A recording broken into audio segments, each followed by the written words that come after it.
there will be one border guarding force there. So accordingly, we have the BSF for guarding the border against Pakistan, the border against China. But herein lies a paradox. Both these borders with Pakistan and China are contested. Control with Pakistan and the LAC, line of actual control with China, which now I dare say or add after Doklam. The number of border guarding forces in our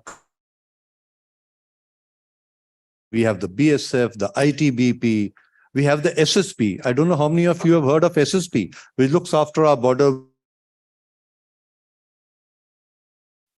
We have the Assam Rifles looking after the border with Myanmar. And then we have overarchingly the Indians really synergize their efforts optimally. I'll leave it here. Maybe it could be further research as part of your confabulations over the next 2 days.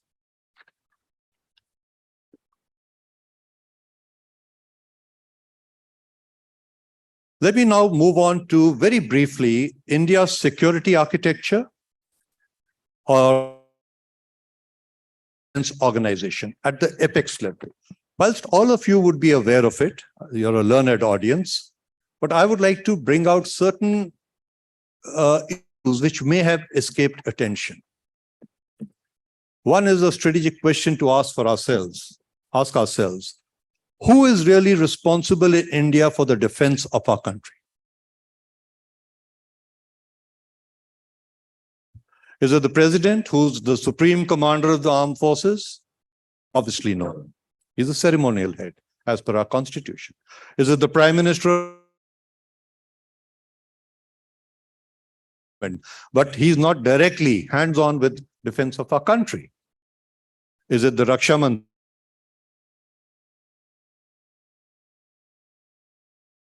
Is it the 3 armed forces chiefs, Army, Air Force, and Navy?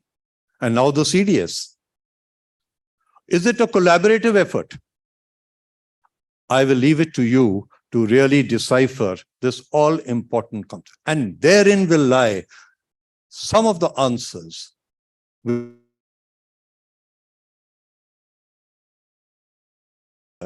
maybe the national security strategy will bring this out as we move along. Talking about the current architecture, whilst we have the Prime Minister, we have the Raksha Mantri, then we have the Cabinet Committee on Security, which was erstwhile Cabinet Committee on Political Affairs.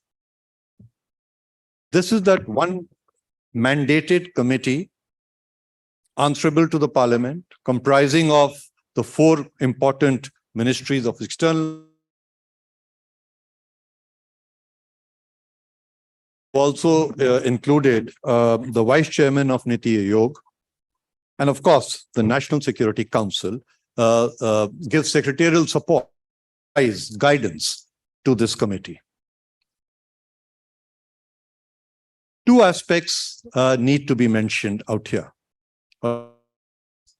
One, in none of the committees formed, acknowledged, and orchestrated, given out in the public domain, permit action between our armed forces chiefs and the political dispensation. This is a serious, serious void. There were reasons for it in the Nehruvian era. To date, it lingers on. There is a hesitation still to allow a direct interaction. Yes, the armed forces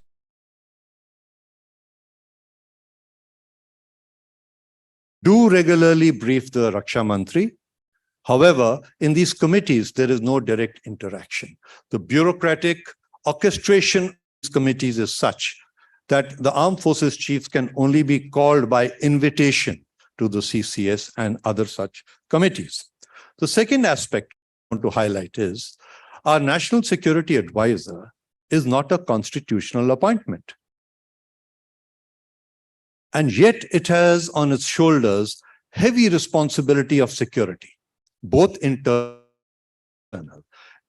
The National Security Advisor, and I'm talking about an appointment and not about an individual personality. The National Security Committees, where now the Cabinet Secretary and the three armed forces chiefs are members, but it is not an institutional appointment. And what is important in that? He is not answerable to the Parliament. Whether it is a correct thing or it needs to be addressed, I leave it to this August gathering.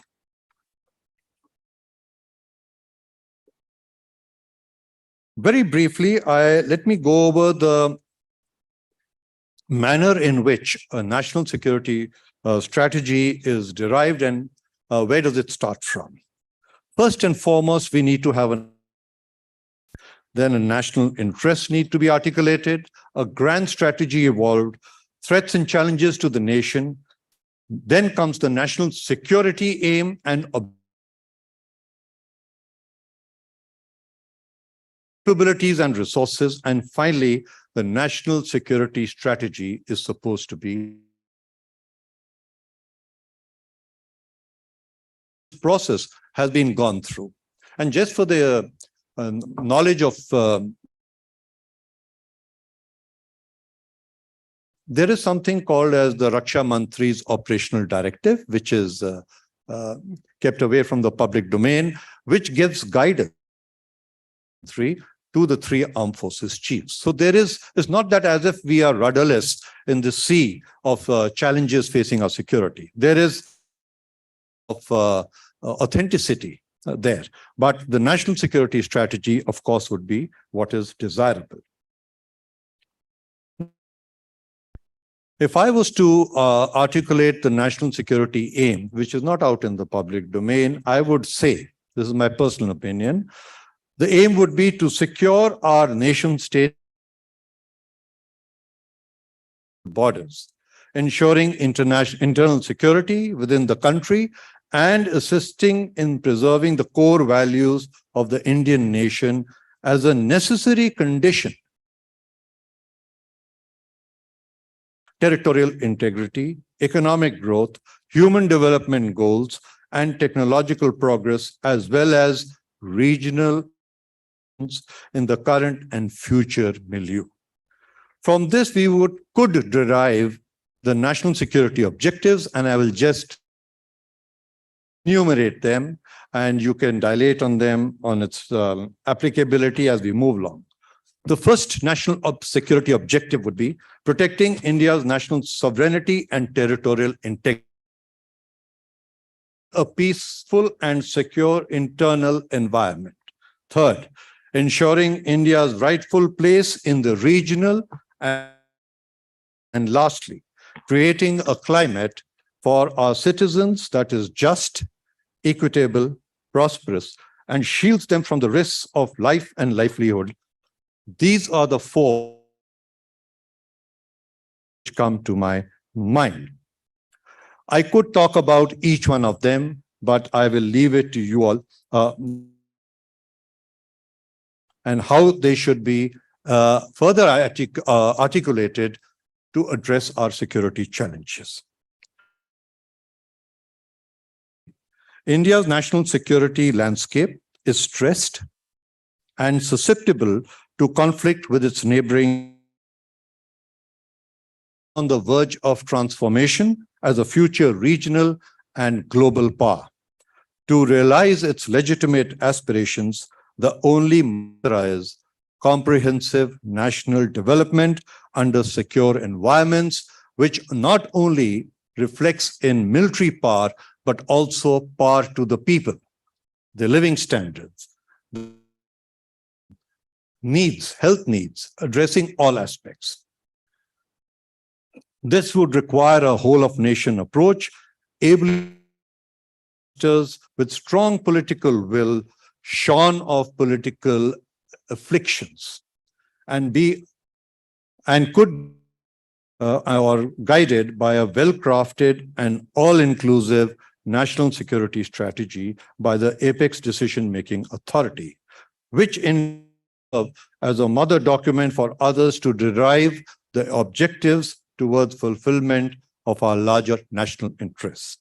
In the again, like to thank all of you for your time and patient hearing.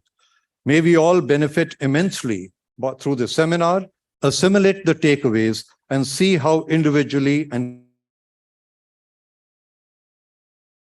nation building. Thank you. Jai Hind.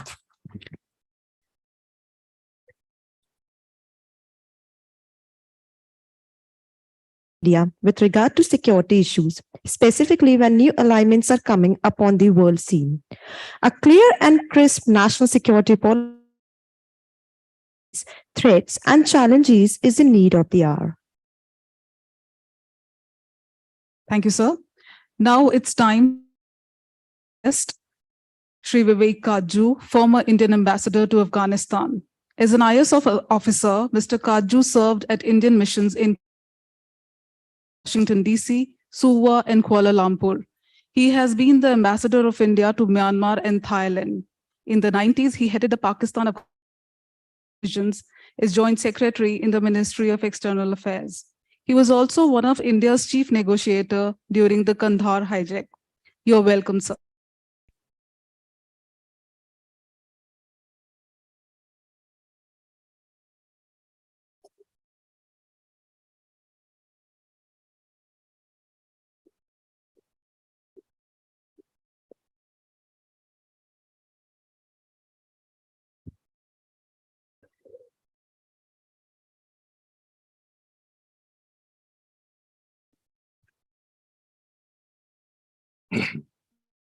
Chancellor Professor Rajiv Jain, General Bakshi, my very dear friend Manvendra.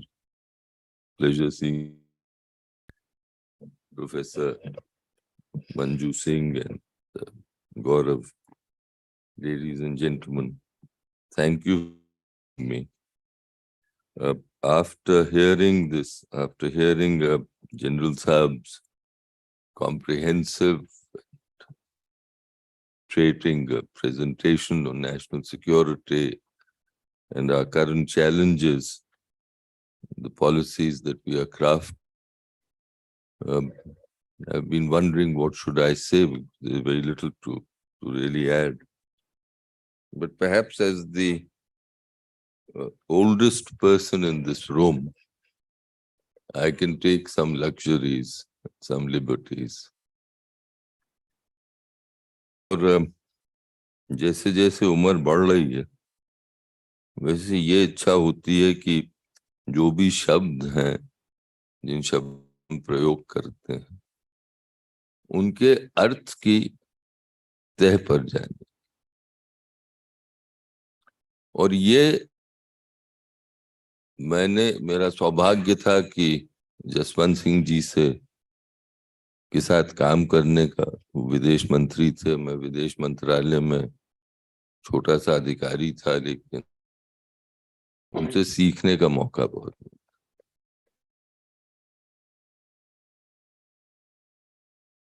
और वो हमेशा यही सीख देते थे कि किसी term का प्रयोग करो तो ये समझो कि उसका अर्थ क्या है। तो जब हम राष्ट्र सामरिक सुरक्षा की बात करते हैं तो प्रश्न ये उठता है कि ये सुरक्षा किसके लिए, राष्ट्र। और इसी अर्थ पे मैं तो इसी नतीजे पे पहुंचता हूं, कोई माने नहीं अगर वो जनता से संबंधित, तो राष्ट्रीय सुरक्षा तो जनता की सुरक्षा। राष्ट्र कोई भूमि तो नहीं होता, भूमि तो है ही, भूमि नहीं है, उसमें तो दो राय हो नहीं सकती। और हमारी फौजें जो हैं उनमें काबिलियत है कि वो हमारी भूमि की सुरक्षा करें और उन्होंने ये बार बार दिखाया है अपने शौर्य से, अपनी काबिलियत से। जब भी कोई चैलेंज आया हमारे सामने तो उन्होंने हमारी सुरक्षा की। लेकिन फिर ये भी मन में सवाल आता है, और जैसे बूढ़ा हो रहा हूं ऐसे और ये सवाल ही जा रहा है कि ये आखिर हुआ क्या कि भारत जो कि विश्व शक्ति था,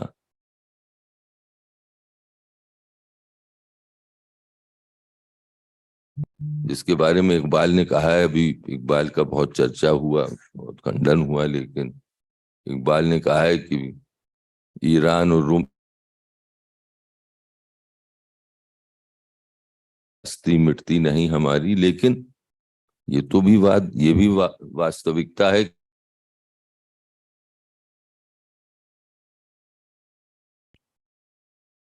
उपनिवेशी व्यवस्था के अधीन हो गए।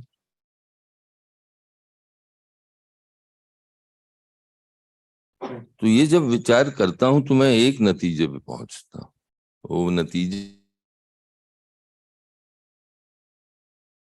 तकनीकी के क्षेत्र में पीछे हो।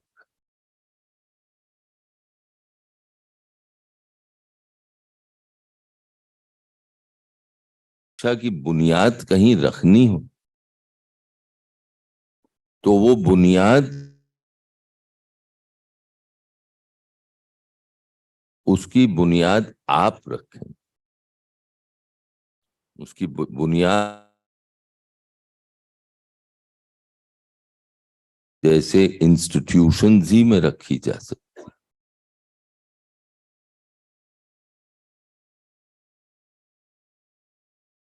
साइंस और टेक्नोलॉजी के क्षेत्र में पीछे रहते गए,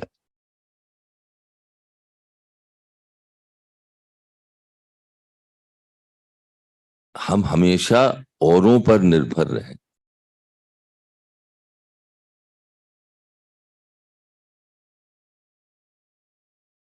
सुरक्षित नहीं रह सकता अगर वो दूसरों पर निर्भर रहे। ये भी लगता है कि हमारे राष्ट्रीय आंदोलन के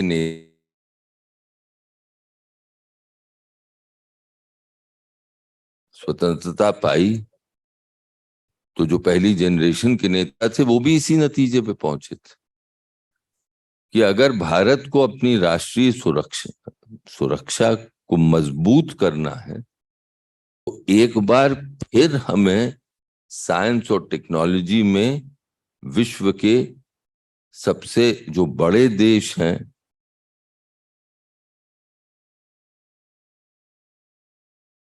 अगर वहां हम स्थान नहीं बना पाए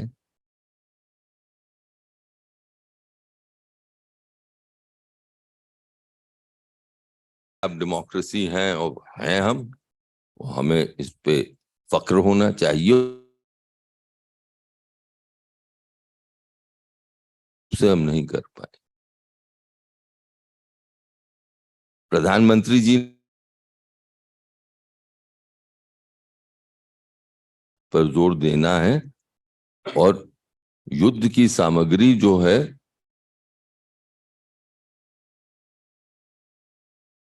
या एडवांस न्यूक्लियर टेक्नोलॉजी और डिलीवरी सिस्टम्स हो, हमें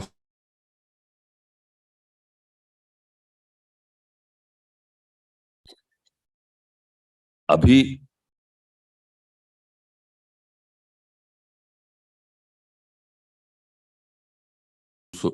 का आक्रमण हुआ यूक्रेन में, उसके बाद जो विश्व में स्थिति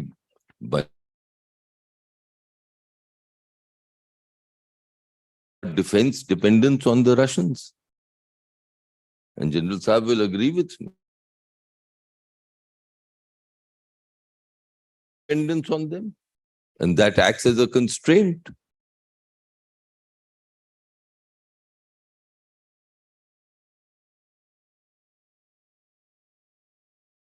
तो इसीलिए बार बार मैं इसी नतीजे पर आज के दिन जब दुनिया एनालॉग एज से डिजिटल एज, मैं तो इस फोन का इस्तेमाल ही नहीं कर पाता, हर मिनट अपनी बच्चियों 3 लड़कों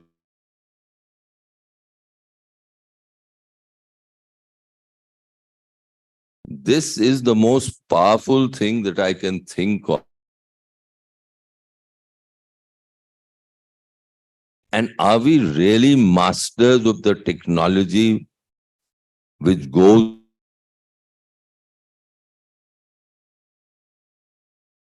How many patents do we have on the algorithms which go into the manner?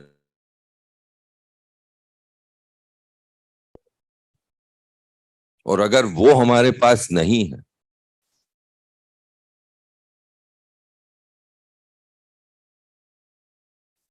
किन स्ट्रक्चर्स की बात कर? मुझे क्षमा करिएगा, ये सीखा कि एक वक्त आता है कि इधर उधर की बात करो, लेकिन एक वक्त आता है जब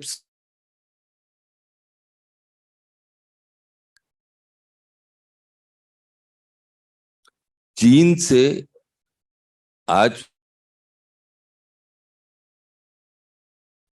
और अभी भी है, America is the preeminent power of the world, लेकिन क्यों घबराया हुआ है?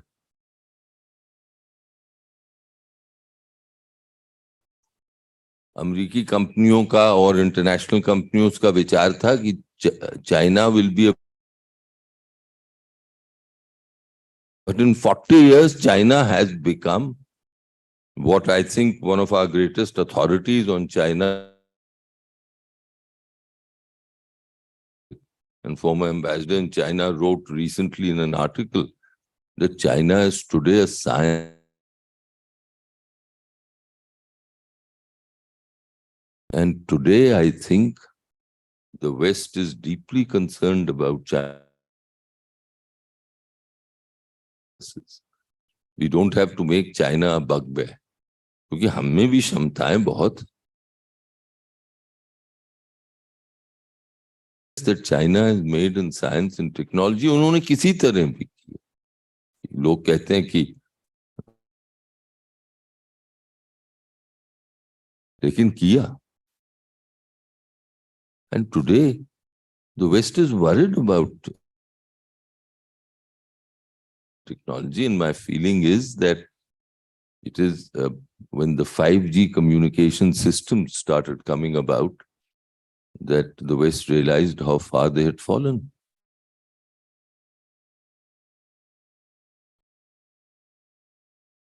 Therefore, I think the first ingredient of national security is the development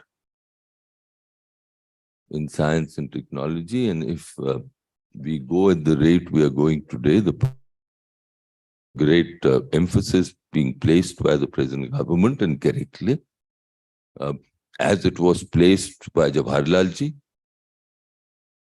he laid the foundation of this vast network of laboratories and institutes and technology IITs.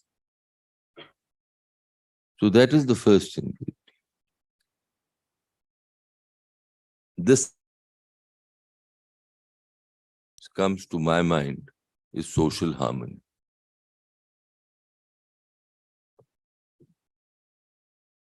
जो ये लगता है कि अगर हमारे देश में सोशल हार्मनी होती तो फिर इतनी आसानी से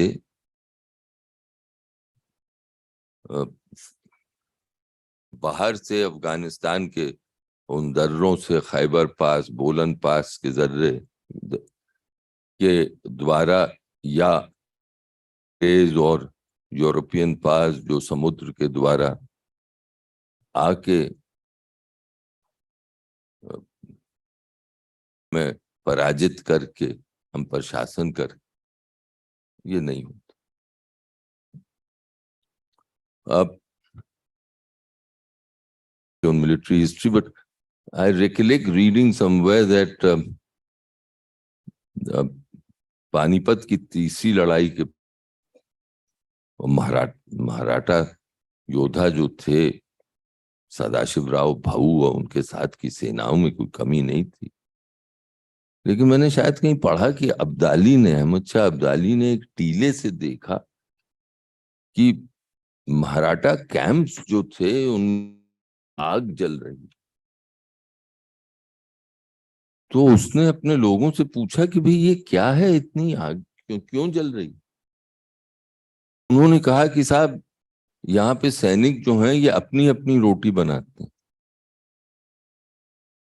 तो उसने कहा क्या? तो उसको बताया गया कि साहब यहाँ जाति प्रथा है, तो चाहे वो साथ लड़ें लेकिन रोटी साथ नहीं खाते। तो फिर वो हंसा, उसने कहा फिर कल हम मुझे कोई घबराहट नहीं,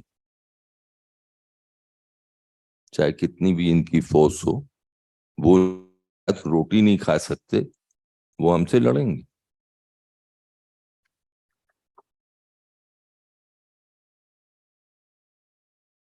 मैं क्यों इन बातों को आज दोहरा, क्योंकि राष्ट्रीय सुरक्षा तभी हो सकती है जब समाज में एकता हो, चाहे धर्म जाति, और जब धर्म जाति से उठकर समाज होता है तब राष्ट्रीय सुरक्षा की बात हो सकती। और मैं ये देख रहा हूं कि जाति की डिविजन्स कम होने,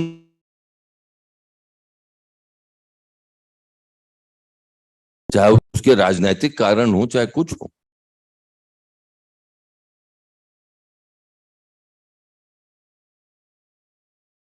साफ साफ कह रहा हूं जो मन में आ रहा है।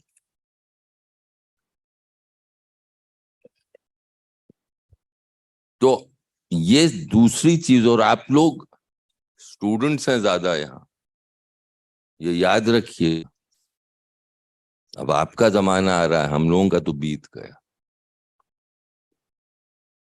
अगर भारत को, जो कहते थे एक टर्म थी मैनिफेस्ट, वो अचीव करनी है, तो आप लोगों को सबको जाति धर्म के ऊपर उठना पड़ेगा और अपने आप को खाली एक टर्म से परिभाषित करना हो। ये नहीं कि मैं इंडियन हूं और मैं ये हूं और ये हूं, खाली एक, वी आर इंडियंस।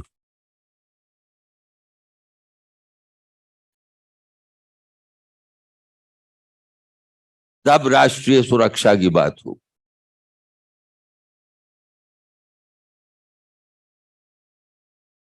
तीसरी चीज, राष्ट्रीय सुरक्षा आगे की तरफ देखेंगे, पीछे के झगड़ों में नहीं पड़े। ये मैं कोई, लेकिन मेरा ये विश्वास है कि the battles that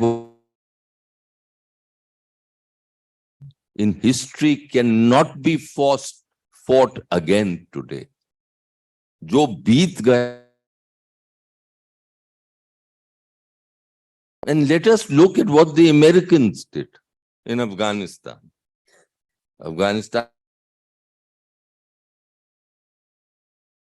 I had the good fortune of working on Afghanistan for quite some time.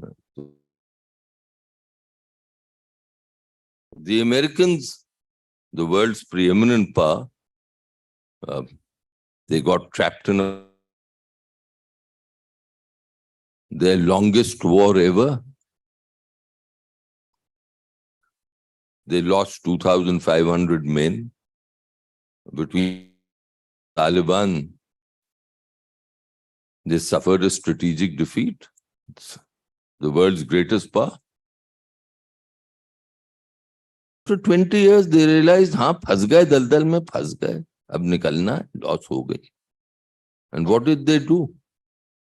They absorbed that loss. Also learn how to absorb losses and not dwell in them, but move ahead. Learn your lessons.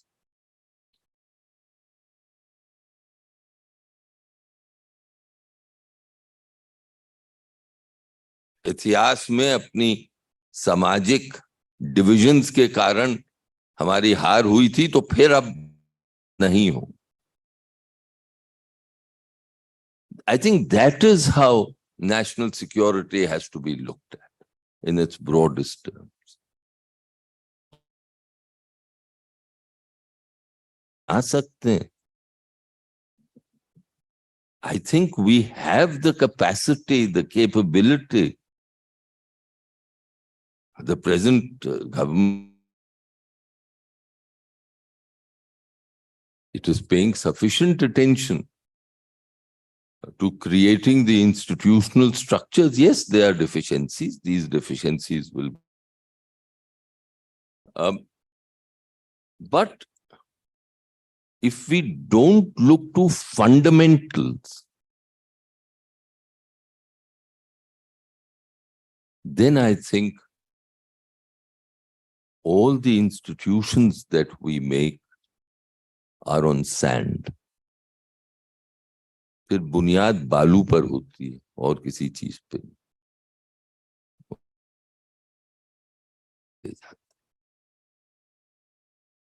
इसलिए आप लोग जो हैं, आपकी पीढ़ी, मेरा आपसे यही अनुरोध. आपको याद होगा कि अर्जुन से जब पूछा द्रोण ने,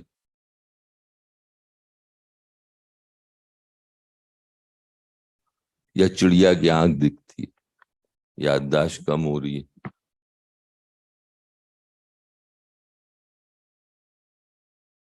मेन थिंग, और सब चीजें तो हो जाती.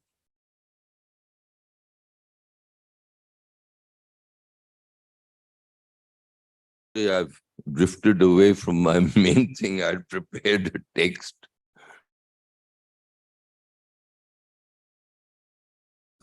which were there. Which Gaurav also mentioned to me कि साहब आप डिप्लोमेट रहे हैं तो कुछ ना कुछ तो बोलिएगा.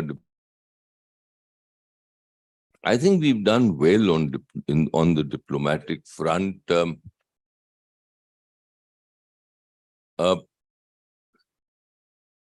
And right through succeeded in adapting to the requirements of a changing international environment.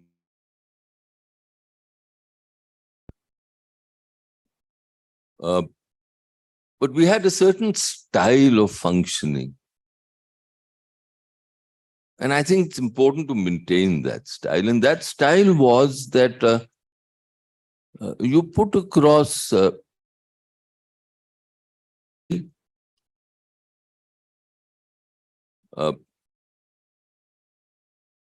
that your was saying. I saw that in Jaswant Singh ji. He could put forward the strongest view in the most courteous language, never offending, never insulting anyone. So that was also the style of diplomacy. And new times bring about new diplomatic requirements, new diplomatic arrangements, and we are doing that. General Saab was absolutely right. Our greatest security challenge, then we've got to deal with the nexus between China and Pakistan. We've got to create our own spaces. There's talk of multi-alignment. And we're doing well. There's need to join Quad. We should join Quad, but we should also remember that in the Indo-Pacific, the Anglo world has made it quite clear that when push comes to shove, they will only rely on themselves, and that is AUKUS, Australia, and the US. तो इसमें भी fundamentals को पे जाने की जरूरत पड़ती है, डिप्लोमेसी में भी, दूसरी चीज में भी. जो अंतर्राष्ट्रीय संबंध जो हैं वो हितों पर चलते हैं. लफ्ज का बहुत इस्तेमाल होता है, भारत चीन भाई भाई, भारत और चीन मित्र, हम मित्र दोस्त, मैंने बहुत किया हुआ कि हमारी दोस्ती है। दोस्तियां आप लोगों में होंगी, में होती हैं, राष्ट्रों में नहीं होती। राष्ट्र खाली हित पर चलते हैं। And it's a very cold business, the protection and the safeguarding of interests. But that cold business has to be done. एक आखिरी चीज लिखी हुई थी तो अब इकोनॉमिक डेवलपमेंट में हमने जो किया है, I think agriculture we done quite well, but there are some gaps, oil seeds में गैप, में all that we've got to think. But सबसे ज्यादा जो मुझे परेशानी होती है वो manufacturing space, that too is linked to science. और जो स्टेटिस्टिक मेरे आजकल मैं देखता हूं तो हैरत होती है कि एक तरफ तो हम आत्मनिर्भरता की बात कर रहे हो, बिल्कुल बेस करनी, और दूसरी तरफ imports from China are increasing.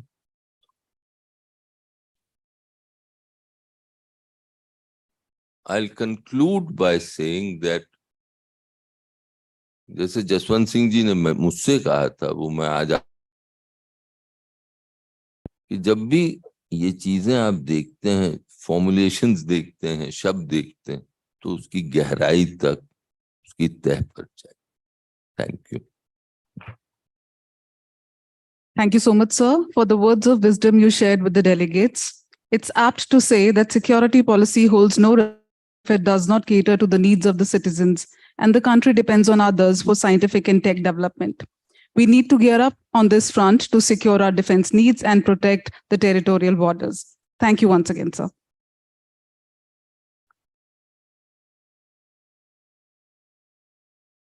As chief guest, we have with us Colonel Manvendra Singh.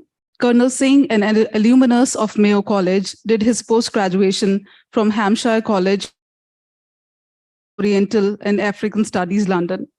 After serving the Territorial Army, he entered politics and represented Barmer-Jaisalmer constituency of Rajasthan in the 14th Lok Sabha. Before entering as a journalist at The Statesman and the Indian Express, with a specialization in defense and national security affairs. You're welcome, sir. We are eager.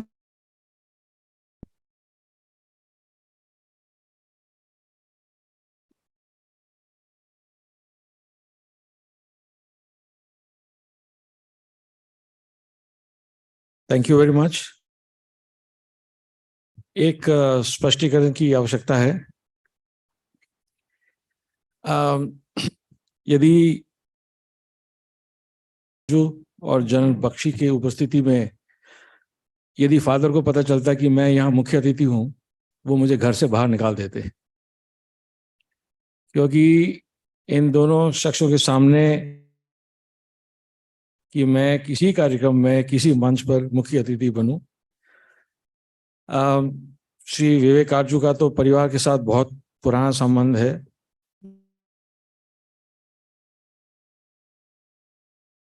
अति प्रिय रहे, और general Bakshi जिस army में जिस core में थे, वो जिसमें फादर भी और मेरे बड़े फादर जनरल हनु सिंह जी भी उसी में थे, तो वो उस भाग से आते हैं, और उनके बीच में मैं छोटा सा साधारण इनके बौद्धिक भी नहीं हूँ, और मुझे मुख्य अतिथि बनाया, तो ये मैं समझता हूँ कि एक निर्णय गलत था, परंतु आपने मुझे बुलाया, इसलिए मैं बहुत आभारी हूँ. कुलपति जी, Shri Vivek Arju, general Bakshi ma'am, professor Manju Singh and professor Gaurav Saini, और यहाँ सभी उपस्थित प्रोफेसरगण, अतिथिगण, very much for being here. And ये मेरा पहला कार्यक्रम है राजस्थान यूनिवर्सिटी में, और मुझे आश्चर्य हुआ कि राजस्थान यूनिवर्सिटी में भी राष्ट्रीय सुरक्षा को लेकर कोई कार्य लगता नहीं था कि इस देश में राष्ट्रीय सुरक्षा को लेकर कार्यक्रम होते होंगे या कहीं डिबेट, सेमिनार, कॉन्फ्रेंस होते होंगे।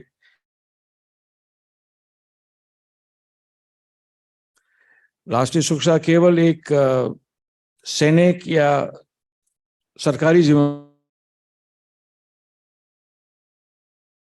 और उन्होंने जो बिंदु आपके सामने रखे मैं उनको दोहराऊंगा नहीं, कोई आवश्यकता नहीं है। प्रैक्टिशनर्स के हिसाब से, मैंने military practitioner and diplomatic practitioner के हिसाब से जो अनुभव है उसकी तुलना में तो हमको, परंतु कुछ 2-4 ऐसे घटना जो मैंने देखी है राष्ट्रीय सुरक्षा को लेकर और जो मेरा जो समझ है, सोच है, वो मैं हूँ। कारगिल युद्ध की बात है और उस समय Shri Katju, joint secretary Pakistan, Iran, Afghanistan और द्रास का जो हेलीपैड है वहां मैं खड़ा था का जो की जो लड़ाई हुई थी तोलोलिंग के लिए। मैंने तोलोलिंग हमारी पहली विजय वापस आजाद करने के बाद, वापस हासिल करने के बाद, ये 2-2.5 दिन पहले उसके बाद की बात है थे। और मेरे सामने, मेरे साथ ही एक कैप्टन, शायद इंजीनियर्स के थे, मैं भूल गया, इंजीनियर्स के थे या ईएमई के थे, वो मेरे साथ खड़े थे। और मैंने वीआईपी को लेकर मैंने पूछा कैप्टन से कि अभी कौन वीआईपी आ गया, क्योंकि चीफ आ गए थे, डीजीएमओ आ गए थे उस युद्ध के समय और इतना फ्लाइट करना भी सेफ नहीं था, तो अभी और कौन आ रहा है? So he said, oh there some US senator coming. तो मैंने सोचा सेनेटर लड़ाई के समय, मैंने दिन के 11, 11:15 बजे थे, उसके बाद उड़ान करना भी कठिन होता है। तो हम वेट कर रहे थे, 10-1 मिनट बाद वो हेलीकॉप्टर आया, वो उतरे हेलीकॉप्टर से, केवल वही थे यात्री और कोई यात्री था नहीं। फिर मुझे पता चला, थोड़ा इंट्रोडक्शन हुआ, फिर मुझे पता चला, और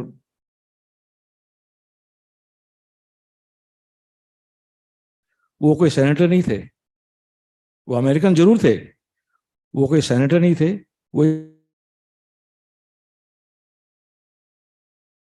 वर्तमान में विराजते हैं या नहीं विराजते, लेकिन उनका नाम डॉक्टर योसेफ गोदांस्की था। दशक में विश्व के कहते थे, उस विश्व के सबसे टेररिज्म पर, काउंटर टेररिज्म पर राइटर थे। वो कोई यूनिवर्सिटी ऑफ ह्यूस्टन या कहीं, I think I forgotten the centre that he was, and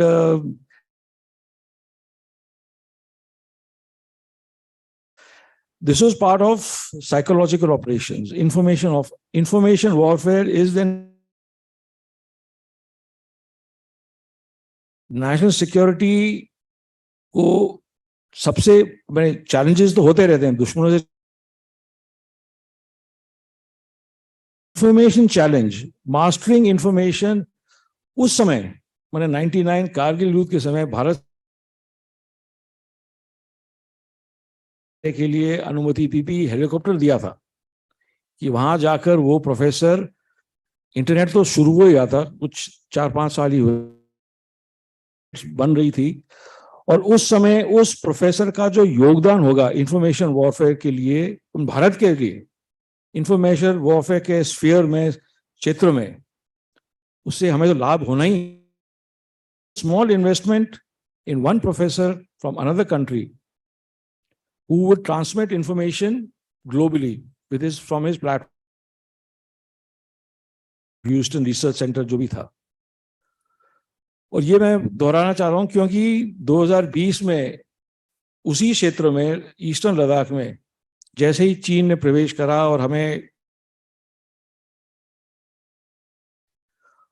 हमने इंफॉर्मेशन क्लैंप कर दिया। अब डाउट जब फैलेगा, इस परिस्थितियों में जब डाउट फैलेगा, कोई और कुछ और बोलेंगे, कुछ और बोलेंगे, तो जब तक इंफॉर्मेशन होगा, इंफॉर्मेशन वॉरफेयर में जीतने के लिए कुछ ना कुछ आपको दिखाना चाहिए, बताना चाहिए। ये नहीं कि आप उसको दबा सकते हो। लीकेज होता रहता है, सरकार से भी लीकेज होता रहता है और नागरिकों से भी लीकेज होता रहता है। ये मैं इसी चाहता था, क्योंकि मैं पहले पत्रकार रहा हूं और वो प्रिंट कर रहा हूं, टेलीविजन का रहा नहीं, वो मेरा सौभाग्य है, और प्रिंट कर रहा हूं, तो इसलिए पढ़ना और रिसर्च के प्रति मेरा ज्यादा लगाव है। और information warfare, psychological operation, psychological warfare एक सबसे एसेंशियल पार्ट है नेशनल सिक्योरिटी और राष्ट्रीय सुरक्षा के लिए। और information is a weapon, knowledge is a weapon, आप लोग जानते ही हैं, इसलिए आप यहाँ हैं, यूनिवर्सिटी में हैं कि यहाँ से आप शक्तिशाली बनकर दुनिया में प्रवेश करेंगे और कुछ अपना नाम कमाएंगे, देश योगदान रहेगा। और मुझे गर्व है कि आप यहाँ राजस्थान यूनिवर्सिटी से राष्ट्रीय सुरक्षा रुचि रखने वाले इतनी अच्छी संख्या है। दूसरा बिंदु मैं रखना चाह रहा था, जैसे कुछ टच हुआ है, इंफॉर्मेशन एंड इकोनॉमी। सुरक्षा के लिए economic security, economic progress is essential. और इंडिया का इकोनॉमिक प्रोग्रेस, अगर यहाँ कोई इकोनॉमिक हिस्टोरियन है, इंडिया का देखा है पिछले 1000 वर्षों से प्रोग्रेस और डिक्लाइन, प्रोग्रेस और डिक्लाइन ट्रेडिंग फिगर्स में, क्योंकि इकोनॉमिक ग्रोथ के लिए अनिवार्य है ट्रेड। ट्रेड के अलावा आप कुछ कोई चारा ही नहीं है कि आप ये नहीं कर सकते कि हम चाइना का ग्रोथ हुआ है only because of trade, manufacturing, world manufacturing hub and trade. So because of Chinese imports, वो चाइना कर रहा है, अमेरिका का, यूरोप, अमेरिका, अफ्रीका, सब जगह चाइना ने अपना माल बेचा है आउट ऑफ ट्रेड, एक्सपोर्ट। वो विवेकानंद साहब ने कहा, खैबर पास, बोलान पास, तो उससे इंडिया का trade share, global trade share में कोई चुनौती नहीं आई। इंडिया का ट्रेड शेयर घटा है ग्लोबल शेयर में जब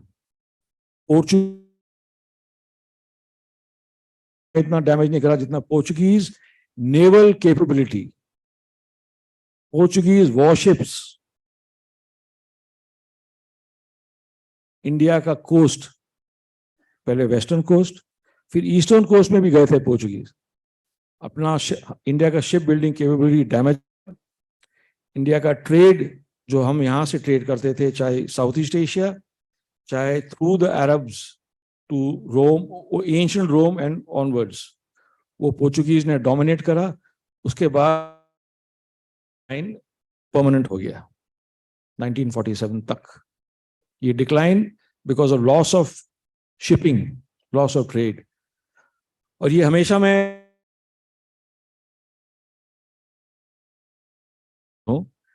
परंतु अगर आप नक्शा अलग दिशा से देखें, भारत का नक्शा अलग दिशा से देखें, आप हिमालय को, आप हमारी चुनौतियां, जैसे अभी पूर्व वक्ताओं ने कहा कि हमारी चुनौतियां हम हिमालय और पाकिस्तान और चाइना, यदि आप नक्शा उल्टा कर दें, मैं स्लाइड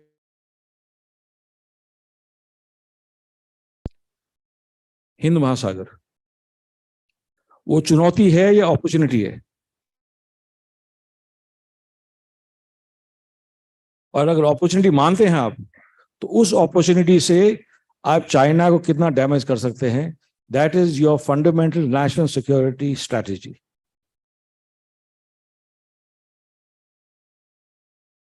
यूजिंग दिस, जो आप यहां गेन कर रहे हैं, this as a weapon and actualising it,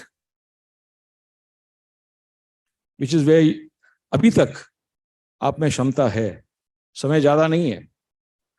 और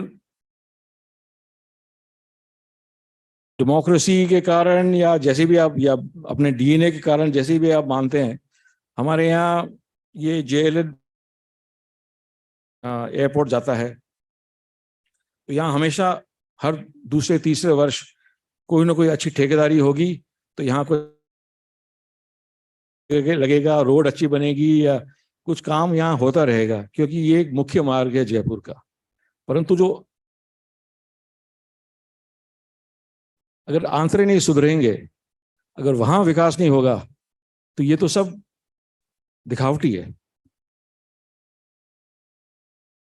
दिल्ली का सौंदर्यीकरण कर सकते हैं, परंतु उसी खर्चे में अगर भारत अपना तीसरा एयरक्राफ्ट कैरियर बनवा सकता, खरीदने की आवश्यकता ही नहीं है, हमारे पास बनाने की क्षमता है, उसी खर्चे में, दिल्ली के सौंदर्यीकरण के खर्चे में नहीं बनाते, इसका मतलब हिंद महासागर भविष्य में हमारे हाथ से निकल जाएगा। ये मैं समझता हूं सिंह, भारत का नागरिक, मेरे लिए सबसे बड़ी राष्ट्रीय सुरक्षा की चुनौती है। मिलिट्री दिशा से अगर मैं पाकिस्तान तो एक बहुत छोटा सा प्रॉब्लम है, बहुत ही छोटा, मैंने भारत पाकिस्तान, और वो हमें छेड़ सकता है तो आप हमें, हमारी कोई कमी होगी, उसको तो एक किसी से भी खत्म कर सकते हैं, कोई चिंता की बात ही नहीं है। सबसे बड़ी चुनौती मैं समझता हूं कि अगर आप हिंद महासागर खो दें, ये सबसे बड़ी चुनौती है। और दूसरी जो के लिए की दिशा से देखें तो वो है इंटरनल, और इंटरनल में अनुभव नॉर्थ ईस्ट में हुआ नहीं, जहां जनरल साहब सीएनसी थे। मेरा अनुभव ज्यादा कश्मीर में रहा है, और कश्मीर से कई समस्या मैं मानता हूं दो है, एक नक्सलवाद और एक दाएश, आईसिस, इस्लामिक स्टेट कहते हैं। नक्सलवाद क्योंकि अभी भी भारत का सबसे, मैंने आतंकवादी हिसाब से देखें तो सबसे बड़ा क्षेत्रफल प्रभावित करने वाला संगठन कोई है तो नक्सल है, अभी भी चैलेंज है। और नक्सलवाद की यही ऐसी बीमारी है, तो लगता है कि वो समाप्त हो गई या सुधार हो गया, पर पीढ़ी के बाद दोबारा वो उभरती है।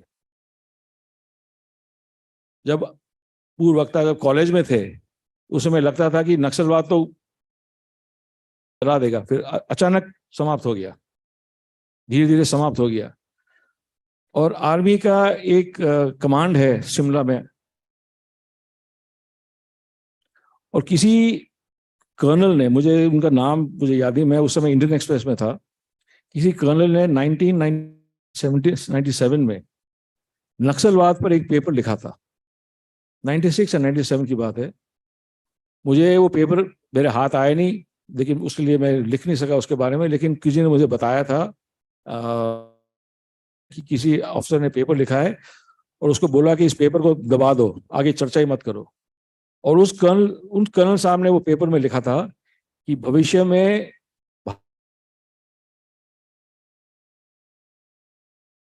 ही सिक्योर होगा, क्योंकि माइनिंग और ये मिनरल्स और ट्रेड वगैरह। एक officer, army officer, writing about Naxals in a future sense,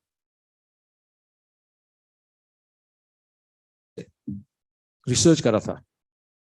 तो मेरा आपसे सबसे यही प्रार्थना है कि आप अपना छोड़ना, खोना या कॉम्प्रोमाइज करना, क्योंकि ये आपका सबसे बड़ा योगदान रहेगा राष्ट्र सुरक्षा। और ये आपकी भी है, जैसे सरकार की भी जिम्मेवारी है, उतनी ही आपकी जिम्मेवारी है। एक और प्रोफेसर दादूराम जी ने चर्चा करी थी, national security doctrine, security strategy. General साहब ने भी उस पर कुछ विस्तार से, दोनों नॉन एग्जिस्टेंट है, आप भी जानते हैं, हम भी जानते हैं। As a document both are non existent, but I was fortunate to get a first introduction as a Indian Express journalist. First doctrine मुझे लीक करा गया था, और प्रिंट के हिसाब से देखें तो ब्रेकिंग न्यूज मैंने करा था, एयरफोर्स डॉक्ट्रिन। वो भी 98, अर्ली 98 की बात है, यस 97 की बात है। मैंने वो डॉक्ट्रिन पढ़ा, 12 पेज का डॉक्ट्रिन था, दिया गया था, उस ऑफिसर ने दिया और मैंने वापस कर दिया नेक्स्ट डे। मैंने अपने नोट्स लिखे थे। फर्स्ट डॉक्ट्रिन 1997 की बात है, मैंने परमाणु प्रशिक्षण के पहले की बात है, इतना मैं मुझे क्लियर है।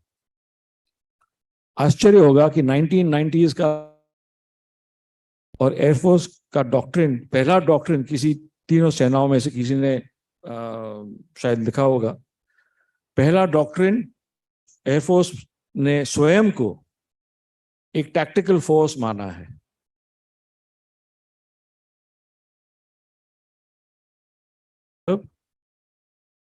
मैंने मिलिट्री सेंस तो आप कुछ भी बता सकते हैं, बट इसका मतलब you are already limiting your space, your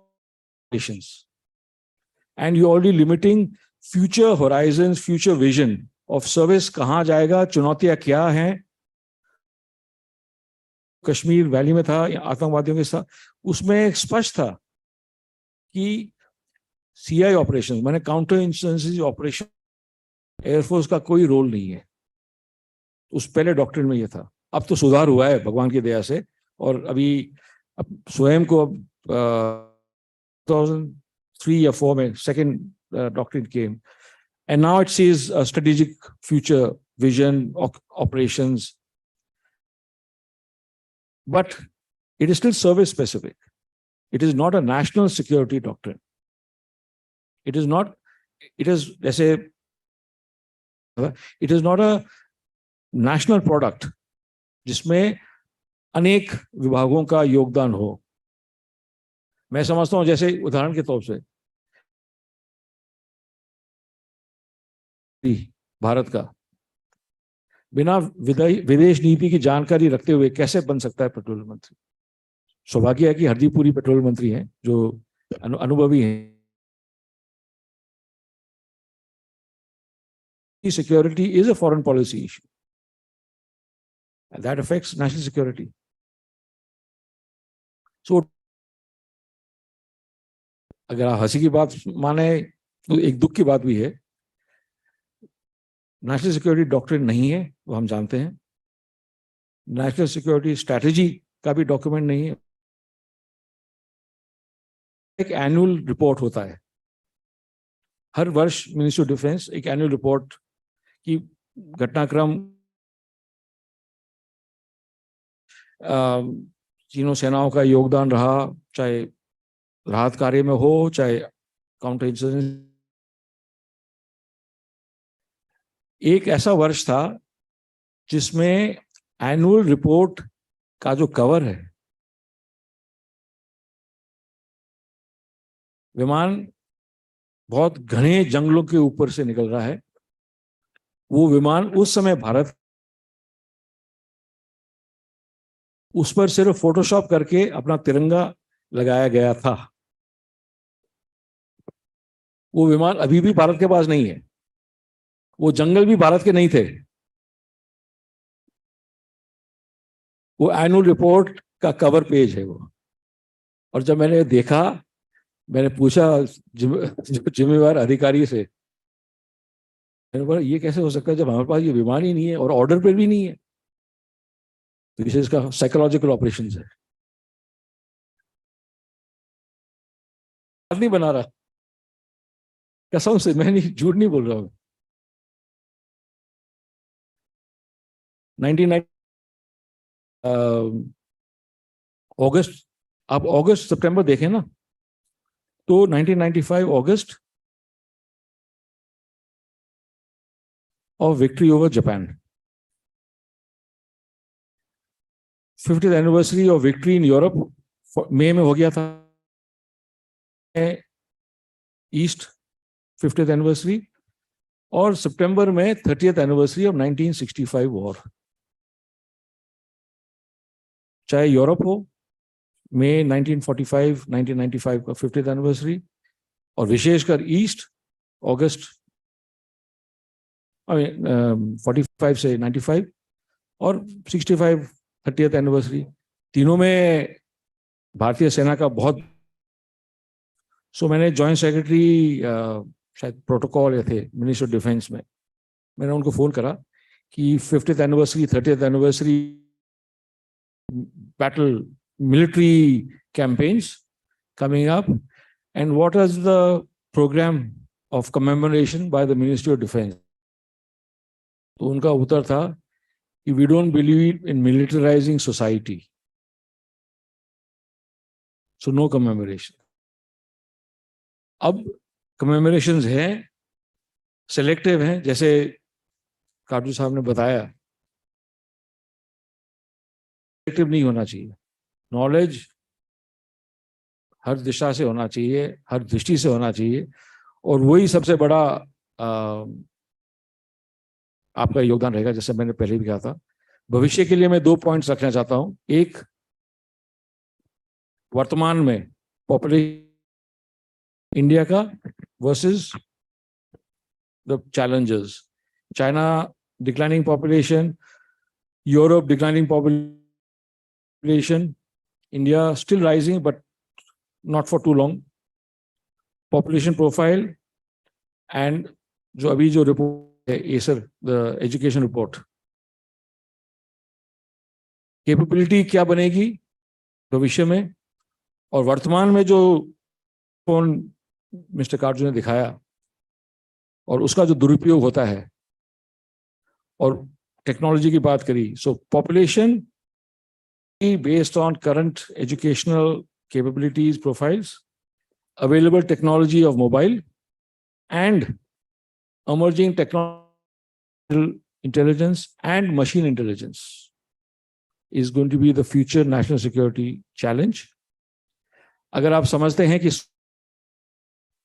का दुरुपयोग हो रहा है, मिस इन्फॉर्मेशन हो रहा है, फेक न्यूज हो रहा है, तो आर्टिफिशियल इंटेलिजेंस से और मशीन के फोन पर video image, video message, audio message, बिल्कुल कि सेना अपना हथियार नीचे रख दे, और सेना देश का इमेज है, सेना देश की आवाज है। This has already come into practice and is being researched as deep fakes. Brookings का एक पेपर है नया on the study of deep fakes. Deep fake को काउंटर करने के लिए आपके एल्गोरिथम्स और ज्यादा बढ़ाने पड़ेंगे। अर्जुन ने कहा कि आप कितना कंट्रोल में है एल्गोरिथम्स पर जो वर्तमान में आप यूज कर रहे हैं। Population which is, I think, undereducated, and technology which is capable of making deep fakes is national security challenge. Thank you very much. Thank you, sir. Your words express deep thought that national security is not the responsibility of the government alone, but the responsibility lies on the shoulders of this country can formulate a meaningful national security policy, keeping in mind information networks, economic growth, counterterrorism strategies, and meaningful research in these fields. Professor Rajiv Jain, Vice Chancellor, University of Rajasthan, to chair remarks.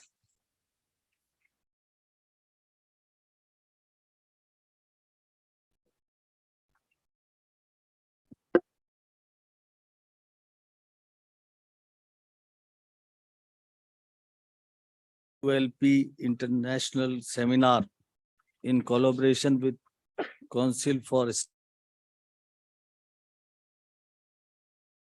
India's national security policy, strategies and challenges, organized by Department of Political Science, University of Rajasthan. हमारे बीच chief Vinder Singh ji, chairman Rajasthan Sainik welfare advisory committee and state. हमारे बीच lieutenant general Praveen Bakshi साहब, former CNC eastern.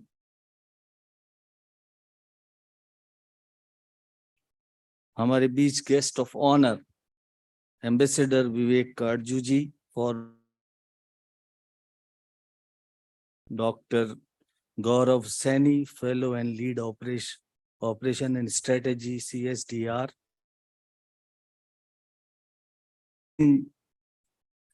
Head and director ULP, department of political science, university of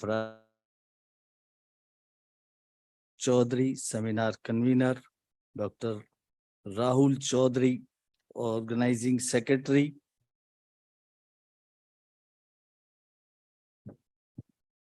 बाहर university से विद्वान जन,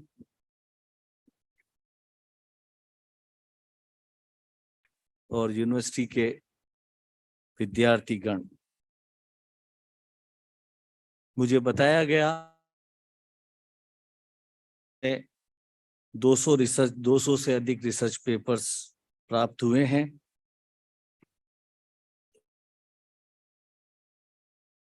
convener वाली बात में कही कि यहाँ से 7 टेक्निकल सेशंस, और तो मैं समझता हूँ कि बहुत लेंथ पर ये जो आज की थीम है उसके ऊपर डिस्कशन। हाउस से चाहूंगा कि मंच पर उपस्थित हमारे बीच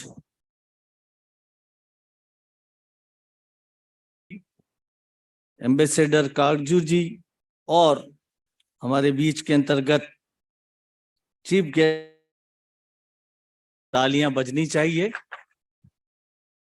क्योंकि और यहाँ एक बात और भी कहूंगा कि कुछ हमारे सर्दी अधिक होने के कारण थोड़े लेट आए हैं, परंतु आपने मिस किया है।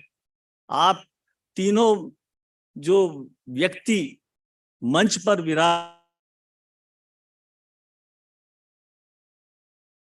अपनी प्रैक्टिकल नॉलेज, प्रोफेशनल नॉलेज को शेयर किया, मैं समझता हूं कि हम राजस्थान यूनिवर्सिटी के सारे साथी गण बहुत लाभान्वित हुए हैं। इसके लिए डिपार्टमेंट की को मैं बहुत बहुत बधाई देना चाहता हूं। साथियों,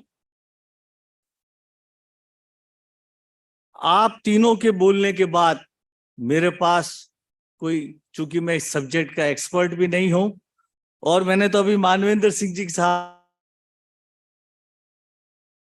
ये विचार आ रहा था कि मैं क्या बोलूंगा, उसमें से कुछ बात आपने यहाँ पर रखी। मैं भी ये बिल्कुल आपसे सहमत हूं कि ये 4 डेटा एनालिसिस और ब्लॉकचेन मैनेजमेंट, ये 4 बातें हैं जो कि चाहे हम इस पे बनने वाली पॉलिसीज, स्ट्रेटेजीज और चैलेंजेस की बात करें, इनसे यदि हमें भविष्य में निपटना है तो टेक्नोलॉजी के आधार पर ही इस काम को करना होगा। मंच पर विराजे साथियों ने अपने अपने एक्सपीरियंस से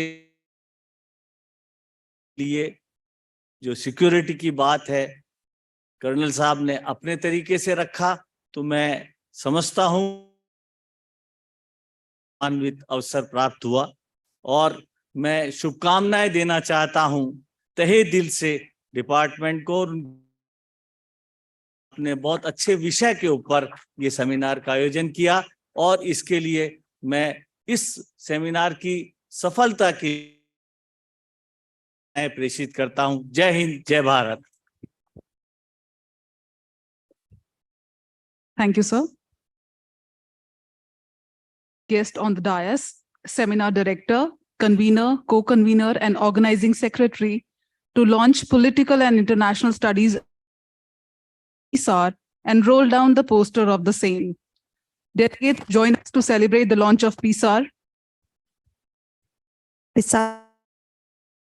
Department of Political Science, University of Rajasthan, to undertake and promote study of political history, political sociology, political psychology, political economy, comparative politics, political theory, political philosophy, reference to Rajasthan with a global perspective, to create a network of scholars and researchers who are undertaking teaching and research in all major streams of political and international studies and undertaking of political phenomena.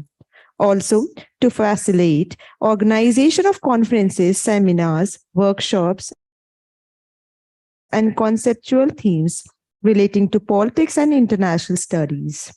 Also, to facilitate and promote publications, monographs, working papers, occasional papers, and a journal on above mentioned themes, and so on.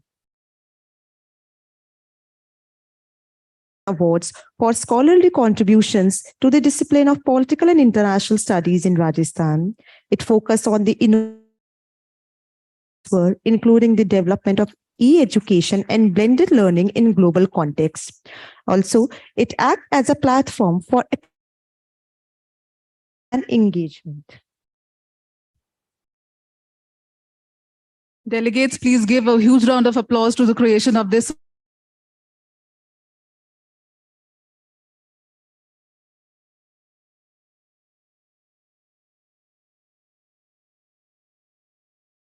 Thank you, our esteemed guests.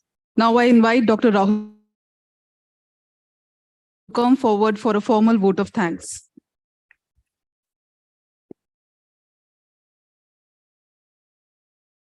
To start with, first of all, thank you, Priyanka ma'am. Thought-provoking inaugural session, and on behalf of the Department of Political Science, I would like to extend sincere thanks on the other side of the dais. First of all, I would like to thank our institution, University of Rajasthan, which gives us all these opportunities increase our contribution to the society. Thanks to ICSSR as an institution to support us financially under 5 years of Azadi Ka Amrit Mahotsav. I would like to extend grateful thanks to our chief guest, Vinder Singh, Chairman, Rajasthan Sainik Welfare Advisory Committee and State Minister, Government of Rajasthan, Jaipur, for so generously and for gracing this occasion. Thank you, sir. On behalf of the whole department, and thanks to Madam Kajju present here. Before, sir, if I can take this. Thank you, ma'am, for present here. I would like to thank our guest of honor, former Indian ambassador to Afghanistan, who enlightened us with great people-centric and social-centric insight security. I would like to thank the keynote speaker of the seminar, Lieutenant General, former CNC, Eastern Army Command, Indian Army, who not only enlightened us with the theoretical contemporary aspects of the theme. Thank you, sir. I would like to thank our CSDR New Delhi and its representative present here, Dr. Gaurav Saini.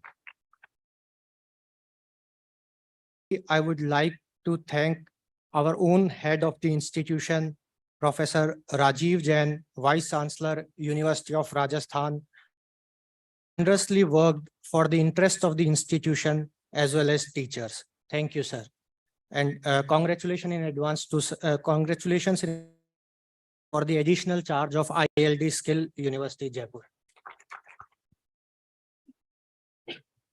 I would like to thank all kids who will be academically contributing to this seminar. They are from different parts of the country and they represent around 15 universities.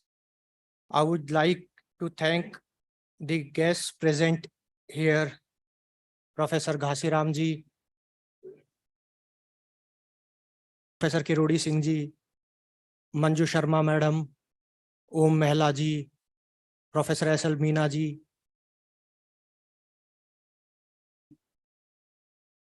M.L. Daima ji, Sandeep ji, Sudhir ji from Public Ed Department, Suman Chandulia madam from Economics Department, and teachers. Thank you all for contributing to this seminar. Thanks to R.A. Podar Institution and its faculty. Thanks to media members present for spreading our words to the people. Thanks will be in volunteers, office staff who have worked tirelessly for all these arrangements and to make this seminar a success. Also a word of thanks to Vinod ji for always giving us beautiful memories through his excellent pictures. Thank you.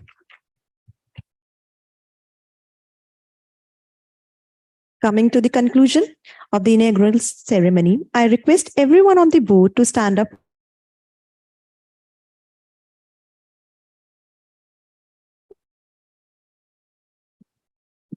Jana Gana Mana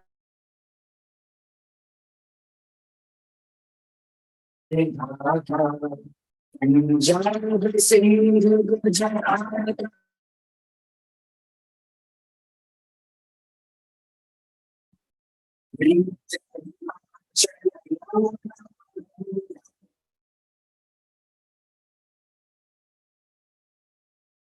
Shubha Shubha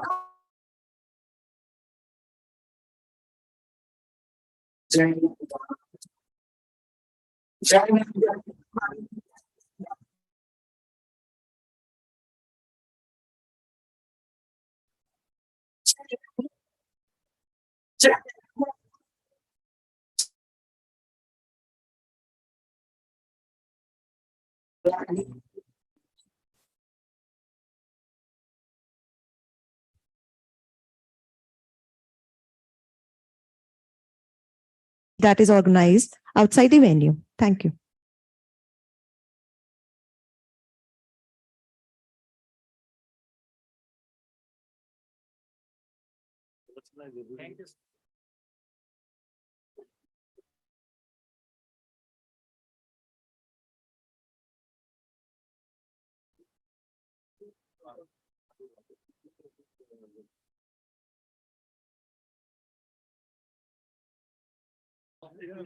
Yeah, I'm from Skinner Box. He's from Pune. Oh, okay, okay. And of course, I have to.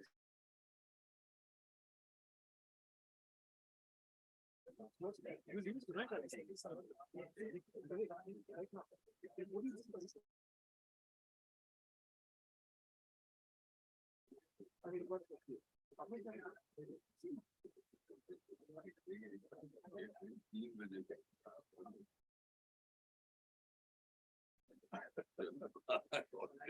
The restaurant runs by two doctors. Oh, yeah.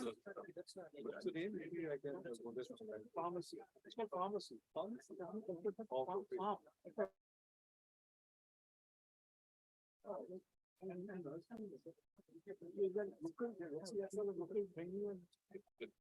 I think what I repeat the same menu every year.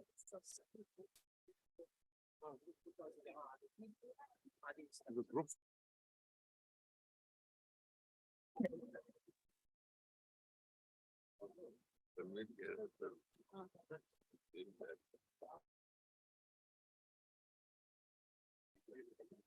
Sir,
चले गए हम दो तो फटाफट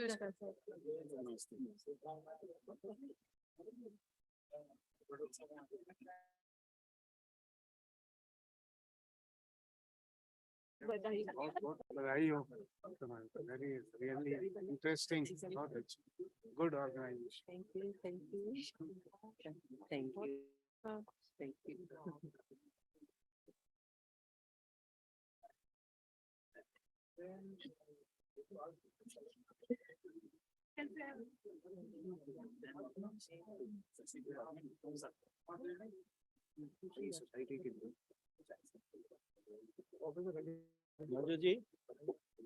मधु जी बहुत बधाई यार मजा आ गया वर्षों बाद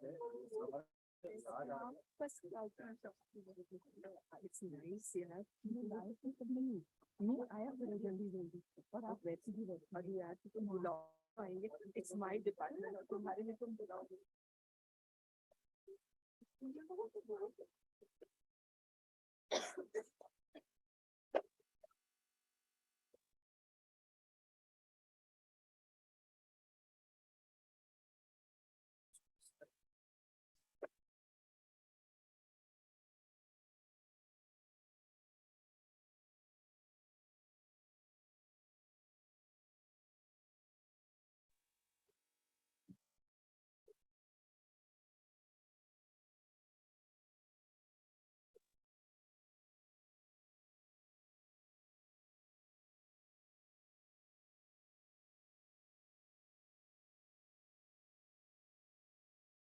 हाँ सर पता है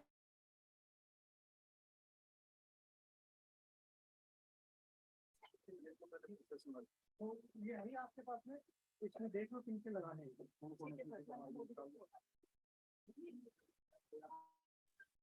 तैयार के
से कराता हूँ आपको 5 मिनट के बाद।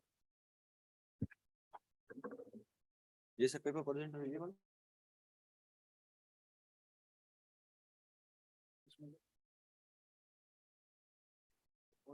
और यहाँ 5 मिनट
जिसको लेक्चर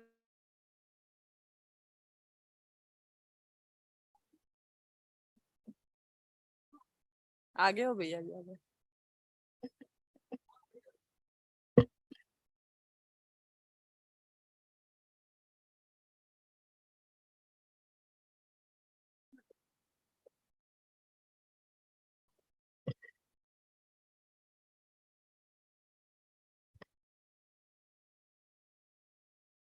अनूप अच्छी सी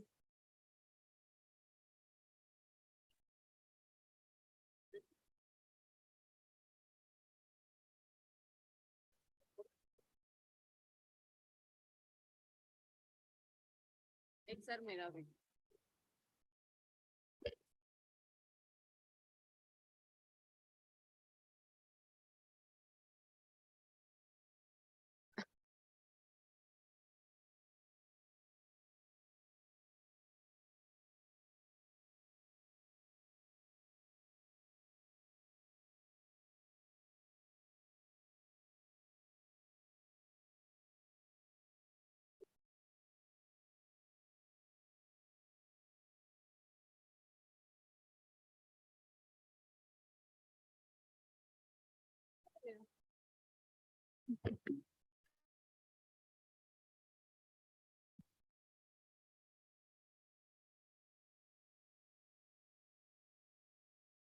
थोड़ा दूर से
सर इनसे बोलना सर मेरी problem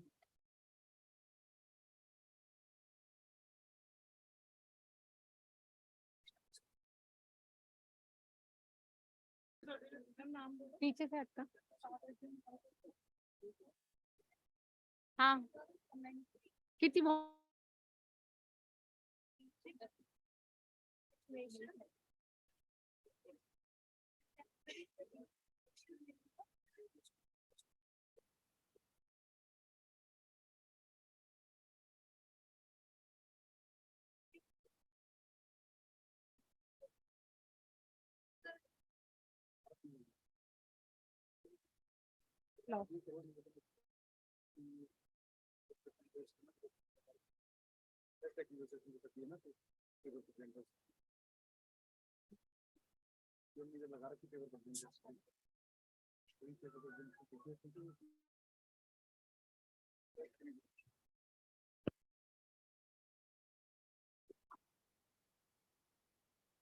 Good afternoon, everyone.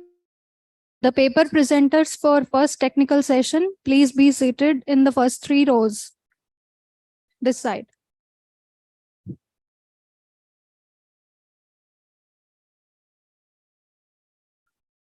Good afternoon, everyone.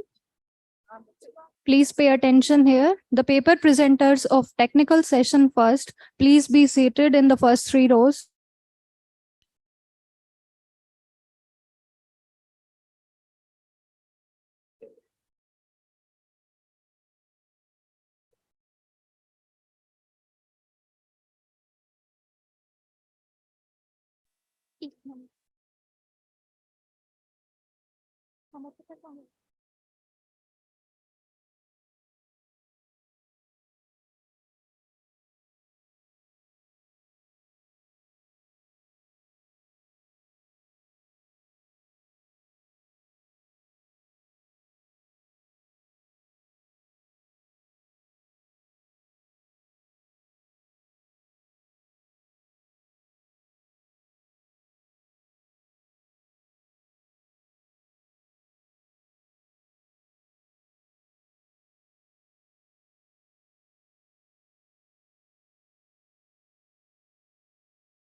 इधर से लेना।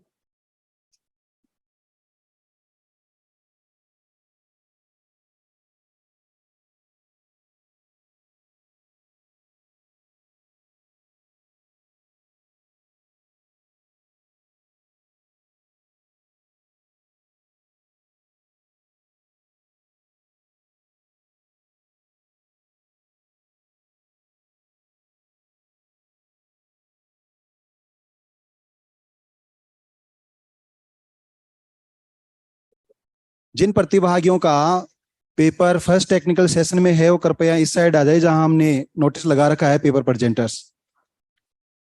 पहले तकनीकी सत्र में जो भी कृपया इस साइड में आ जाए एक तरफ जहां हमने लिख रखा है पेपर प्रेजेंटर्स। पहली 3 पंक्तियां रिजर्व कर रखी हमने उनके लिए और नोट डाउन करा।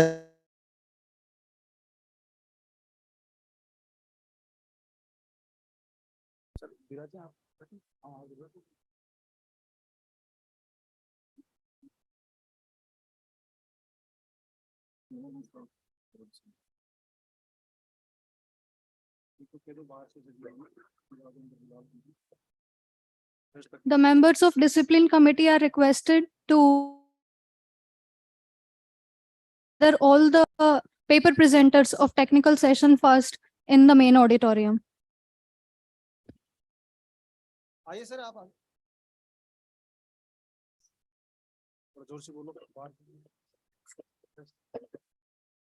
All the students who are going to present their paper in technical session are requested to be seated in the first 3 rows, which are reserved for them.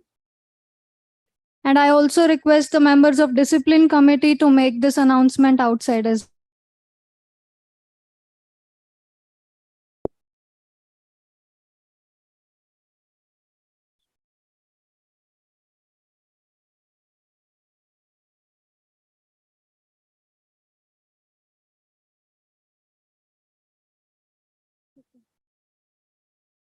सभी प्रतिभागियों से निवेदन है कि अगर उन्होंने चाय पी ली है नाश्ता वो कृपया मेन ऑडिटोरियम में पहुंचे। पहला तकनीकी सत्र शुरू होने जा रहा है। नहीं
Yes. Please pay attention. The researchers who are going to present their papers, please mark your attendance. When out your names, kindly raise your hand. Aditya Nagar, Abhishek Sharma, Anita Devi,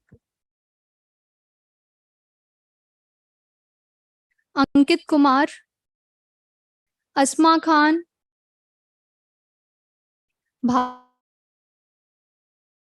Chandraveer Singh Bhati,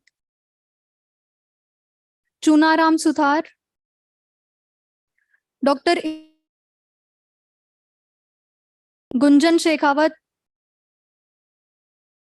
Indrachand Kumawat, Niti Pratha Biyani, Pratibha Sharma, Mohani. Is it Mohani or Mohani?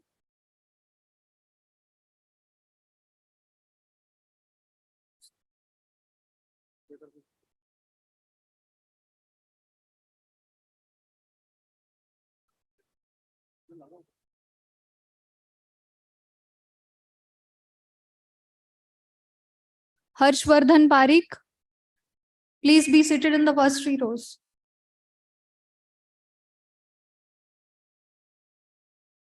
Kiran Meena.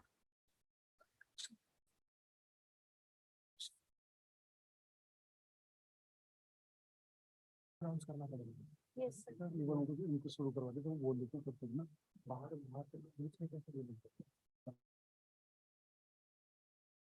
बाहर से late होंगे तो time और लेना पहले already 25 minute late हो गए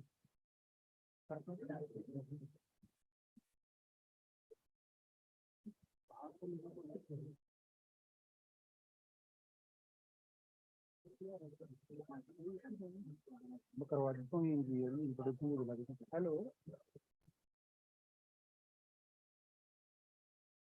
हाँ ठीक है हाँ ठीक है इनको दे दो फिर शेयर ये कर रहे हैं इनका ये है हाँ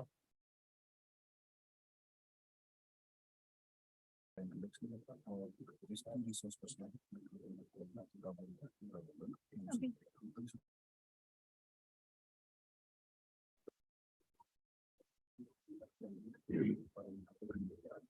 ठीक है Please pay attention. All requested to be seated in the first 3 rows reserved for them.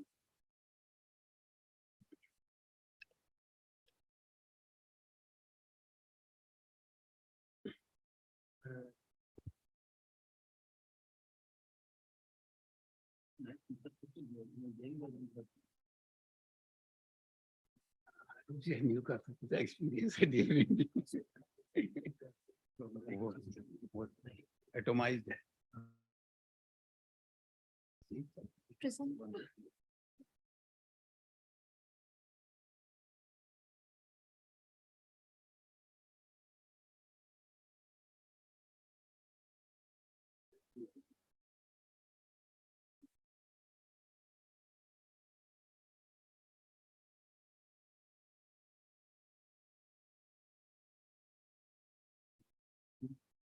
Good afternoon, everyone. I welcome you all to the first technical session of Rajasthan. We have among us the chair fellow and professor at South Asia Study Center, University of Rajasthan. He has done a pioneering work on poverty in South Asia. His works in region, and he has been regularly contributing in various international and national dailies. Respected Chair, Dr. Professor Karodi Singh ji.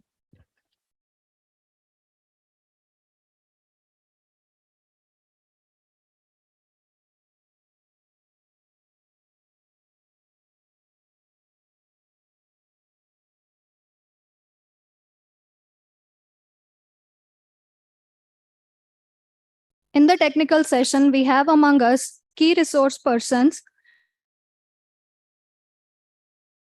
an associate professor at Special Center for National Security Studies, Jawaharlal Nehru University, New Delhi.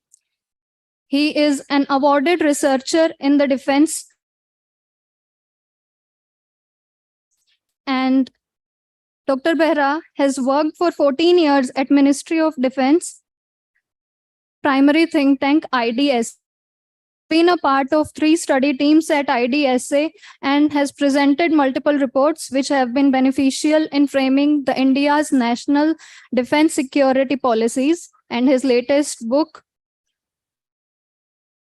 Defense Strategies, which was launched in 2021, enumerates the key policies from the defense perspective.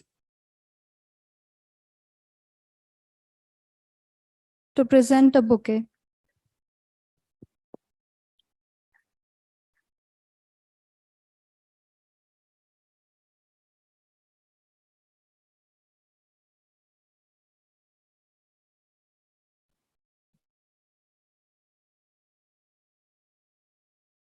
Is Professor Rajiv Kumar Singh, a professor of political science at Central University of Haryana.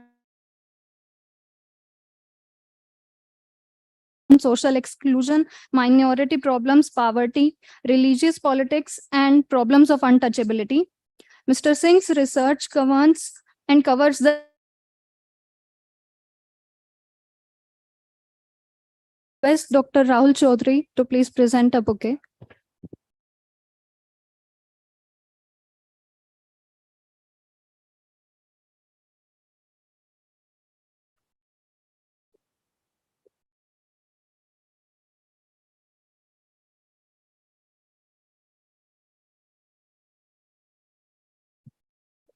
Now I would like to hand over the session and the dais to our Honorable Chair, Professor Karodi Singh Ji.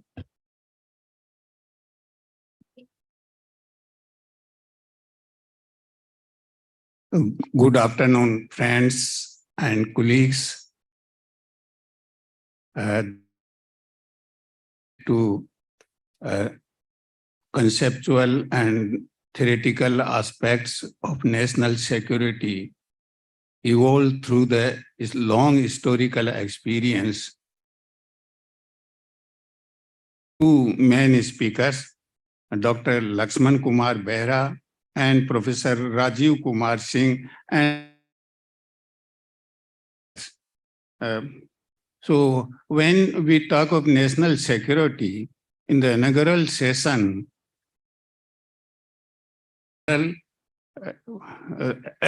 suggested that the world is changing, that there is a fluidity, a sort of transformative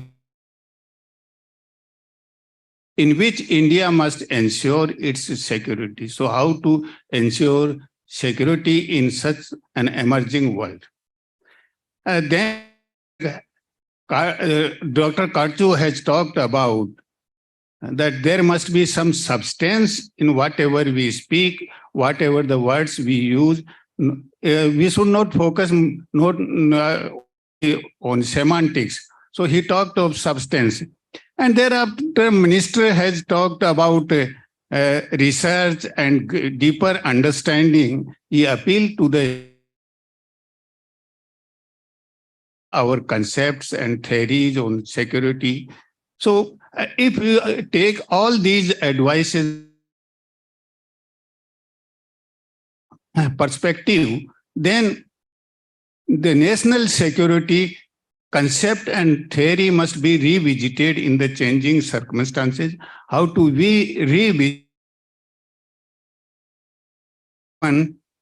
Security is being pursued as interchangeable with the defense. But nowadays, wider meaning, it involves the social dynamics and domestic situation in a country that security policy. But sometimes we feel confused when we see the media portrayal of the national security and diverse, because think tanks are not unanimous about the national security. So there are diverse perspectives. We should not confuse the media portrayal. The national security policy is somewhat different, but guided by the think tank perception and public opinion. So when we try to revisit, so we must have focus on 2-3 points. What is to be secured in terms of India's national security? This question must be answered first. And who is threatening such a security which we want to secure? And how this is being challenged and threatened? And what should be the instrumentality of the India's national security? So all these questions we must address in a theoretical conceptual framework with a long historical experience. And I'm sure both the sides, they will enlighten us on this aspect of the national security. So first I will request Dr. national security in Indian context. Yes, Dr. Lakshman Kumar Behra.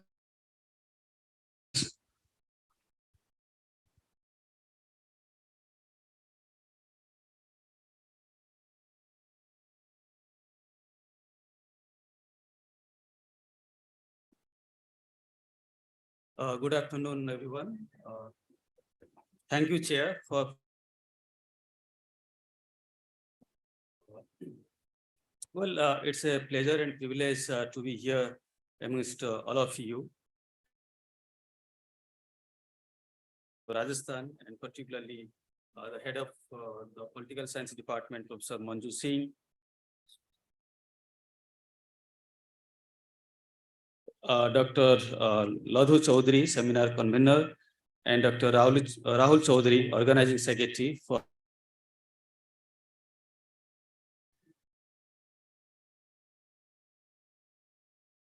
Well, I must also congratulate you, audible?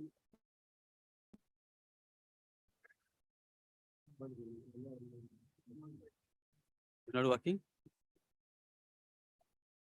Okay. So at the beginning, I must congratulate the University of Rajasthan for organizing this international seminar on national security. I think this is one subject which has been monopolized by think tanks, and particularly Delhi-based think tank. I was actually working in a think tank, MOD think tank, that is IDSA, and this is where we used to discuss these kind of topics. And also, of course, the think tanks, particularly those which is a little difficult for the universities.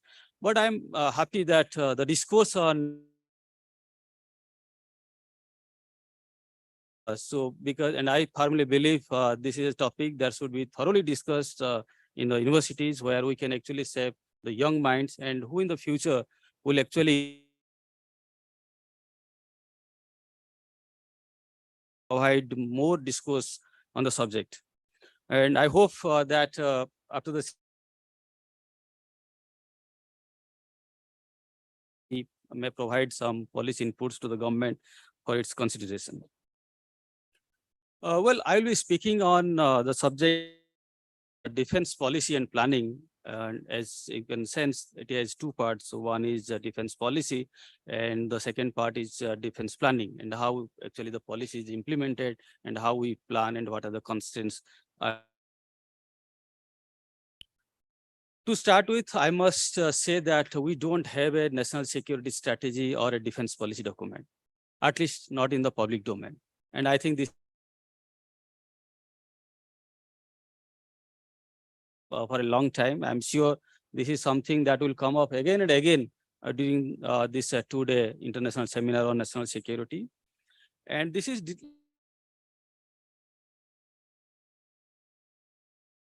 many countries, including our two principal rivals, that is Pakistan and China, they have their own national security policy.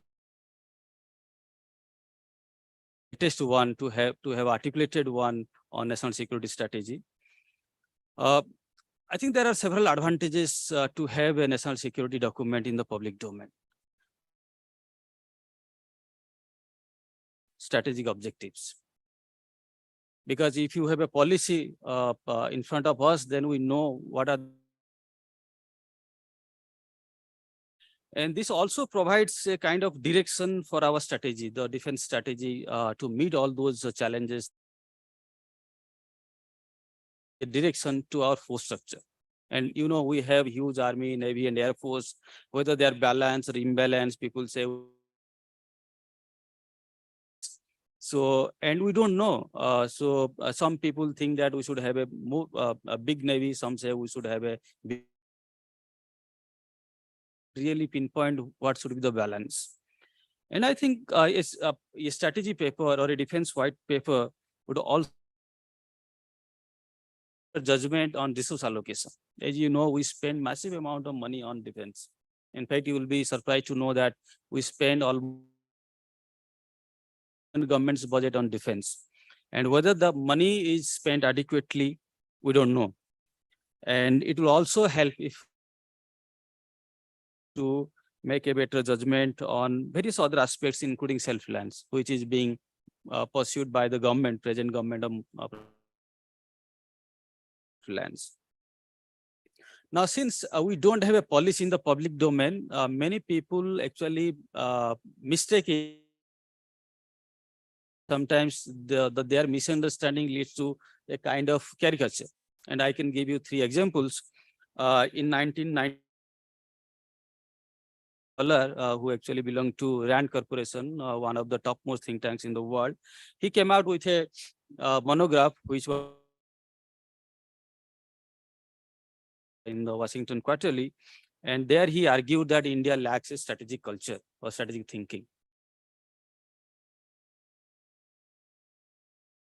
That we follow, and that led to a huge hue and cry in our setup. Some supported him, some opposed him. One of the foundations of his argument was because we don't have a articulated policy in the. Another author named Chris Smith, he came out with a book named India's Ad hoc Arsenal. I would suggest which I am actually highlighting in my lecture. And the second one is India's Ad hoc Arsenal, where he actually argued that India doesn't systematic stage. So sometimes we buy something, we don't know what is the reason. Sometimes we ignore something. Personally died 2 years ago. He came out with another book that is called Arming Without Aiming. So the purpose. But I think to some extent, this is little over exaggerated. Nonetheless, even the Indian strategic community, the retired veterans, think tanks, the university department, they also criticize why can't we have a national security policy in the public domain. So this to the parliament. And I remember in, I think in early or mid 1990s, the parliament was up against arms of criticize the government, why can't we have a national security policy? And responding to that, that time the Prime Minister Rao actually responded to the extraordinary criticism. And he actually laid down in the parliament that we have a policy, although not in a written form, which we may also summarize as the key objectives of our defense policy. And if I may summarize those tenets, he actually said that guidelines that shape our policy is to defend our national territory, by which he meant including our island territories, offshore assets.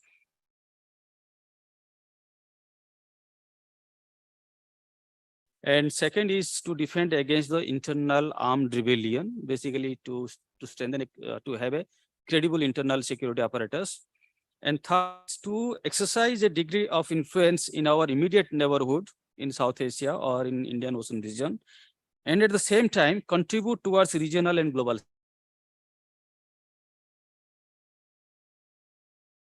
strategy. In both terms, it covers everything, not only protecting our immediate borders, but also to and extends to protecting our, contributing to global and regional stability. Now, let's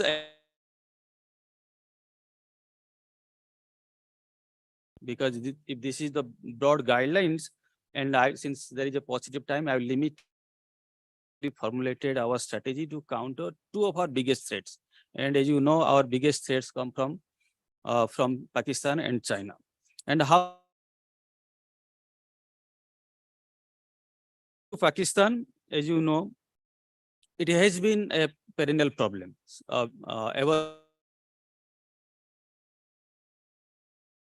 4 of our 5 wars are fought with Pakistan, and we have won each and every time.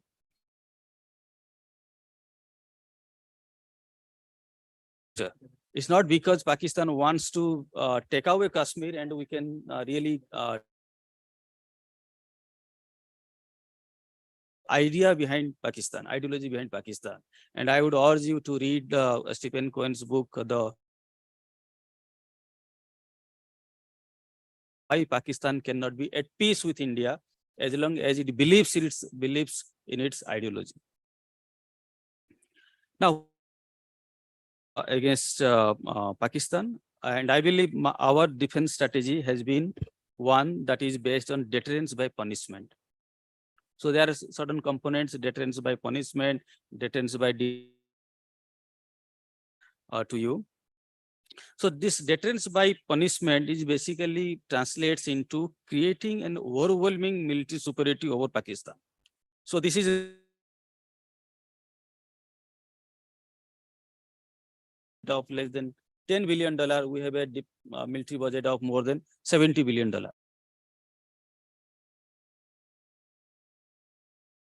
3,000 tanks. So conventional terms, so we have overwhelming superiority over Pakistan. We want to respond through the conventional means. To me,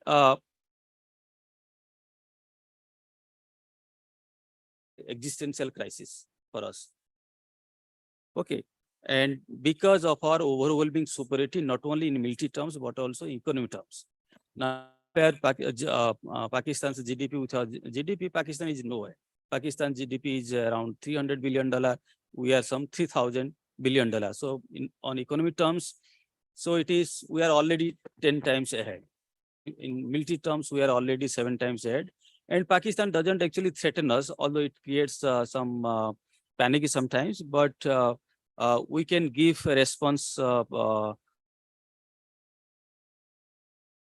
Pakistan. I think China is the bigger threat. It is some analysts say it is the long-term strategic challenge. It is the #1 strategic challenge. Just borders. Like we are having problems as of now in Ladakh. War in 1962, but Chinese challenge is all across India, and it extends to South Asia and Indian Ocean region, which India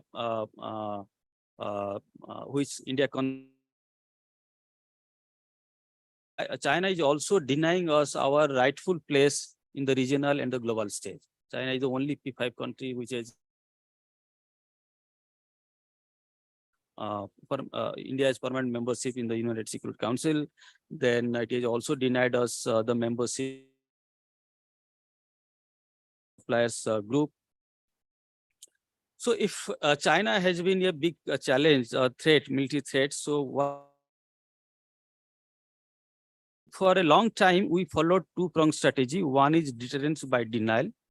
And one element I will explain what does it mean.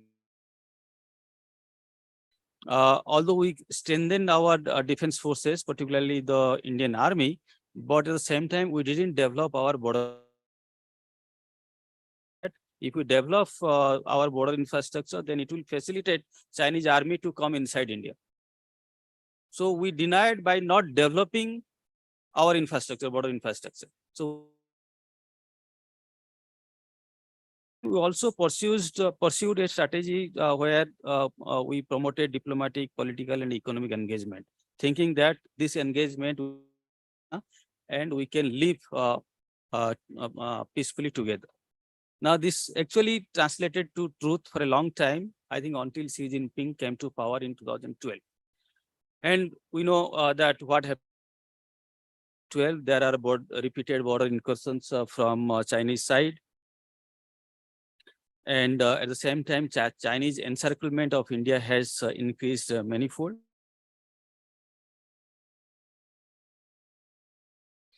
And we see a change in our defense strategy. So if earlier it was deterrence by denial, now we are actually moving to deterrence by punishment. So that is the result. That is the reason why we have now massively improving our border infrastructure, although not at the same proportion what China is doing on their side.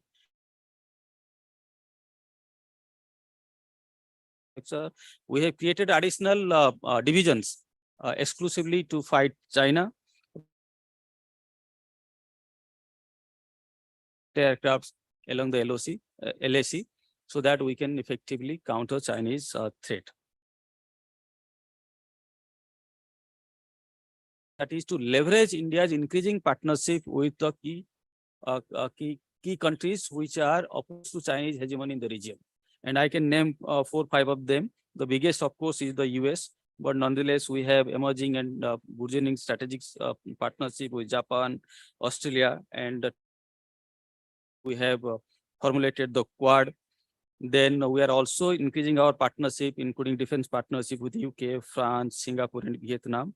So that is another strategy we are following to counter region.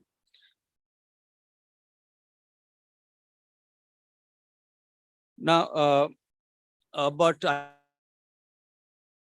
will bother us for some time, and the reason is that unlike Pakistan, against which we have overwhelming superiority both in economic and military terms, the same is not true with respect to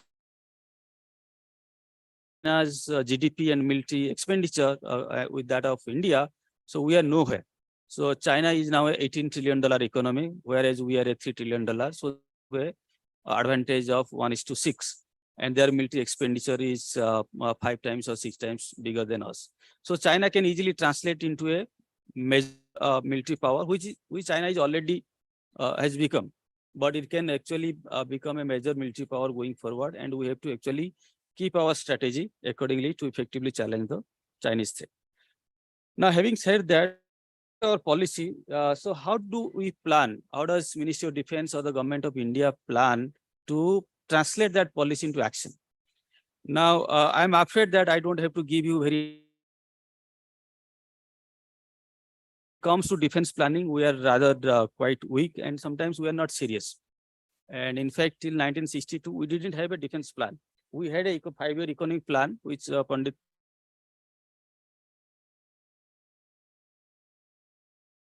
1962, we didn't believe that we need a defense plan. So after 62, came out with a plan, and so far we have actually formulated 13 5-year plans. But believe me, none of the plans have actually been implemented effectively. And I will explain why, what are those constraints, why we could not translate those plans into effective implementation. What are the obstacles why the plans have not been implemented? The first and foremost is lack of political leadership, political direction. Now, if you look at those 13 5-year plans, none of those plans were actually approved in either the Political Affairs Committee or the Cabinet Committee on Security. So the Ministry of Defense has been frustrated to the extent that it is not actually sending those new plans to the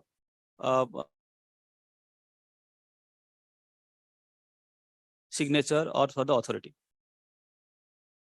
So you can understand that somewhere down the line, so to shape our policy. Then there are structural gaps and tough was. So until recently, as you know, we didn't have a overarching structure within the Ministry of Defense, which can actually sit down and actually do a. So as a result, the prioritization could not happen. So if we wanted some capability, whether it should be located within the Army or Navy or Air Force, that prioritization could not take place. And sometimes Army, which had some major say in our defense plan, they were at upper hand. Sometimes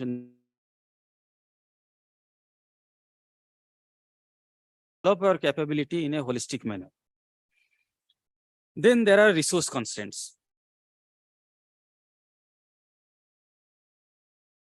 Below poverty line, there is always a resource constraint. But then the resource now, if I give you a figure, you will be astonished to know that our defense budget actually falls short of by more than every year. So they are denied by 1 lakh crore, which is almost 25% of their requirement. So if this is the kind of shortages, and of course,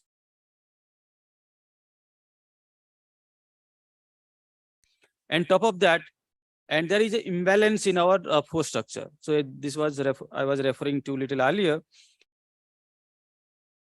Security has become a huge task for us.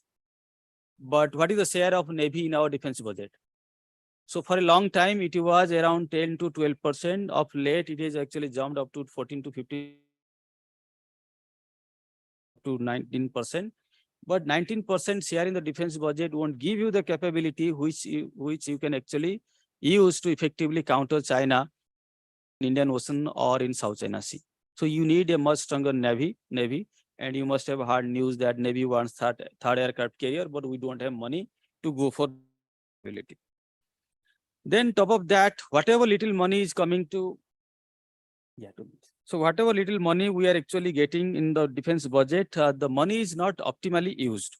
So I can give a percent of our defense budget is actually used for salary and pension. So that actually leaves only around 40% for modernization or upkeep of the maintenance of the equipment. Steps I will explain some of the recent measures.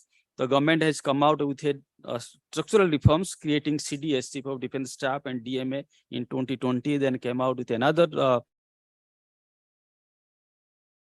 2022. So this is basically to provide a holistic platform for effective some of the imbalances in the defense budget. Now, in the conclusion, I would say that some of the reforms like the CDS or Department of Military Affairs, they are definitely welcome. Lacking in our system is a public version of our national security strategy or defense policy, which I think so we should publish at the earliest time.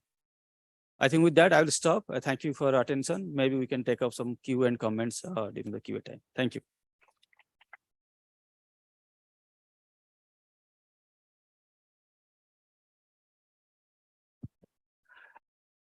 Dr. Lakshman. Our next speaker is Professor Rajiv Kumar Singh. Yes, Professor Rajiv.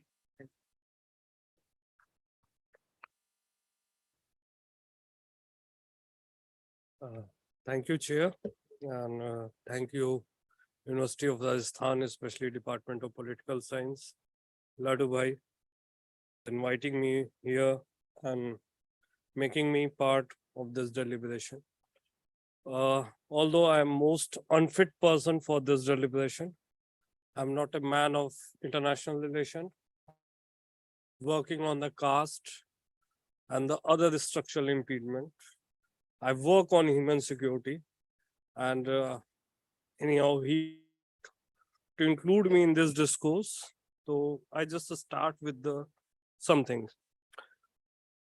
I'm teaching political theory and thought from past 10 years. Nowadays, I'm working on a book also. Feel the whole concept of security is much governed in the sense which it was governed. Hobbes tried to project a strong state or authoritarian state. And since the 21st century or the dawn of the first century, many new security emerged to create another authoritarian or all-compassing state. I'm going to talk much about the border security or the maritime security. I'm not a man of that. But I just start with one report, John Chilcott, 2016. Probably if I ask many, nobody heard about that. That is a British parliamentary committee, and that talk about whether the British participation in the Iraq war is right or wrong. And fine, I'm just pointing out 2 or 3 things. कि पहली चीज जो पूरा discourse create किया गया WMD, शायद अभी आज तो मैंने नहीं चेक किया, लेकिन यदि आप weapon of mass destruction Google पे सर्च करिएगा तो 11,000 समथिंग कुछ सर्चेस आती हैं आपके पास. ठीक है क्या? सबसे बड़ा आर्सेनल किसके पास है? यूएस. और आप सर्चेस को यदि एक्सप्लोर कीजिएगा तो सबसे ज्यादा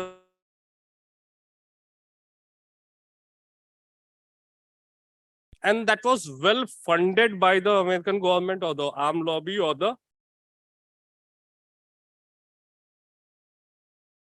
going to kill all the men on the planet. And we are doing a lot of seminar, a lot of conference on that.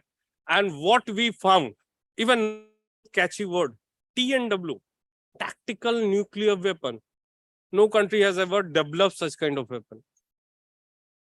And you won't believe alone, America alone has almost all seminar on the tactical nuclear weapons. जिसका वजूद ही नहीं है, उस पे 8 seminar हुए और उस concept पे यदि आप देखिएगा तो मेरे ख्याल से 15-16 पेपर तो मिल ही जाएंगे, चाहे वो साइंस के हों चाहे।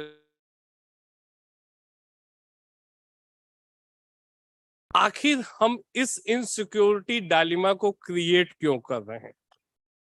My learned friend just before me,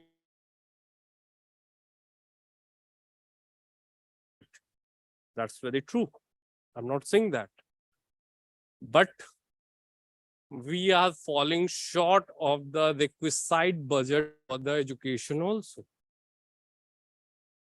Economic development also. For example, if I talk anyone, a literacy rate 78, dropout rate, that is more than 80%. Higher education tak aate aate, and we are the country who are spending around 11% on the defense budget. And if you look at the performance on all type of education, let it be the school education or the higher education, and we are trying to secure our nation.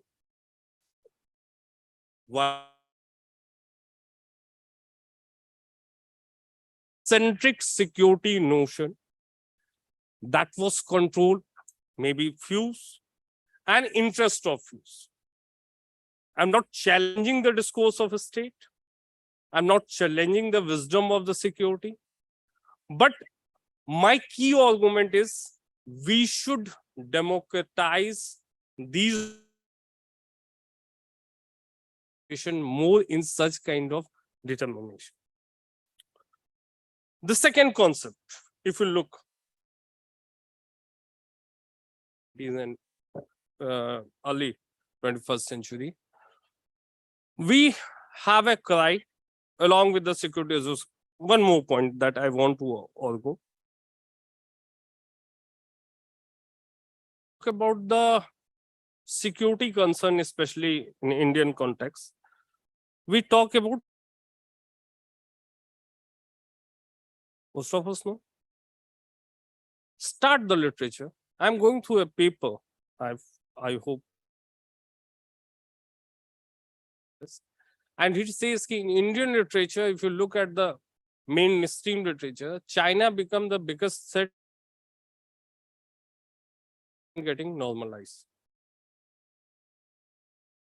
When we are inching close to the US, China is become the enemy number one. Perception created. I'm not going to judge by the number of armory we have, number of weapon they have.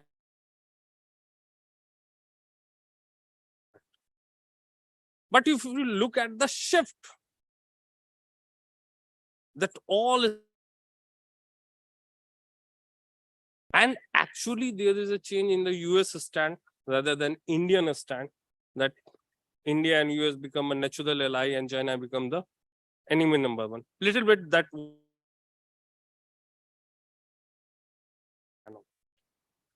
But one most important thing, we are talking about the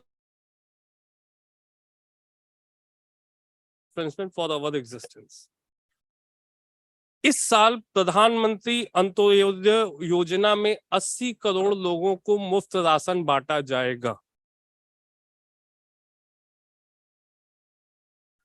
Out of 135 crore, if you are such a condition that आप 60% free का ration दे रहे हो, even they don't have the capacity to buy their basic minimum, what kind of security we are all going for?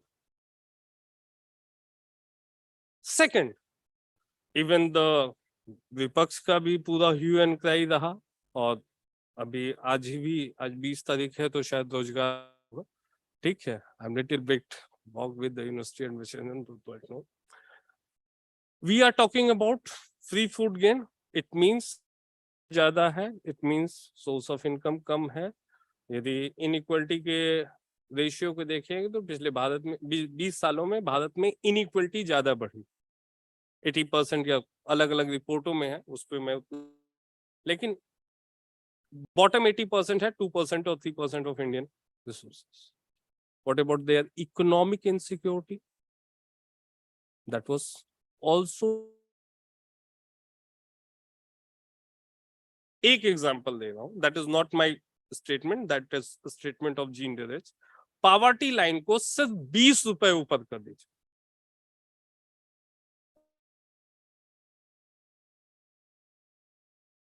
Line की जो population है वो 10% बढ़ जाती है, 10 या 12% बढ़ जाती है. और गुड बाय जीन डिरेज. 5-10 रुपए और नीचे कर दीजिए, 10% और घट जाएगी. This is kind of economic security we are having. Talk about, we all witnessed Corona and we all know the infrastructure we have. Environmental, the most from Delhi, they are just enjoying the environment and pollution of Delhi. But again, I am called internal colonialism. I am a big fan of that term, because all the rich cities that has been developed on the cost of the periphery or the margin that exist either in Bihar, because these are the mineral rich state, not the Delhi. We have full right to move to the Delhi metro, but that somewhere the mine of Odisha or Chhattisgarh, and you travel there 20-40 kilometre travel करेंगे, and you have to find the roads.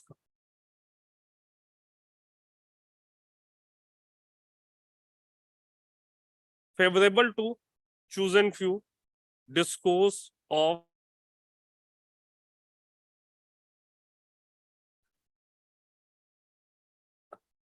last not the least, the one point I'm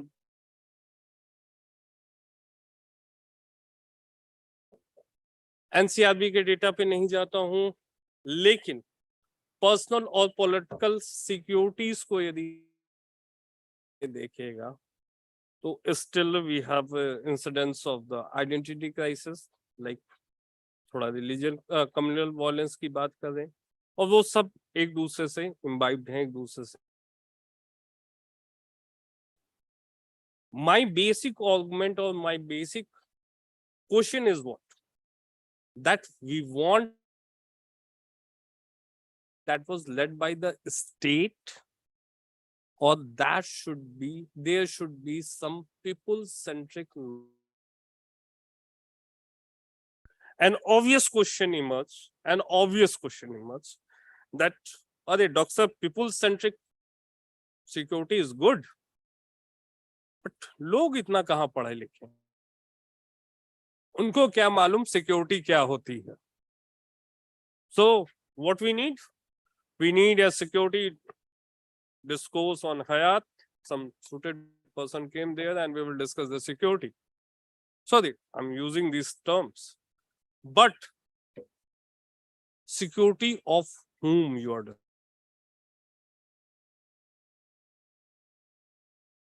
Those who are dying of communicable disease or any other kind of disease,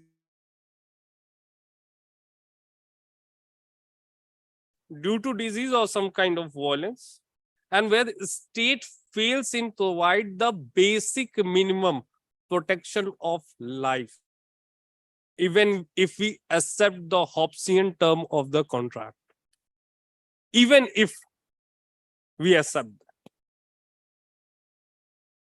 So again, I am saying, okay, the border security or the maritime security, which we all are discussing, and many a times I witnessed such kind of seminar. I'm not going to question that, but we have to rethink that for whom we are thinking about the security. This notion of nation, which emerged from we, the people of India, is something missing in that notion of security, because we are much obsessed that Westphalian notion of the state-centric security and the security discourses.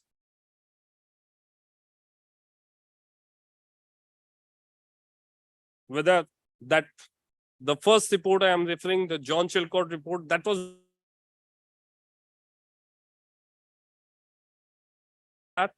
not any public document is there, but you can find it on the website.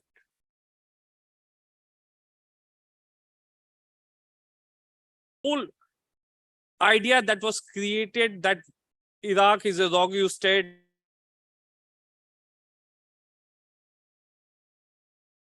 all these are not a reality. That was a hyperfactuality that was created by someone, used by someone for their own benefit. And the whole world was shivering. Saddam Hussein kahin bam to nahi gira dega.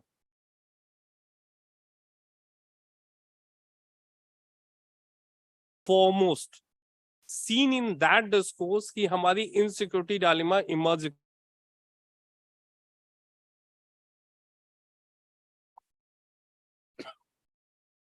That sorry, that insecurity hegemonial construct by someone for someone's benefit. Security for whom need to be addressed in a proper way.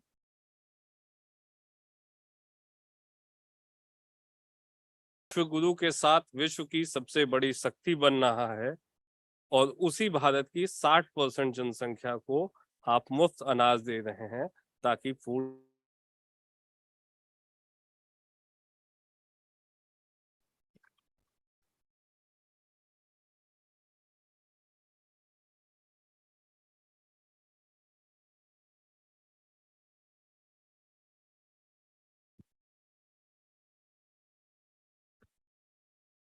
Thank you, Rajiv. I would like to the political and social thought, because I had an experience one advisory board was very friendly with me. I was discussing with him about a decade back. Reservation system had degenerated the Indian society. So this is the threat to the India's national security. So if this type of failings are there, feel apologetic about these things. Anyway, I will keep my comments for them by the end of session. Paper presenters, I would like to name them. And then Ankit Kumar, Asma Khan, Gunjan Shekhawat, and Anup Harshvardhan Parikh. So these 5 names are here with me, whose paper is to be presented in this session. Raise the hand so our volunteers can mark your presence.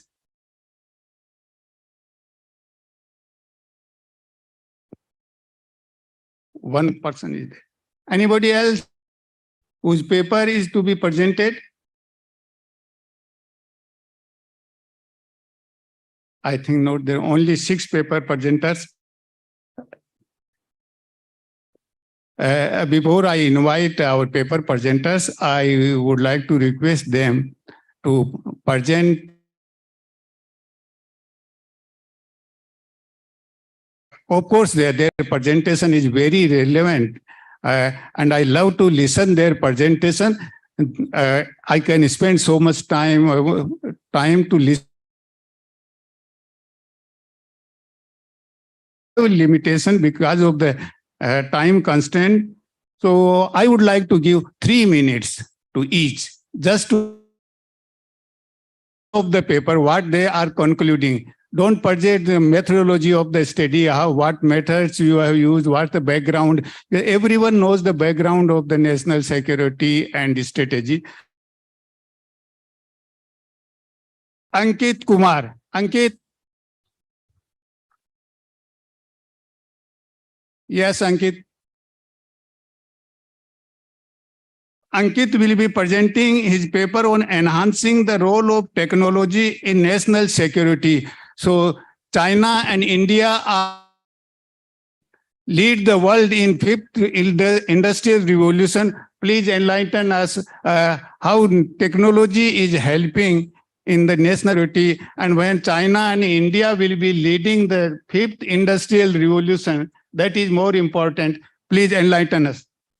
Thank you, sir. My paper actually does not the internal security perspective. So I look at three things. One is the intelligence gathering capability. Second is securing the borders. And thirdly is about counter terrorism within the country, right? So the Kargil Review Committee, it identified and time and again we have seen with 2611 with Pulwama that the intelligence gathering capabilities are just not up to the mark. So you look at the NTRO was established to do kind of the same thing, but it has not been able to do it. Secondly, the drone challenges on the borders. A lot of crossings are done, dead drops are made. We are not able to something from the Israelis that can be studied, that can be looked into. Their Iron Beam drone defense system that works well. That is what they claim. So this should be explored. And lastly, artificial intelligence in counterterrorism.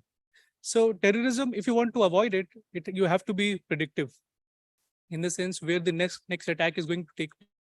What are the thought process of the terrorist that we have to identify? And artificial intelligence, if you keep feeding it more data, is capable of doing that. Or that is what the companies that are marketing these products that are claiming it to do. So you look at the Winter Olympics, these systems were deployed there and they kind of did their job. We don't have a study to find out what was the success rate or what were they trying to achieve. It is reasonable to assume that they did their work properly. So with this, I would like to conclude my paper. Thank you, sir.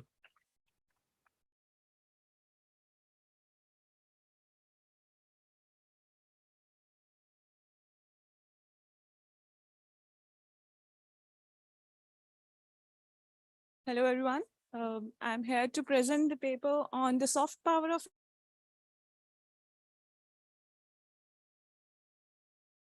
first century. Experts have realized that the national security cannot only be addressed through the nation's hard power. In the present scenario, soft power has also been an rising importance. The concept of soft power was introduced by Harvard professor Joseph Nye in late 1980s. It can be defined as how a country can indirectly influence other countries' decisions. Political bodies through non-military and non-economic means to achieve national interest. In this study, I have dug upon the understanding of soft power strategies in India. Concept can be summarized as getting others to do your bidding without resorting to the hard power. India and roundabout impact of cultural and civilization riches, which have led to the evolution of elements of India's soft power. India is all set on the path of successful journey. Big actor today. Within the study, institutional framework of constitutional democracy. Thank you.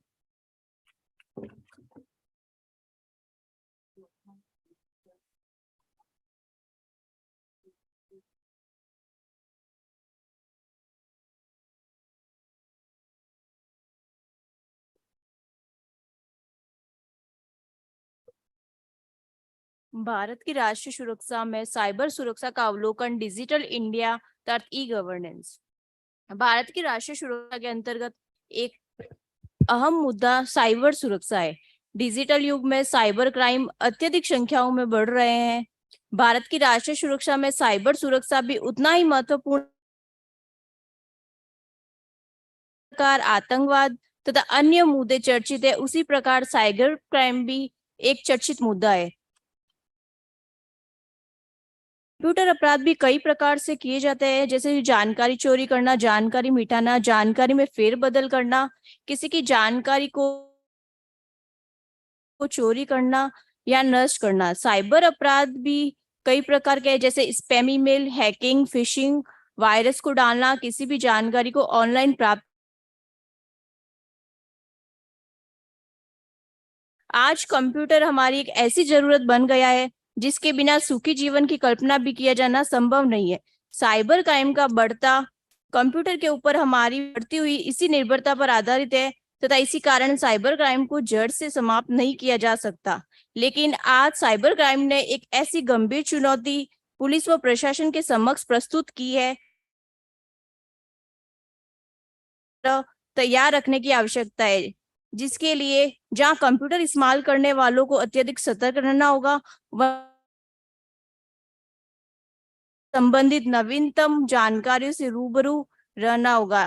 प्राय देखा गया है कि cyber crime के भुक्तभोगी पहुंचाते, जिसके कारण अपराधियों के विरुद्ध कार्यवाही नहीं हो पाती। ऐसे सभी मामलों को पुलिस के तत्काल संज्ञान में लाए जाने की जरूरत है, ताकि एक गाया जा सके। Thank you.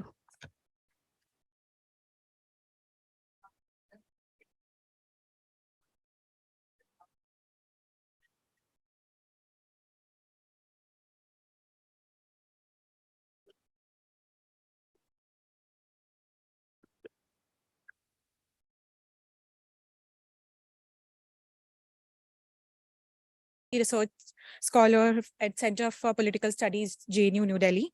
The title of my research.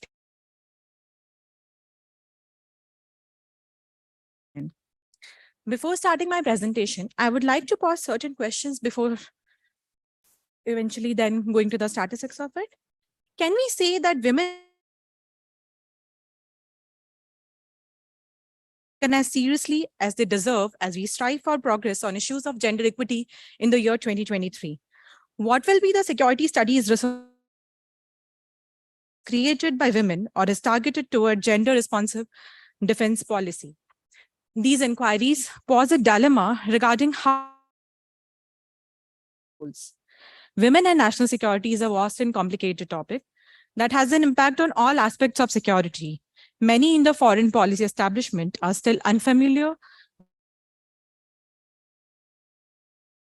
with national security. The relationship between gender issues, peace, and national security is not new.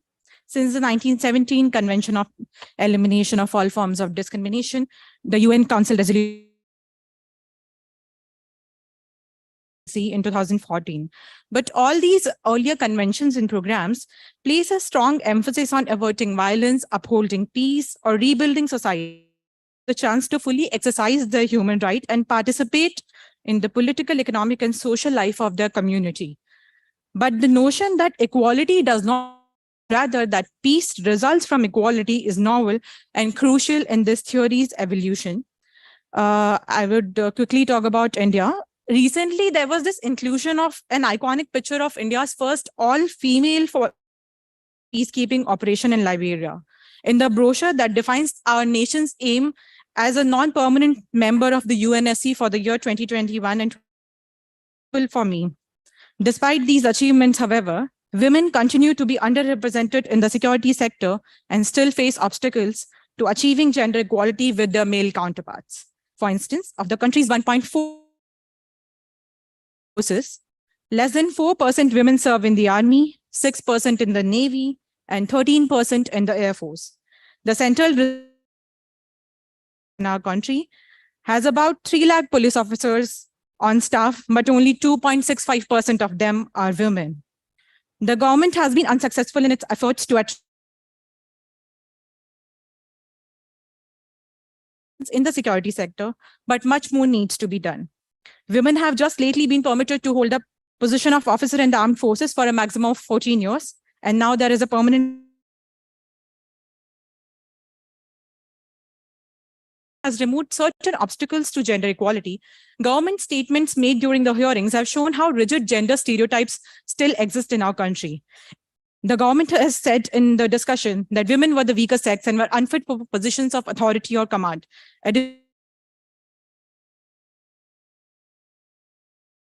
To army style of life, which necessitates sacrifices and dedication from the entire family.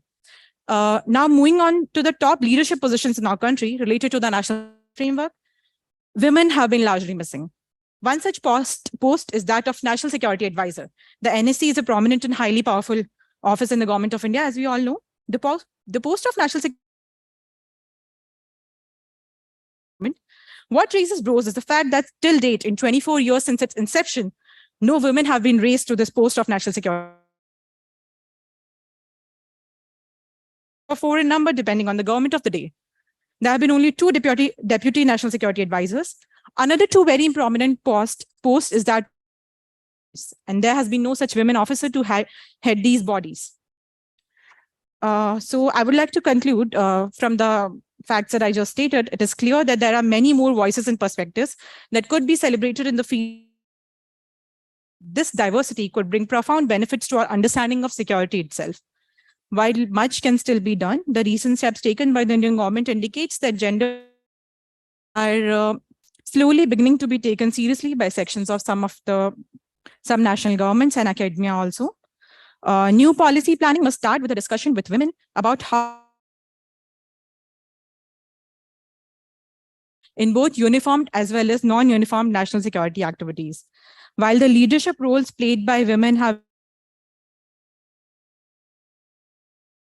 of women in matters of national security, and this performance of leadership teams can constantly show to increased security field. Gender perspectives on national security policies are important. And in addition to being fundamentally just, I think what I'm saying is sounding just to everyone. And in addition to that promotes democracy, political stability, and national as well as global security. Thank you.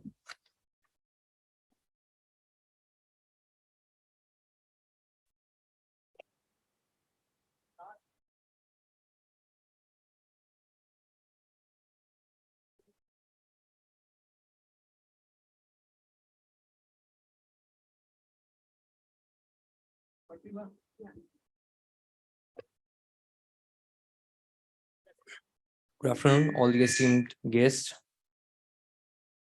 University student of my name is Harshvardhan Parekh. My topic is dealing with the devil, the rise of Taliban and its security implications.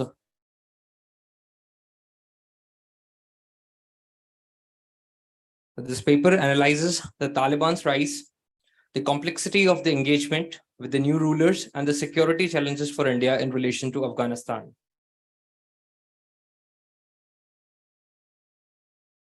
Taliban against the US, but now has started pushing their own interest. India and Pakistan both face several military challenges, balance each other by supporting different groups in Afghanistan. In view of the takeover of Afghanistan by Taliban, the practice is maintained Afghan-led, Afghan-owned, and Afghan-controlled solution, and at the same time, India's aversion to engage with Taliban,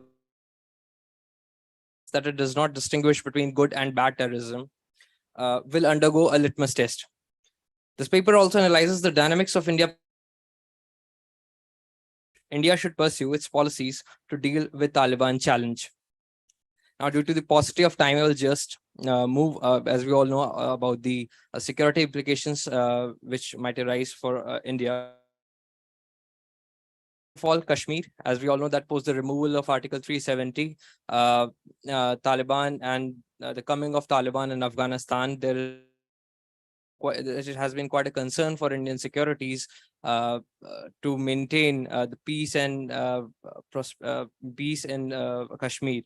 So Taliban control Afghanistan can exacerbate the volatile situation in Kashmir, like it did in late 1980s. At the same time, fighters from Afghanistan and Pakistan army trained Kashmiri insurgents. In the 1990s, when Taliban had greater control, it provided to insurgents, which increased tensions in Kashmir. Another challenge is the ISI challenge, supporting financially and providing military support to groups like Lashkar-e-Taiba. Depth, as I recall, General Pervez Musharraf said that wants. So, however, India, what could be done on India's part? Now we come to India's aversion of Taliban. Post-Taliban takeover, India has taken an.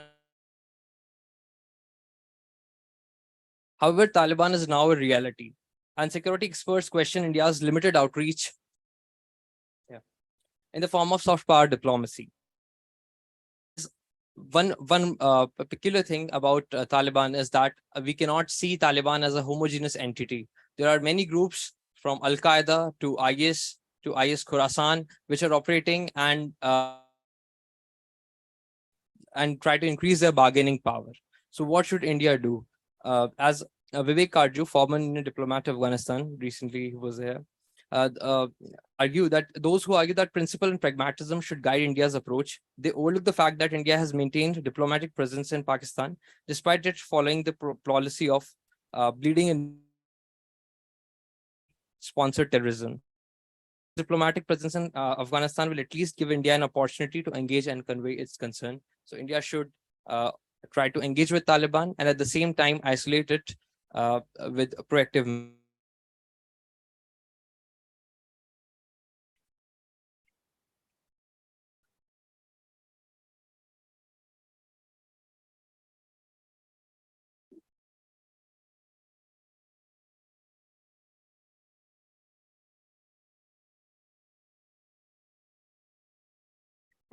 Hello, everyone. This is Dr. Pratibha Sharma, Political Science Department, University Maharani's College. Felt to be give light on what are fundamental pillars of India's national security policies. We are just discussing. One is talking about India's security because there's a motto here. We have placed it in here. So I'll start with this. That every country, this is not only with India, every nation in the same. So India got independence in 1947, and I'll throw light that it is not been able to solve one problem that. So this is one thing which have not been able to solve. There are many issues which are still continuing. There are many, like we have discussed, some have said that nuclear improve, we should improve this and that. We are all talking about to improve. That is, we are all prepared to have fight with others. This is what we are talking here about. What I feel, instead of discussing too much about my paper, I'll just come to the conclusion. This should be done. Security, border security, marine security, defense should be improved. We should not take weapons from Russia. We should develop our own weapons. Over all this, that is, we are prepared to fight. What my point directly is, we should develop such a nation that we become such a power that no one feel like touching and looking so strong at ourselves. So this could be done at the very basic level, that we need to develop each and every citizen. My personal opinion is that could be only possible with this, that we educate everyone. That is the must. Will be developing in every aspect. That is, if we talk about agriculture, IT, many are. So I'll conclude that if we make ourselves strong, there'll be hardly any country that could look to have fight or cheat. Sir said that it is only Pakistan is just 15% of the other. We are more disturbed by other things and all. So this is what I'm saying. This is big power, so that no other nation could see and threat and make us fear. Thank you. Thank you.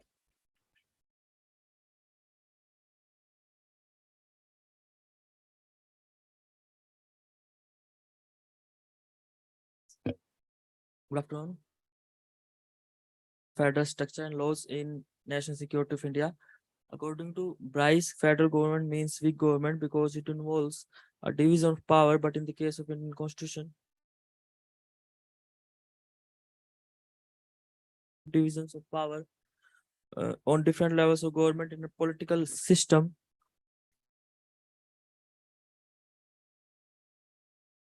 Grave threats like war, external aggressions, and internal disturbance. In a way so that the central government can deal with such type of threats by iron hand. There are many such security laws like prevention,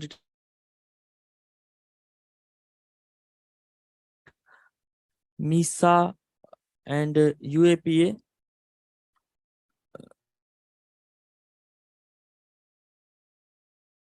Security of is these laws and provisions should be used with great cares to continue with such type of laws and provisions. It should make clearly about these laws procedure,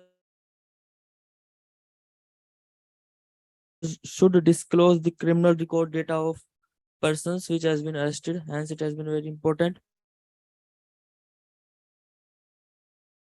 Thank you.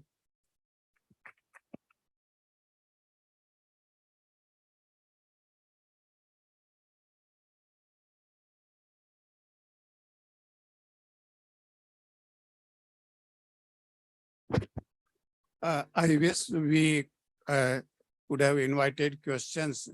Definitely, you might be having some. You can discuss these questions with the speakers outside in the lawn. I will for a couple of minutes. When we talk of the national security, national defense, some of our young scholars have talked about the cyber security and the various diversity to celebrate the diversities. That cyber command and the space command are already under consideration in most of the countries, including India. That apart from these three main commands, military, army, and navy, cyber and space commands are also under consideration.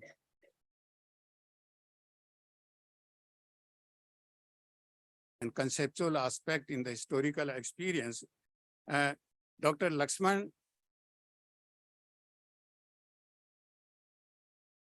perspectives and views of different scholars of the national security, how they perceive, how they have conceptualized, and then and the Navy and all this. And then Professor Rajiv has talked about the. So I would like to mention here that Foreign Policy magazine published a sort of South Asia brief on perception and the military in Indian society. And that survey was published yesterday only. And that says the Indians are pursuing 40. Then 22% Indians are perceiving US as a military threat to India. And then Russia and Pakistan are being perceived by 13% each as a military threat. I don't understand how US and Russia are military threat to India. We can raise so many questions about that survey. And these type of surveys are sometimes creating more confusion because they are not based on just ask the question and then record their percentage, and it cannot be representative as well. But these things are having meaning when we are reading and the young scholars are reading. So that sort of confusion should not be there. So when we talk of the security, what is to be secured in Indian society? and they are not being threatened from outside. They are threatened from inside. The first is the democratic institutions and processes are to be secured. Our economy must be secured, and various diversities present in Indian society must be secured. And they are not being threatened by the common man. The 50% of the 3% of the wealth. So they cannot threaten the national security. Who is threatening the national security is you, if you read statements by very responsible leaders recently.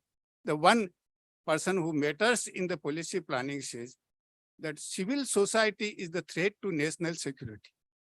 You can check up on internet as well. Another says too much democracy is a problem. Don't you think it is the threat to the national security if we cut it to the Indian national security? How these statements are coming? So the real threat to the national security is from within. So how to deal with?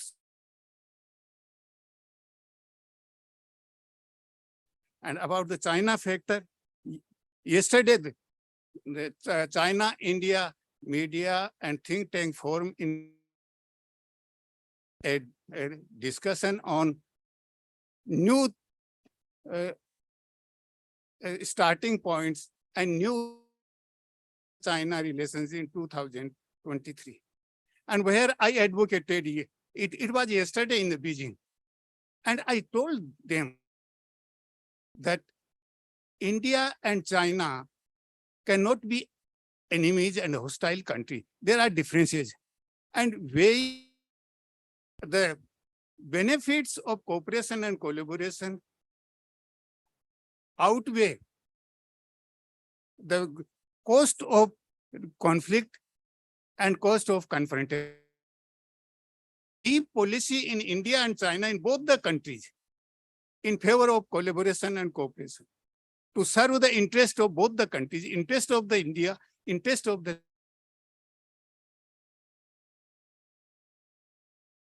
to become modern advanced society by 2047. Similarly, China wants to become modern advanced society by 2049. Then India and China, they want to become leader in the field of technology. Help them to achieve their goals. So the cost on this border dispute and in the other aspects like conflict and confrontation will be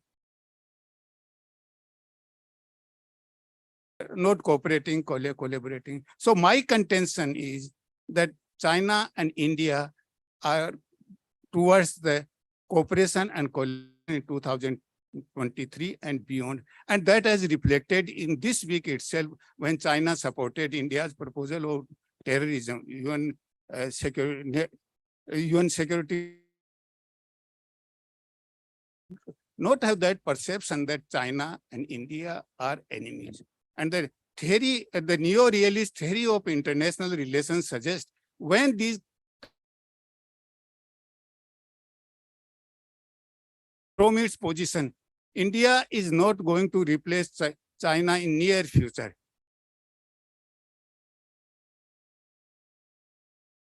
Differences, disputes, conflict, but there cannot be US and China. Because China wants to replace the US, let the West and dominate. Whatever the perception we have in India, that is cultivated by the mainstream media and the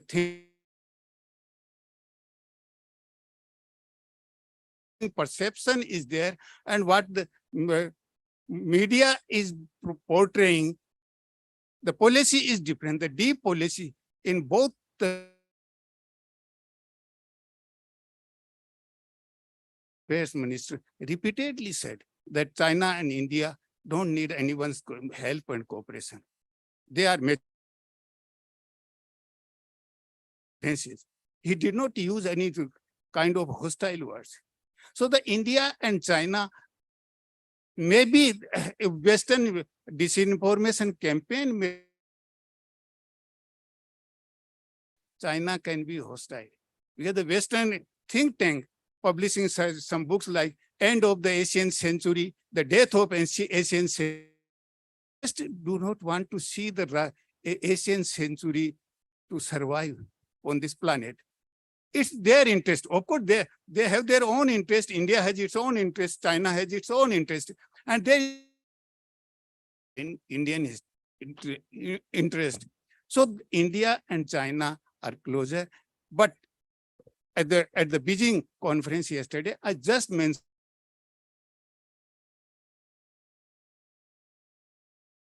pessimistic about India-China relations, but they will be smoothened during 2023. So we should revisit the India-China relations and the concept and theory of the national security in the context of India and China. It must be contextualized. Whatever the theory is there in the general domain, it should be contextualized in the context of India and China. With these, I would like to thank our main speakers, Dr. Lakshman and Dr. Rajiv, for enlightening us. And then our 7 paper presenters. Of course, your papers are very relevant. And I would love to listen your ideas and thought because they are more important than our thought and but time constraint is there. And because of this time constraint, we could not enjoy your ideas and thought, but definitely your scholarly life. With these words, I would like to thank my own department. Of course, it's my own department. I should not thank because I am the child of this department. With these words, I would like to thank each and everyone. And now our organizers will announce for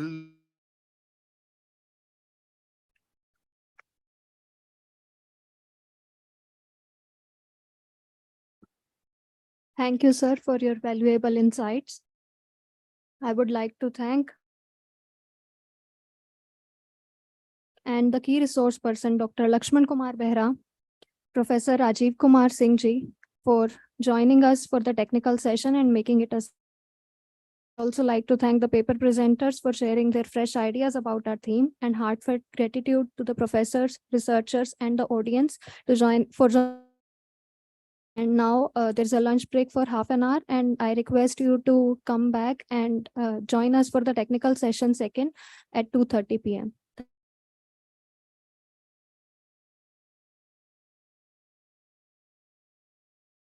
register बोला ले लेना register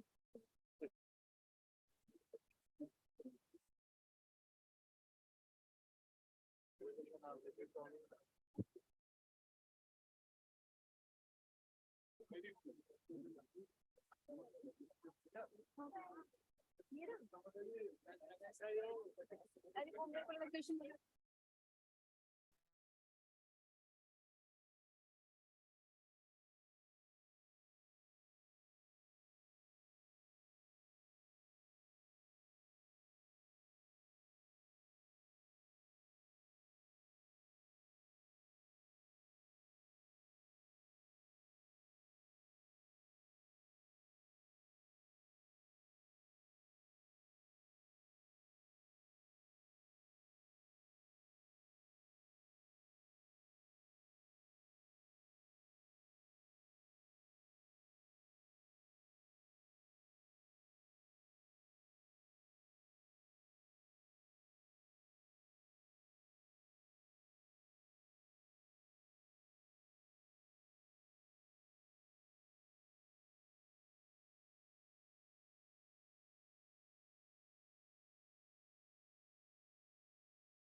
Vishwamitra वैष्णव,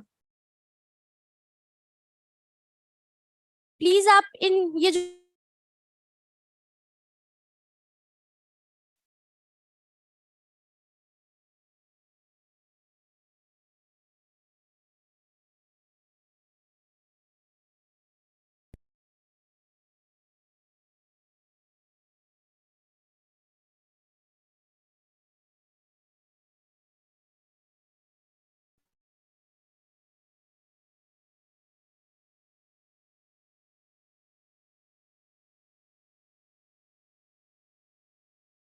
paper presenters है वो please रोज में बैठ जाएं।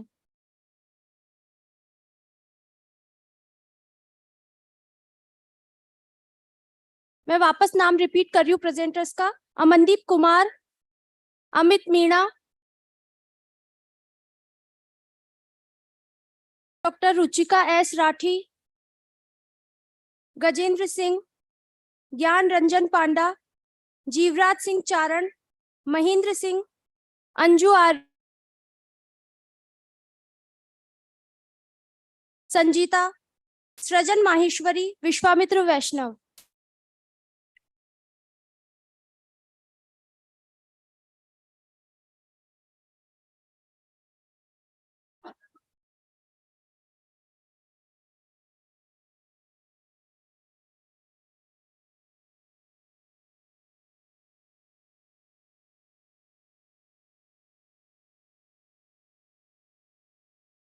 Paper presenters रो में बैठ जाएं।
अरे मैं तो कहीं हूँ सेमिनार में। कौन सी नाम प्लीज? वो तो दिया है ना मैं।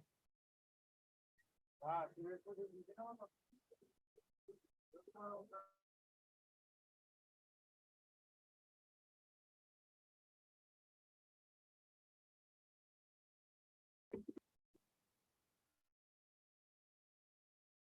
ऑल जो टेक्निकल सेशन सेकंड में ऑडिटोरियम में पेपर प्रेजेंट कर रहे हैं, जिनका लिस्ट आउट किया हुआ उनके नाम मैं ले रहा हूँ। प्लीज जो यहाँ तो आगे आ जाइए इस तरफ लेफ्ट साइड में। अमनदीप कुमार, अमनदीप कुमार है क्या?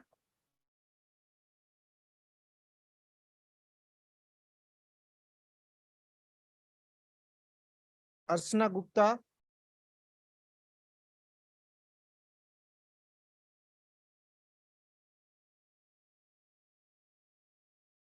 ज्ञान रंजन पांडा, जीवराज सिंह चारण, महेंद्र सिंह,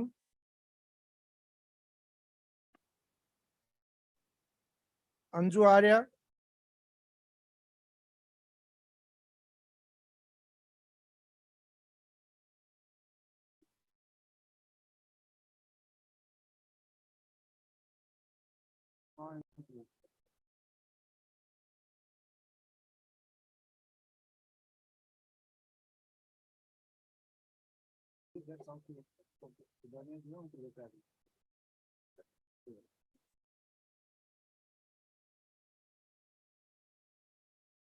सोमदत्त,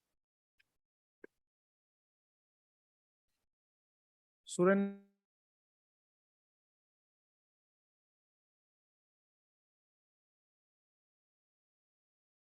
संगीता,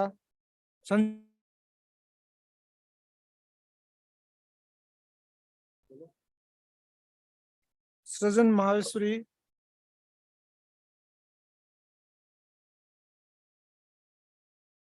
देव।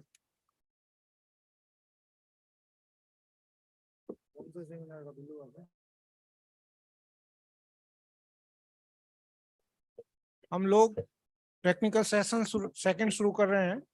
इसके पैरेलल ही वीआईपी लॉन्च में एक सेशन चल रहा है, जिनका वो वहां जाकर बैठे। इस सेशन को शुरू करने से पहले मैं इस सेशन को चेयर करने के लिए प्रोफेसर एस एल मीना साहब, जो former head of department political science जेना, मैं मीना साहब से रिक्वेस्ट करूंगा कि प्लीज आए। इस सेशन में की रिसोर्स पर्सन के रूप में professor Dhananjay Tripathi, head and chairperson Department of International Relations, South Asian University New Delhi, sir. Doctor Rajeev Ranjan, associate professor, College of Liberal Arts, Institute of Global Studies. Doctor Rajeev Yadav, assistant professor, Lady Shri Ram College for Women, University of Delhi. Vishnoi, research fellow, Center for China Strategy and Analysis, New Delhi. All the guests are requested to come on the dais.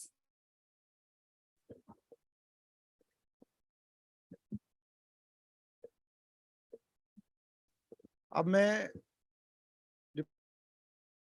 Doctor Suman Maurya madam से request करूंगा कि please plan port present करके sir का स्वागत करें, professor Meena साहब का।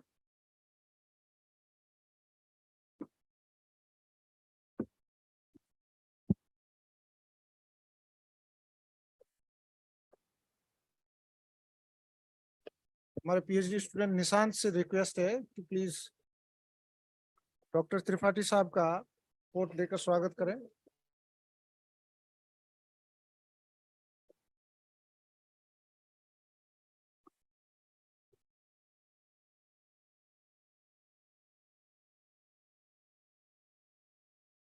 ऐश्वर्या से रिक्वेस्ट है कि प्लीज राजीव रंजन सर का स्वागत करें पोर्ट देके। रवि से रिक्वेस्ट है प्लीज राजीव यादव सर का स्वागत करें पोर्ट प्रेजेंट करके।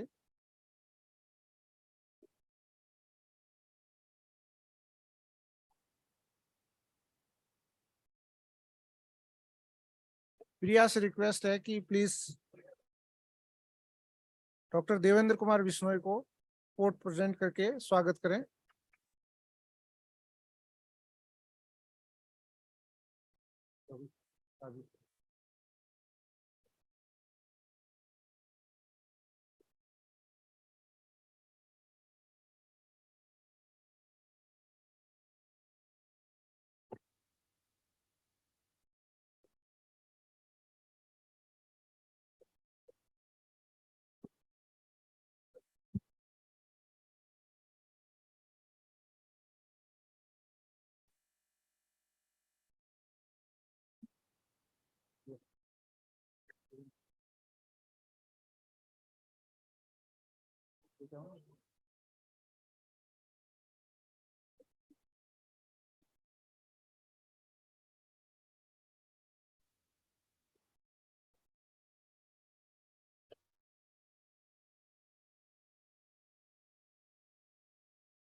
बहुत ही महत्वपूर्ण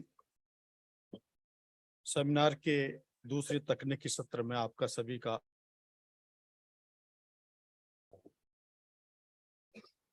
राजनीति विज्ञान विषय से थोड़ा सा अलहदा नेशनल सिक्योरिटी स्ट्रेटेजी और पॉलिसीज चैलेंजेस के सेमिनार जो राजनीति विज्ञान विभाग के द्वारा आयोजित किया जा रहा है, मैं डिपार्टमेंट की विभागाध्यक्ष मंजू सिंह जी को, साधुराम जी को और इनकी तमाम टीम को और सफलता तो आपके उद्घाटन समारोह से तय हो ही चुकी है। तो तकनीकी सत्रों के माध्यम से जो आउटपुट है उनके लिए हम चर्चा करने के लिए एकत्रित हैं। इस दूसरे तकनीकी सत्र में जो इसका थीम रखा गया है, China and India security concern. सुबह से इस ठंड के मौसम में गर्माहट चाइना की तरफ से उद्घाटन सत्र में भी देखा गया। डॉक्टर प्रोफेसर किरोड़ी सिंह जी हमारे बीच में विद्यमान हैं, ये के थिंक टैंक से जुड़े हुए हैं। इनका भी उद्बोधन पहले तकनीकी सत्र में सुनने को मिला और इस दूसरे ही चाइना पर है, तो निश्चित रूप से ये बहुत ही अच्छा आउटपुट देने वाला तकनीकी सत्र सिद्ध होगा। हमारे बीच में 4 महत्वपूर्ण स्कॉलर डायस पे विद्यमान हैं और 5 हमारे रिसर्च स्कॉलर्स स्टूडेंट्स प्रेजेंटेशन के लिए तैयार हैं। तकनीकी सत्र को आप लोगों के सहयोग से बहुत ही स्मूथली चले, इसके लिए कुछ 10-10 मिनट में स्कॉलर्स के लिए मैं निवेदन करूंगा और 5-5 मिनट जो हमारे स्टूडेंट्स की तरफ से जो प्रेजेंट समय सीमा का ध्यान रखते हुए उसका मुझे सहयोग प्रदान करें। मैं डायस पे पहले जो विद्वान हैं उनको मैं सबसे पहले डॉक्टर धनंजय त्रिपाठी जी को मैं निवेदन करूंगा कि अपना उद्बोधन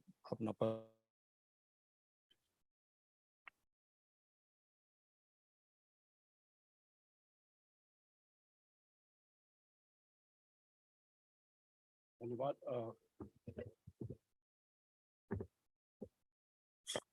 आज के सत्र के चेयर का मैं धन्यवाद देना और धन्यवाद देना चाहूंगा राजस्थान विश्वविद्यालय का, जिन्होंने एक बहुत ही महत्वपूर्ण विषय पर ये संगोष्ठी नेशनल सेमिनार, भारत की राष्ट्रीय सुरक्षा की नीतियां, रणनीतियां और चुनौतियां। मैं हूं और इसलिए लिहाजा मैं, जब भारत की रणनीतियों की बात होती है, अब साथ राजीव हैं और हम लोग बात कर रहे थे कि चाइना एक बड़ा फैक्टर हो गया है, तो मेरा आज का जिस विषय पे मैं बात रखना चाहूंगा वो चाइना किस तरह से भारत के लिए एक चैलेंज दक्षिण एशिया के अंदर है। और हमने और राजू ने डिसाइड किया कि हम इंग्लिश में बोलेंगे आज, इंग्लिश थोड़ा बोलेंगे लेकिन प्रयास ये रहेगा कि हिंदी में। सो कन्वेंशनली इंडिया को हमेशा ही साउथ एशिया के अंदर एक सिग्निफिकेंट पावर के रूप में देखा गया है। उसके कई सारे कारण हैं। एक तो है जोग्राफिकल, डेमोग्राफिक स्ट्रेंथ और स्ट्रेटेजिक डेप्थ। लेकिन सिर्फ यही एक फैक्टर नहीं है जिसके लिए भारत को एक बड़ी शक्ति माना जाता है। भारत के तमाम सारे तीसरी दुनिया के अंदर या तो खत्म हो गई या क्राइसिस में रही, भारत के अंदर के लिए एक बड़ा गुडविल साउथ एशिया और पूरे विश्व में है, और इस लिहाज से भी भारत एक साउथ एशियन पावर के। लेकिन अगर आप देखें तो दक्षिण एशिया के अंदर बहुत सारे स्ट्रेटेजिक थिंकर ये भी मानते हैं कि भारत एक हेजीमॉन है। एक कैसा हेजीमॉन है? जो उनकी घरेलू नीतियों के सही रवैया नहीं है। पर कुछ साल पहले तक किसी को यह नहीं पता था कि भारत को बैलेंस काम बड़ी बाखूबी पाकिस्तान ने किया, और पहले यूएस के साथ जा करके फिर चाइना के साथ साउथ एशिया के अंदर। तो आज जो तमाम साउथ एशियन कंट्रीज हैं वो भी इस बैलेंस की नीति को बहुत अच्छी तरीके से समझ चुके हैं, नेपाल के अंदर, बांग्लादेश के अंदर। और अगर आप उनका ऑफिशियल डॉक्यूमेंट भी देखें, थिंकर्स हैं, अगर उनके आप लेख पढ़े तो उसके अंदर वो साफ तौर पर भारत को बैलेंस करना, और खास करके अगर मैं नेपाल के, तो अगर आप गूगल सर्च करें नेपाल की फॉरेन पॉलिसी पे आर्टिकल्स, तो पिछले कम से कम 5-7 साल के अंदर आपको मैक्सिमम आर्टिकल मिलेंगे जिसमें चाइना एंड इंडिया कहा जाता है। तो ये बैलेंसिंग एक्ट करना शुरू किया। अब ये चाइना है क्या? अभी राजीव है वो हम में ज्यादा, but from political economic perspective अगर चाइना को देखें तो चाइना का एक इकोनॉमिक राइज 1979 से शुरू होता है। ओपननेस पे जाते हैं, इकोनॉमिक को अपने ओपन करते हैं, कम्युनिस्ट कंट्री होने के बावजूद भी अपनी इकोनॉमी को ओपन करते हैं, और उसके बाद उनका लगातार एक इकोनॉमिक ग्राफ है।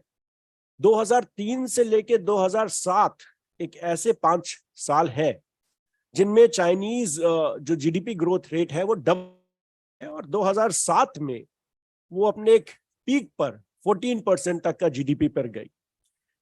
चाइना एक ऐसा देश है जिसने एक को आउट ऑफ पॉवर्टी से ऊपर उभारा है, और इसका ये जो प्रेज है, ये वर्ल्ड बैंक से लेकर तमाम सारे इंटरनेशनल ऑर्गेनाइजेशंस की जो डेवलपमेंट है इसको लेकर काफी सारा प्रेज है। चाइनीज इकोनॉमी भी हाल के कुछ समय में थोड़ा सा उसको ट्रबल हुआ है, खास करके 2022 के अंदर उनका जीडीपी ग्रोथ रेट 3% रहा है। लेकिन अभी माना जा रहा है कि जैसे वो कोविड पॉलिसीज और जीरो कोविड पॉलिसी थी शी जिनपिंग के बाद, शायद 2023 में 5% और 2025 में 7% का जीडीपी ग्रोथ रेट रहेगा। चाइना सेकेंड लार्जेस्ट इकोनॉमी है, 18 ट्रिलियन की इकोनॉमी है चाइना की, नेक्स्ट टू अमेरिका। और भारत का जो जीडीपी है नॉमिनल टर्म्स में देखा जाए तो 3 ट्रिलियन के करीब करीब है। तो अगर एक मोटा मोटा हम अगर एक तो Chinese economy is way ahead of Indian economy. They are at 18 trillion, we are at 3 trillion. Second very important factor is, हम political economy में बोलते हैं कि if a country has a money, then they will definitely like to world. So it is not that China is investing only in South Asia; they are investing everywhere in the world. वो Africa के अंदर उनके बहुत सारे investment है, middle interestingly Iran के अंदर उनके बहुत इन्वेस्टमेंट है, और इसी तरह से साउथ एशिया के अंदर भी उनके बहुत सारे इन्वेस्टमेंट्स हैं। अगर आप चाइना का देखें तो अभी मैं एक सेमिनार में आने के पहले मैं कुछ अमेरिकन वेबसाइट्स को देख रहा था, तो उनके भी तरह तरह के फिगर्स हैं जिसमें उनका ये मानना है कि चाइना का जो यहाँ पर इन्वेस्टमेंट है बीआरआई के तहत, उसमें तकरीबन $100 बिलियन वो साउथ एशिया के अंदर इन्वेस्ट कर रहे हैं। अगर आप एक बहुत और इंटरेस्टिंग फिगर है, अगर आप इंडिया और चाइना का ट्रेड रिलेशन देखें तो वो भी अराउंड 100 बिलियन USD है, and this is despite whatever is happening at the borders. And this, by the way, this trade relation is highly in favor of China. Interestingly, with US, which is the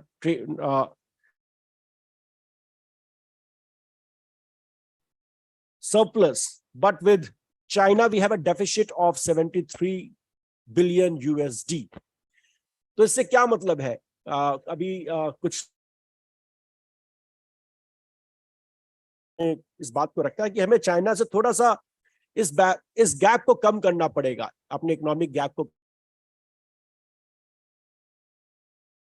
लेते. That means China over the years emerged as an economic giant, where despite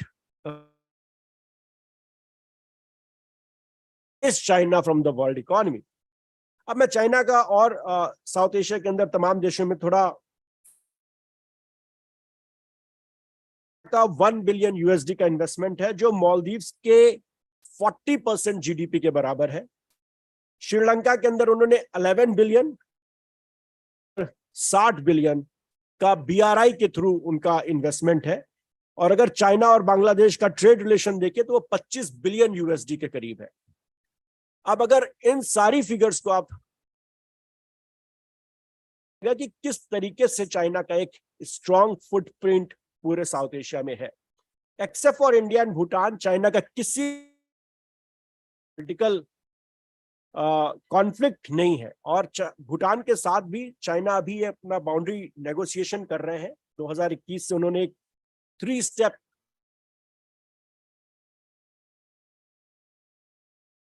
शुरू किया है, और जो boundaries का negotiation कर रहे हैं उसमें ढोकलम, जहां पर इंडिया और चाइना का प्रॉब्लम्स हुए थे, वो नेगोशिएशन शामिल है. तो बहुत आश्चर्य नहीं होगा हमें अगर कि 2025 या 26 तक भूटान और चाइना के रिलेशन भी काफी मजबूत हो जाएं. इसके साथ ही साथ the Chinese have a military, they are supplying military hardware to number of countries including Pakistan पे तो उनका बहुत पुराना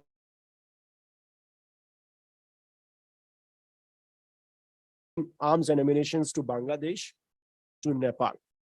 So it is not merely the economic partnership, which is in billions of, their investment is around $150 billion in South Asia, but also they are supplying military hardwares, and that is on a very comparative rate. India. This is what I wanted to present. ये सारी figure शायद आपको पता हो, but जो दो लगातार हमारी स्ट्रेटेजिक कम्युनिटी के अंदर जो दो बातें हैं, एक ये है go more close to the west by Quad and many other Indo-Pacific, etc. The second is we should not focus on South, the regional group like BIMSTEC, that can replace South Asia. All of this create more anxiety in the Chinese strategic community. When उनको लगता है कि India will be used by the Western powers, and this really opens more aggressive Chinese, in point that has been said about BIMSTEC, कि एक हम एक regional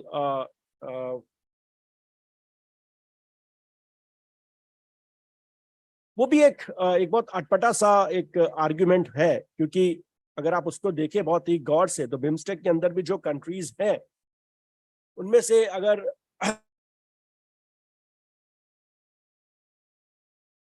और strategic relations हैं तो इंडिया के लिए क्या रास्ते बचते हैं? क्या बिम्स्टेक एक रास्ता समझ से, ना क्वाड एक रास्ता है. क्वाड एक डेफिनेटली आपको एक स्ट्रेंथ देता है, आपको एक बैलेंसिंग करने की शक्ति देता है, लेकिन is Quad going to be the real what people say sometimes? I don't think so, because anyway अगर आप इंडो पैसिफिक स्ट्रेटेजिक पेपर पढ़े इन तमाम सारे देशों का, तो हमारी स्ट्रेटेजिक कम्युनिटी क्या बोल रही है उसको छोड़िए, आप क्यों का बता दूं, तो उसके अंदर वो साफ तौर पे लिखते हैं कि Quad should not be seen as a, और Indo Pacific should not be seen as a thing where they are going to counter China. And the EU strategy is very clear. They say that they have to maintain a good relation with China. So while we are very happy, we propagate this time and again that Quad is something which is anti-China, whereas many Quad countries have country bloc. That's very important. Second, about BIMSTEC also, regionalism as one of the courses. Running away from one regional group and going to the another regional group is really to engage with both the groups. आप BIMSTEC भी करो, आप South Asia भी आपको उतना ही important way में करना पड़ेगा. This is where I would like to close. What I want to say is how to look at China. वो interesting turn big crisis के साथ, और उस economic crisis के अंदर हमने देखा कि despite a very good economic ties with China, whatever manner, as I already presented, that they are sitting at 18 trillion and we are at 3 trillion. So economic, whatever way, whether it was 1.5 billion USD help to Sri Lanka, goodwill. With what happened with that, I'm not talking of a case study of Sri Lanka, but what happened with that is conclude. Okay, लेकिन उससे ये हुआ कि China का जो development जो policy, the kind of a development that China is doing, अगर आप श्रीलंका के अंदर देखें तो 11 बिलियन लगा करके भी Sri Lanka is in deficit. Huge economic crisis. So the question is started in whole of South Asia that whether this kind of Chinese investment is good or whether the Indian approach, which is a community-centered development approach, is good. And I think that is the ray of hope for India to re-engage with South Asia, because the question has now emerged. People are debating the Chinese development model and the Indian development. Now in Sri Lanka, the debate is now in Nepal, the debate is now in Maldives. And very interestingly, even in Afghanistan, there are a question Indian development projects, none other than by Taliban. So these are the important development. My submission is that going away from South Asia, China, you have to engage with the South Asian country and you have to stay in South Asia. Thank you very much.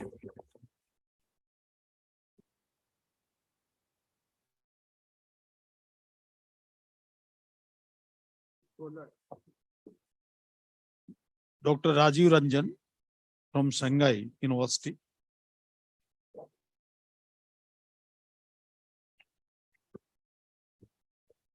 Thank you. Thank you, Chair. Let me first thank University of Rajasthan, Laduji, Head of Department, and sharing some of my thoughts with you. I would like to share, I would like to provoke some of the ideas so that for some weeks or months or years, so that now we talk about China. And I think since this morning, China is everywhere. Now China is not an elephant, but China is everywhere. जैसा कि Dhananjay sir ने कहा कि we will use English so that message goes far.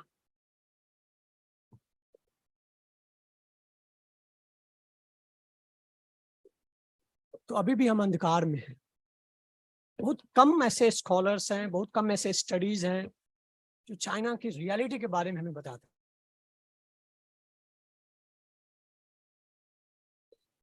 थोड़ा सा history, थोड़ा सा मध्यकालीन, और फिर आपको हम अभी के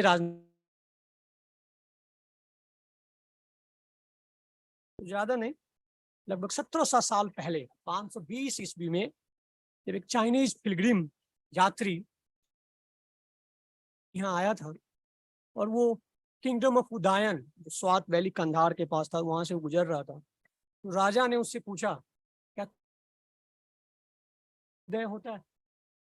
तो उसने बोला हाँ सर, मैं वहीं से हूँ जहाँ सूर्य सबसे पहले निकलते हैं. जापान है, आप कह सकते हैं कि चाइना में. क्वेश्चन था कि उस कंट्री ने कभी कोई साधु संत पैदा किए क्या? और आज भी हम इसी क्वेश्चन पे लटके हुए हैं, क्या कि चाइना में कुछ है? हैं, लाओत्से हैं, उन्होंने बताया फिर कि क्या क्या हुआ है। तो आज भी आप देखो, कहीं भी जाओ, किसी भी गांव, किसी भी कॉलेज, चाइना जो है एक हमारी तरफ बड़ा सा, मैं छोटा सा एग्जांपल देना चाहता हूँ। अभी गालवान में हमारे 20 सैनिक मारे गए थे उनके। तो जब इस समय इंफॉर्मेशन की बात हो रही थी, बहुत सारी इंफॉर्मेशन की बात हो रही थी, इंफॉर्मेशन वॉरफेयर, साइकोलॉजिकल वॉरफेयर, तो उस समय हमारे व्हाट्सएप थी 108 चाइनीज नाम की। आपने गौर किया होगा, 108 चाइनीज नाम थे। ये जो सोल्जर्स हैं वो मारे गए हैं। रियलिटी में जो चाइनीज जो नेम थे वो व्हाट रामायण महाभारत है, उनके जो कैरेक्टर्स हैं उनके नाम आपके व्हाट्सएप पे सर्कुलेट हो रहे हैं। तो ये इंफॉर्मेशन वॉरफेयर, चाइना में जाते ही उनको पता चल जाता है कि ये तो उनको कुछ पता नहीं। यानी कि साइकोलॉजिकल वॉरफेयर हम किसके लिए कर रहे हैं, उनके लिए या अपने लिए। अब आपको यहाँ देखना होगा कि जो हम आज पूरे दिन भर किसके लिए, नेशनल सिक्योरिटी पॉलिसी किसके लिए, क्या आपको अंधकार में रखा जा रहा है कि उनको अंधकार में रखा जा रहा है। Information warfare will be only effective we create this narrative in Chinese mind, not in our mind. But यहाँ तो हमारे ही माइंड में क्रिएट किया जा रहा है कि हमने 108 मार दिए और वो थे।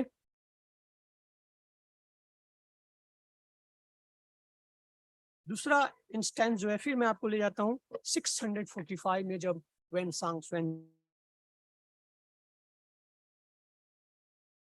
जब वो वापस जा रहे थे, तो जो फेलो स्टूडेंट है नालंदा यूनिवर्सिटी में, उन्होंने उनसे पूछा कि व्हाई आर यू गोइंग, क्यों जा रहे हो वहां, वहां तो कुछ भी नहीं है, यहाँ तो कम से कम बुद्धा है। चलो बुद्धा नहीं है कोई बात नहीं है, but still we can river, we can learn from his presence in this. कि अभी भी हमारे पास जो है वहाँ के नॉलेज, वहाँ का इंफॉर्मेशन हमारे पास नहीं है। And until and unless we know the right person and facts, how we are going to formulate our policy. The problem is now that we have a lot of information.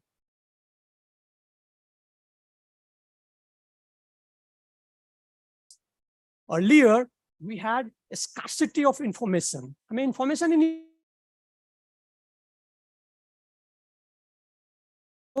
Google Baba hai, Wikipedia, you have a lot of information, and then WhatsApp.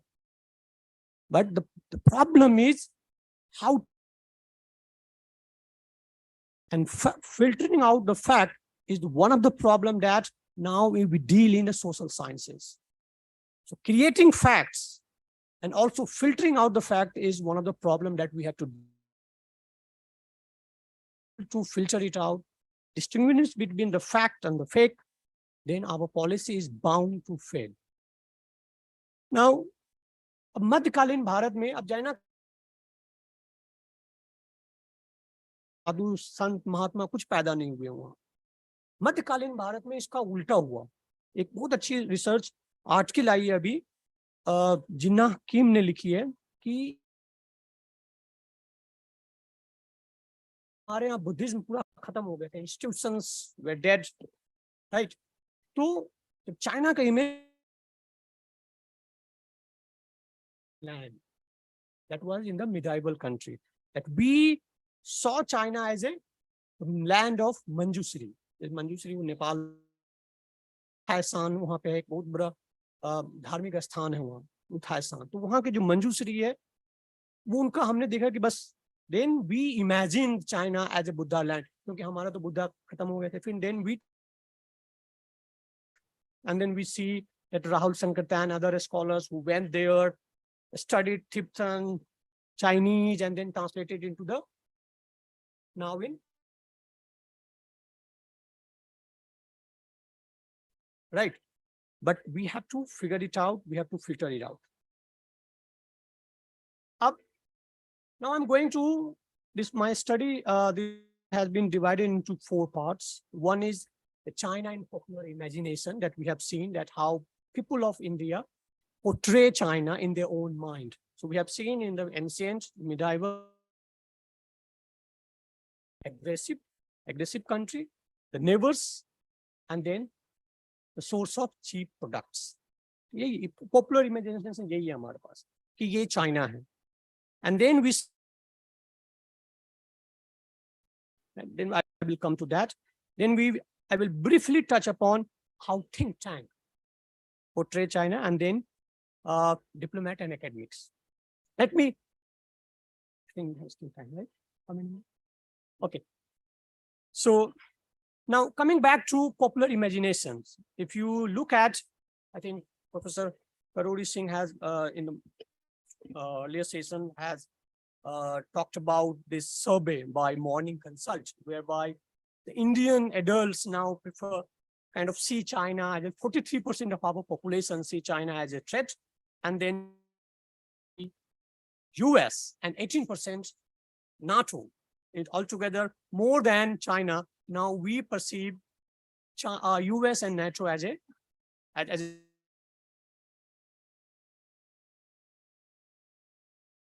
this whole process, that how the imagination comes into your mind.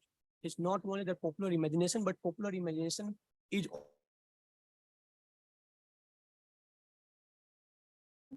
and what Professor Karori Singh has also illustrated that how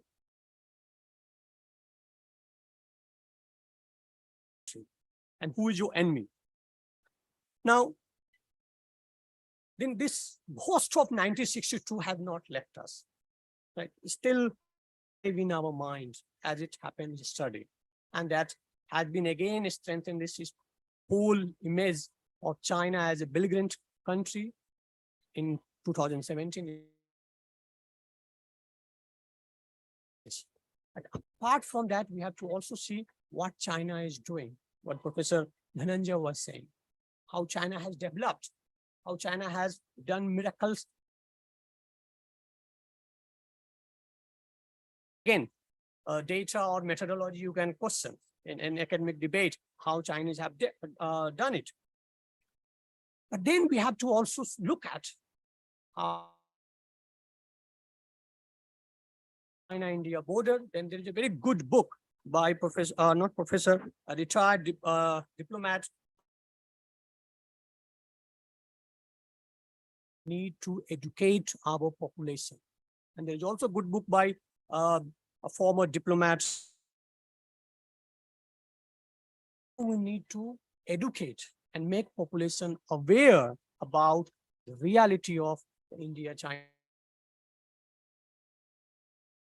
Only that China and India is engaging, or whether they are rivals.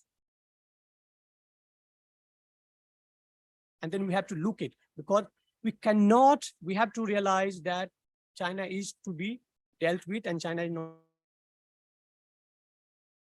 US is far away from there. The US dealing with China is altogether different strategy. What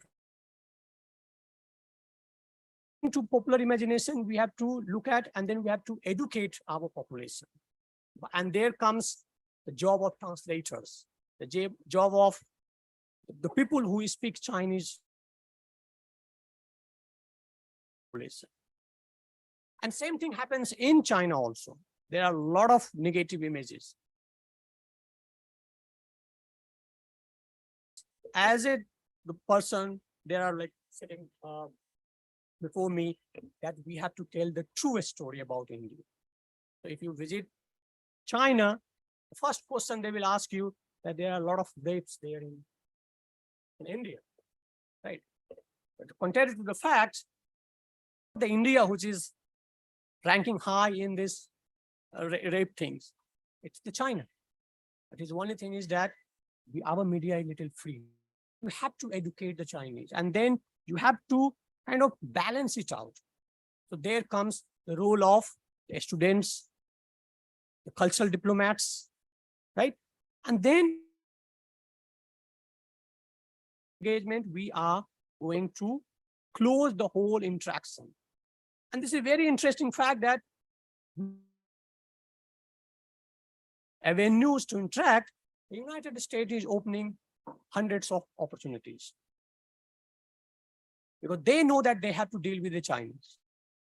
So we have 135 billion of trade. US have 735 billion of trade.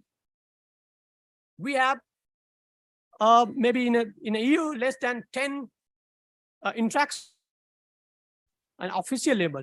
US has hundreds of mechanisms to interact with the Chinese. Without interaction, how you are going to know the reality of the Chinese intention? Yes. Now, we don't need to tell about the media. Us. So if you have like recently, a lot of media houses was contacting a lot of scholars in China and India that can you talk about the Chinese come on the televisions from the China, or the television cannot go there because you have to houses in China, and except one, none of them has working. Whole understanding of China is based on foreign media, whether it's Reuters, NYT, or People's Daily. So either we are dependent on the West or we are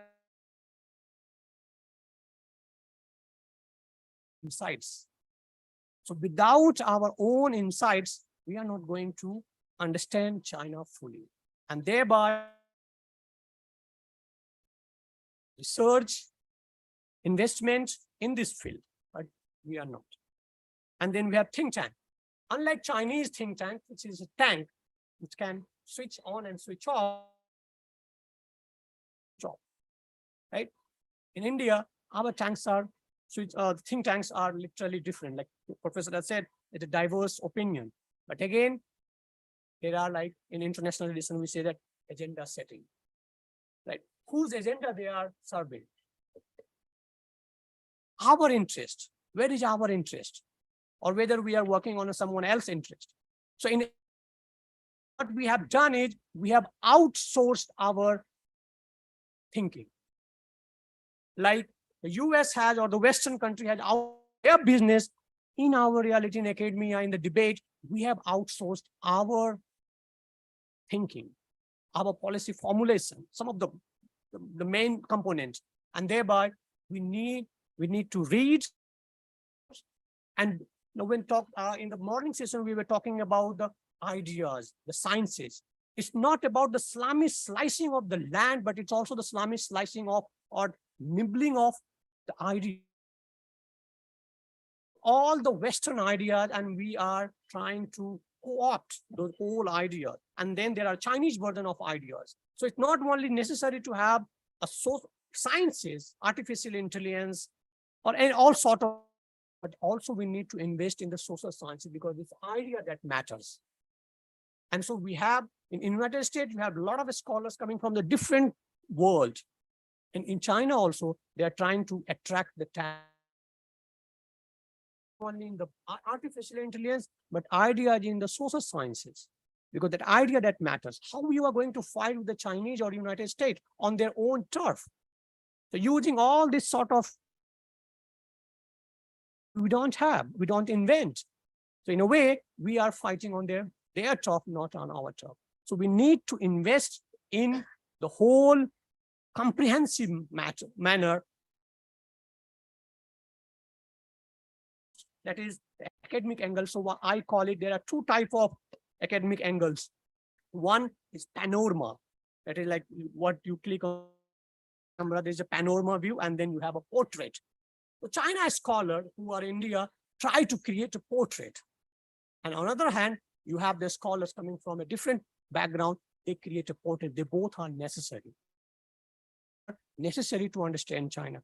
But the problem is we don't have enough scholars to portray China, to really detail Chinese society, Chinese culture, Chinese language, because you need to understand the Chinese psyche.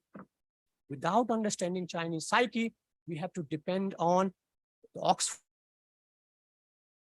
and they are not going to help you because there are a lot of nuances that lost into when they translate for their purposes.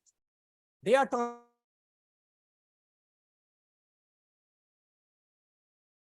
and what happens is we fall trapped in their translation. And that's I think, the biggest obstacle to understand the Chinese.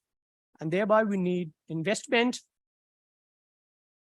open mind to understand China. And let me finish by saying that in academic terms, we have a strands of the scholars who study the China policies. One is what Kanti Bajpayee said, Nehruvian. And then you have neoliberal, then. So I think we need to analyze also on this theoretical line. And thereby I conclude by saying that we need to look at not from only ontological perspective, but also we have to focus on the epistemic knowledge about the Chinese, how Chinese behaves, not how it portrays or how it is, but we have to dig mind. And that is not going to happen without investing. And thereby we need, again, I keep saying that we need to expand the whole Chinese studies.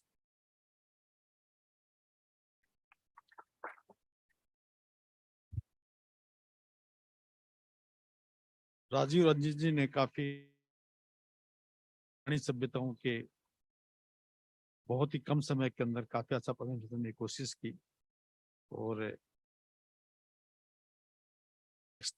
हमारे scholar हैं doctor Rajeev Yadav ji से मैं गुजारिश करूंगा कि समय का ध्यान रखते हुए अपनी बात को रखें।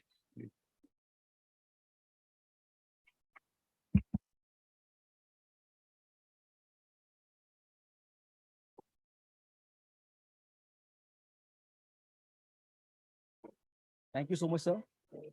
And I would also like to thank Professor Manju Singh, Dr. L.R. Chaudhary, Dr. Rahul Chaudhary,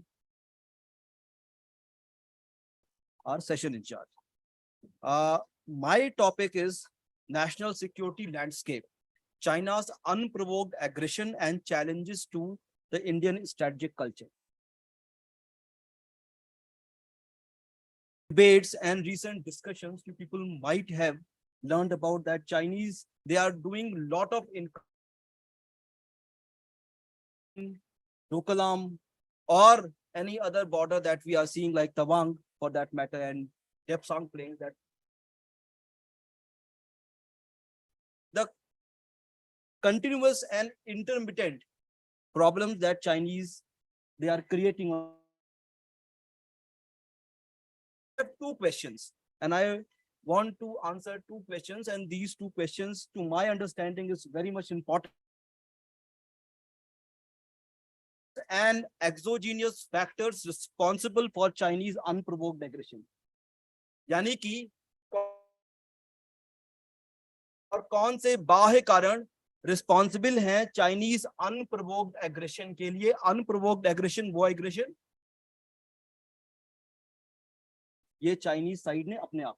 Okay, so many a times we see that these kind of things are happening, and after 1993, the border peace and tranquility arrangement that we had, that we will not. But these kind of scuffles that we are seeing, they are also not something which need. Those kind of things are very much there. My second question is that how India should look at the threat on boundary. Right. So these two questions I would like to answer. Now, first set of my presentation is entirely descriptive. Okay, what I have learned from my resources, and I have what kind the Chinese that kind of aggressions on the boundaries. Right. Now, the first thing that I endogenous factors. Right. Now, we have been hearing continuously from the November that there is a lot of instability in China. Chinese protest and a lot of things, other kind of news we are hearing कि बहुत सारा protest China में हो रहा है, उनके leader के खिलाफ हो रहा है, right? and because of lot many that we know that it is creating a lot of curiosity among the people of China, right? Those kind of things are in public, are a lot of many other problems that we see in China.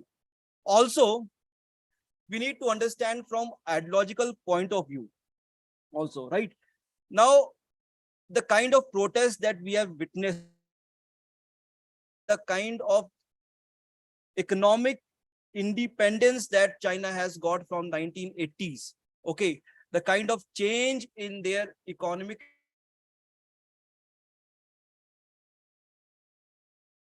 in my understanding, is one of the things that Chinese people are facing. They, the premise of communism, साम्यवादी जो एक सोच है वो एक अर्थशास्त्र को चलाने का, राइट? अब अगर हम राजनीति को समझने की कोशिश करें तो राजनीति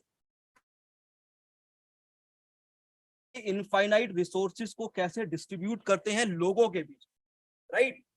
डेमोक्रेसी एक तरीका है, साम्यवादी एक तरीका है, but if there is problem in China,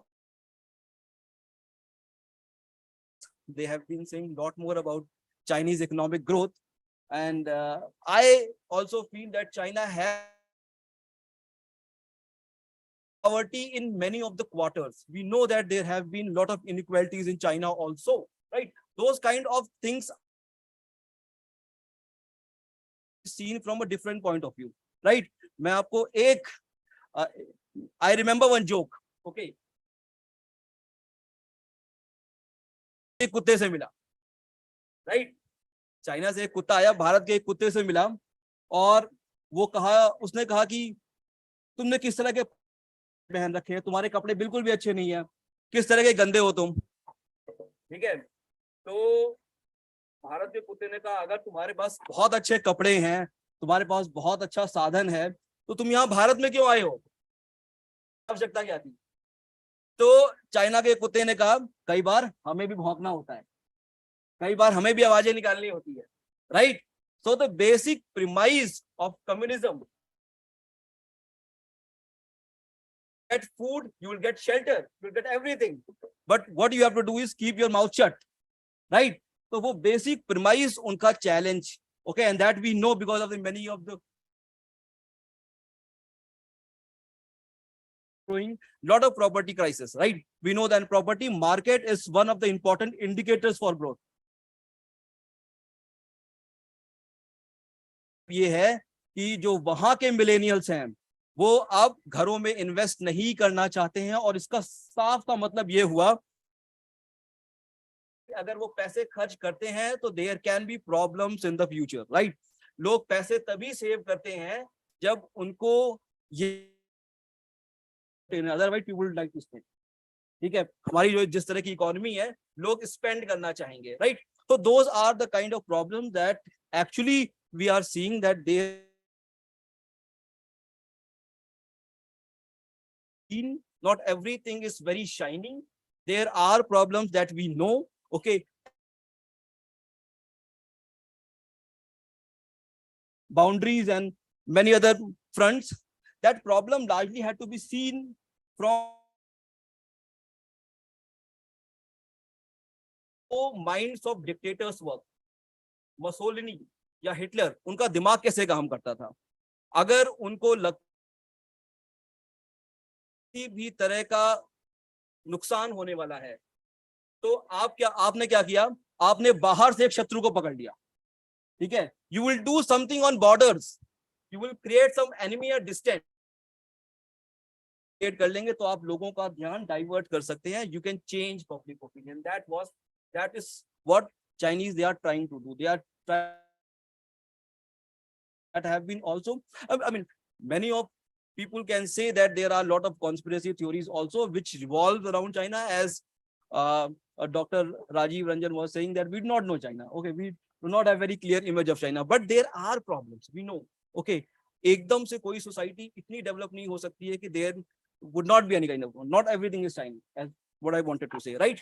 Then Apart from endogenous factors, there are a lot of exogenous factors also, right? केवल सारे कारण आंतरिक नहीं होते हैं, बहुत सारे कारण बाह्य कारण भी हैं जिसके वजह से चाइना इस तरह से रिएक्ट करने की precious to what Dr. Dhananjay Tripathi was saying, that yes, Quad at this point of a time is in very embryonic stage. Quad अभी बिल्कुल अपने बचपन के स्टेज में है.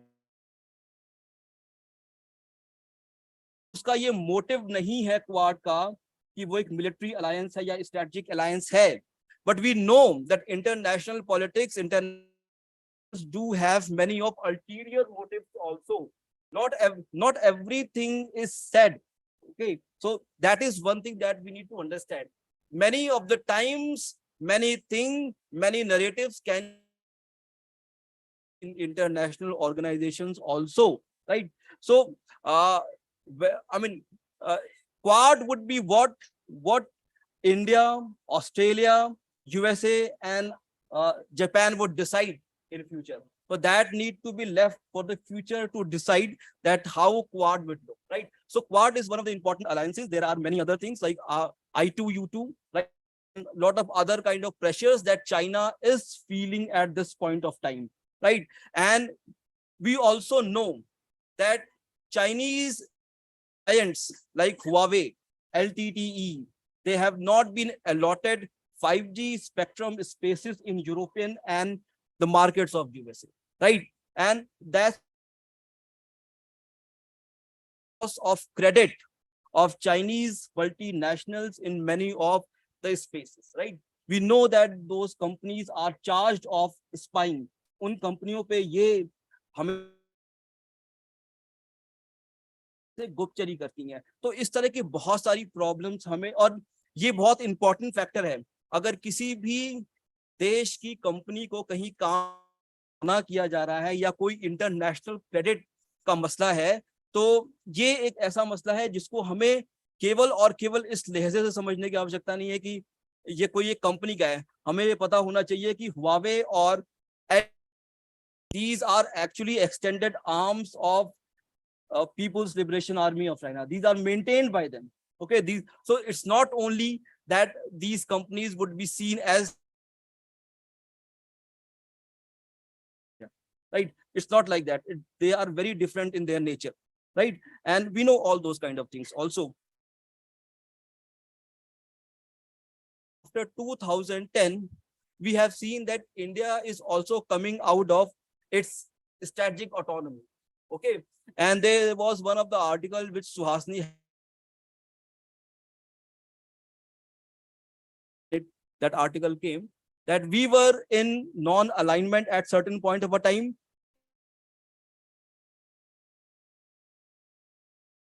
And now after 2010, we are heading towards all alignment, right? So our strategy is also changing from time to time, right? We are, that's why you would see that lot of things what India is doing at internet, they are major irritants for China. Okay, because both of the countries, they are working in same South Asian strategic complex, have been there, right? Then Chinese have been accused of neo-imperialism, right? Or their debt trap policy. We have seen the case of, maybe the stakes of Chinese were not that much, okay, or maybe the stakes of Chinese in the Africa is also not that much, but we also need to understand that because of these imperialistic policies, ठीक है, ये उनकी जो नव साम्राज्यवाद की नीति है, ये भी बहुत सारे देशों में संकट पैदा कर रही है, और इसके वजह से भी अब ये लगने लगे क्वार्टर्स में this feeling is creating a lot of problems and lot of irritations for them, right? I'm only focusing upon certain points, right? Because right now, the second most important thing which I want to explain, what are the challenges for India's strategic culture?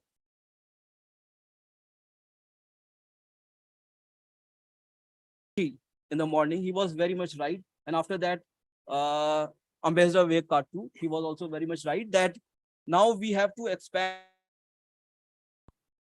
Security cannot be only matter of our armed forces, right? The horizon of security is changing. It is becoming multidimensional, and we have to go intervention, whether tangible or intangible. Okay. Vivek Katu, he talked about, Ambassador Katu, he talked about there have been charged for the China that they have been cheating, what Chinese call as reverse engineering, right? We need to understand that those are also one thing that, I mean, those are the kind of stand that sometimes, because our security is multidimensional, right? We have to think, we have to expand our horizon beyond the armed forces, right? हमें अपने army से बाहर निकलने की आवश्यकता है. If I am health minister of one country, now my concern is also that where does any pandemic out. Security आर्मीज नहीं करती हैं, बहुत सारी और भी इंस्टीट्यूशंस हैं जो सिक्योरिटी करते हैं, right? And that is why our scope is, and that is why we have to understand this thing. Committed to the armies and the institution of armies, right? And lot of celebration is around those perceptions. We have to come out from those shadows. हमें उस परछाई से पहले निकल बाहर आने की आवश्यकता है जो अब तक हमारे साथ रही है, ठीक है? दूसरी बात ये, we have to understand one thing that we are trying to establish peace with. हम एक ऐसे देश से पीस और स्टेबिलिटी स्टैब्लिश करने की कोशिश कर रहे हैं जो एक्चुअली अपने आप को, they are trying to convert themselves as system shaper, okay? And that is why चाहते ही नहीं है. जिससे हम शांति स्थापित करने की कोशिश कर रहे हैं, वो अगर शांति चाहे ही ना, तो आप शांति स्थापित नहीं कर सकते हैं, right? So India now have to think different direction that how we can establish peace with such an erratic country. That is also one of the important things, right? Third, now military intervention, whether it is option or not. बहुत सारे गलियारों से ये बात भी सुनने को मिलती है कि हमको मिलिट्री इंटरवेंशन हमें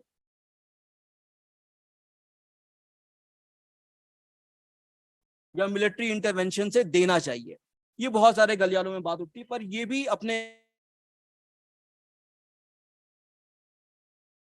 डील कर सकते हैं, ठीक है?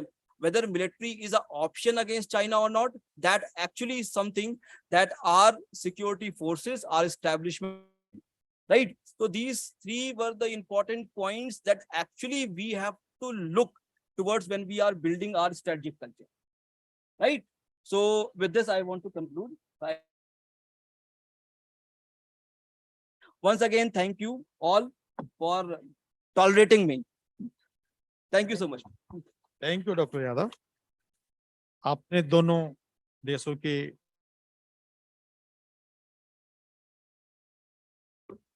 डिटेल से आपने विवरण दिया कि क्या फर्क है दोनों मुल्कों में, किस तरह से सोसाइटी और क्लोज पॉलिटिकल सिस्टम है और भारत का जो ओपन सिस्टम है. आपने कुत्ते की उसे से दोनों भौंकने का कम से कम वो अधिकार, आजाद मुल्क है, फंडामेंटल राइट्स के तहत में ये कह सकते हैं अपनी बात, इतने फ्रीडम हमको है.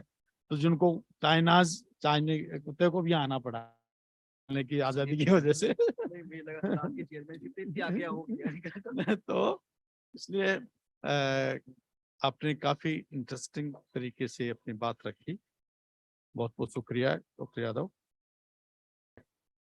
इस डायस की तरफ से जो महत्वपूर्ण स्कॉलर नेक्स्ट और लास्ट भी हैं, डॉक्टर देवेंद्र कुमार विश्नोई जी, जो China centre for China strategy and analysis से आए हैं, और इनका भी काफी इस अपना तजुर्बा और अपना ज्ञान हमारे बच्चों को मिलेगा और स्कॉलर्स को मिलेगा. अपनी बात रखना. Thank you, Chair, and good afternoon to everyone. First of all, thank you so much for giving me this opportunity to present paper in this seminar.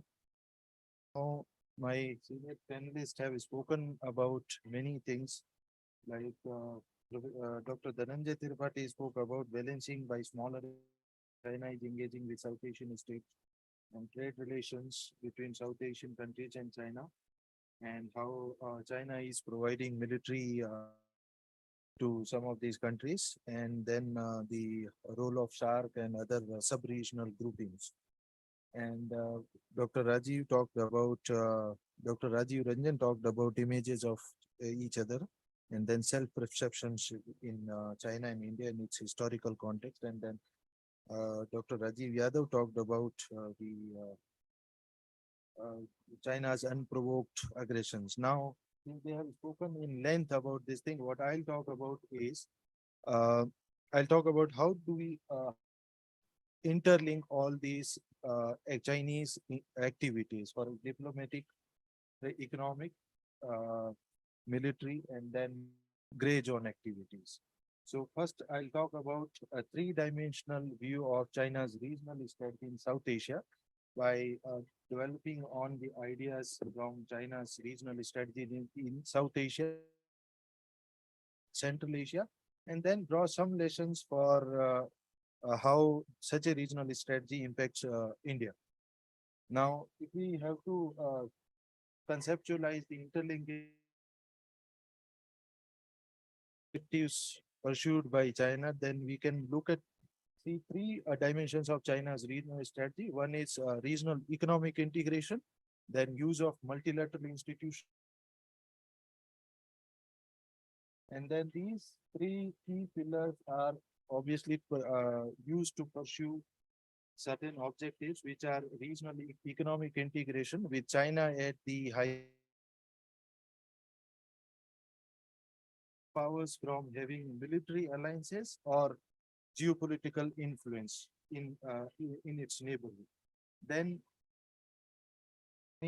China's peripheral regions have certain security issues like Xinjiang, Tibet, now Taiwan, Hong Kong, and then China's domestic economic development.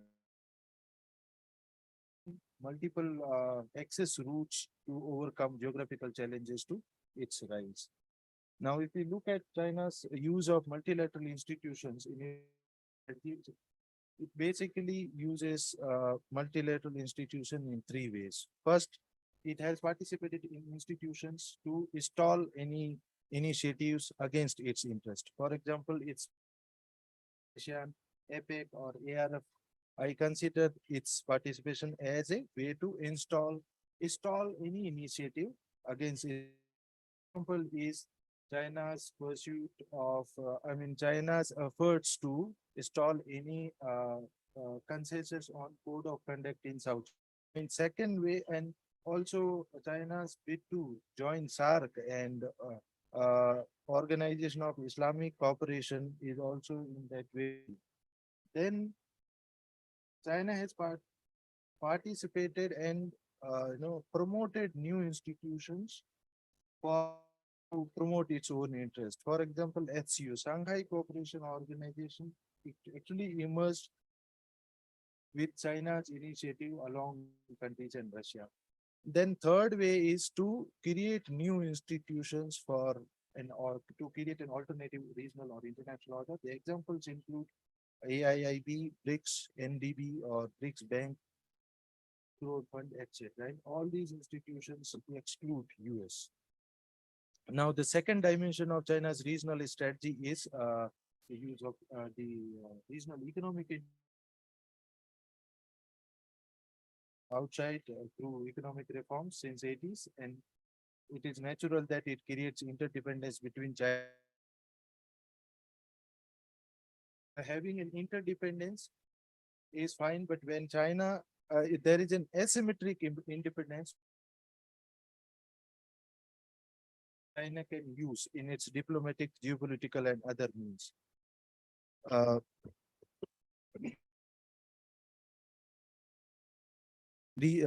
creates routes for alternative routes for energy trade to overcome geography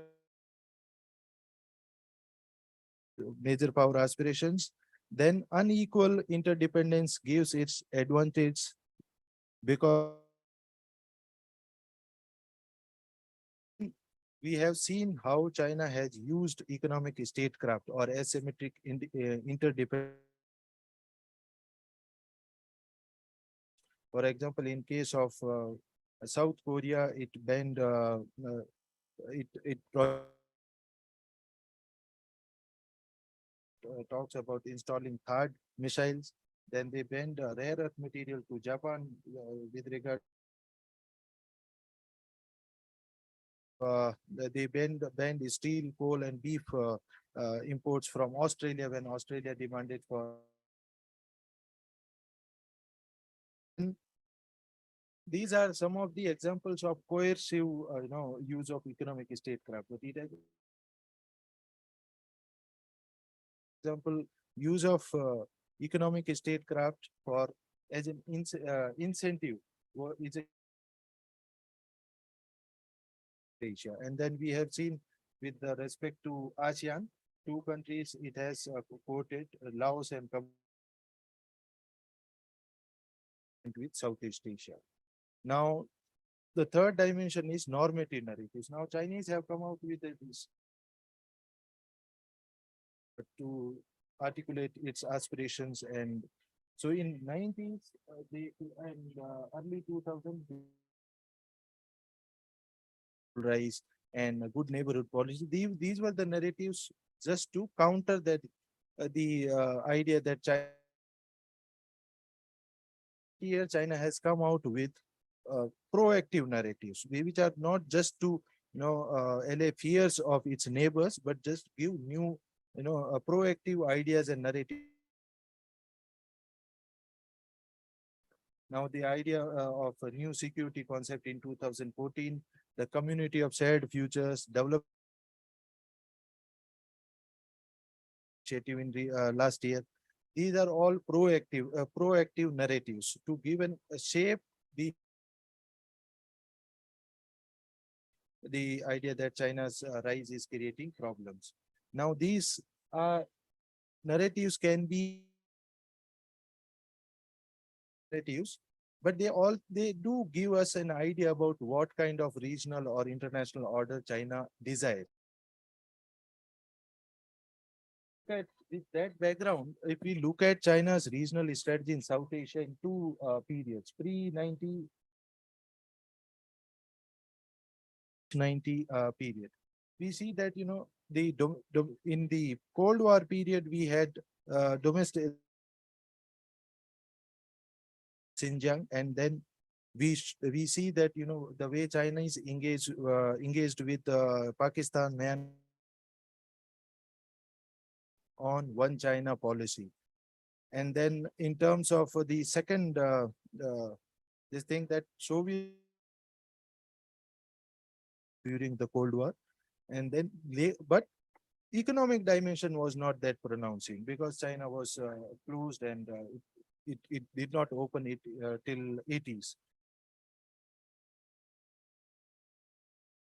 And stability in its periphery remains a major issue in its engagement with neighbors. All US presence in its neighborhood has replaced Soviet Union. But now in the post-90s period, economic dimension precedence and become a main pillar. And we have previous panelists who have spoken about how China's economic engagement with South Asian countries are rising. And then and finally, it has increased security presence, whether through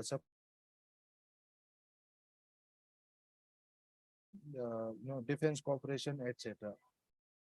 Now, how does such a strategy impact? Been talked less about by the previous speakers.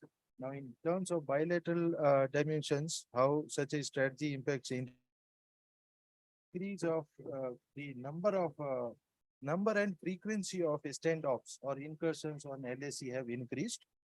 Since we look at the number of incursions, both official and unofficial numbers by scholars, the number of incursions are increasing as since 2005.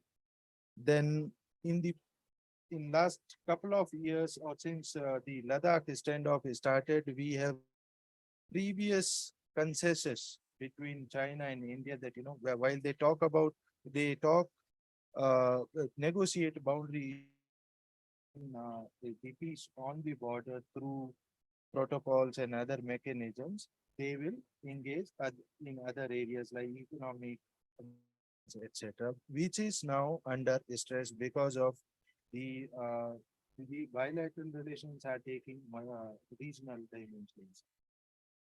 We have seen China using unequal or asymmetric interdependence for geopolitical ends with respect to India also. Now, in terms of regional dimensions, we have seen China's increased frictions between India and its neighbors also. And one of the major factors is that most of India's neighbors do not have a stable government. And that is where it creates opportunities for China to, interfere in their domestic politics. Now, in terms of China's gray zone activities, as I said, the asymmetric interdependence gives China an advantage to, use other means which are not legitimate. For example, there is a presence of now Chinese private security companies in South Asia.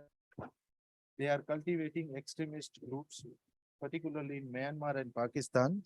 They are also cultivating political parties and groups against India. And finally, at regional level. Now, in terms of future trajectories, where this may lead is that interdependence as a pressure tactics for regional geopolitical interest will be there. Then China is or will keep trying, to wean away neighbors through economic incentives, coercion through gray zone activities, and use of multilateral institutions. And then India's regional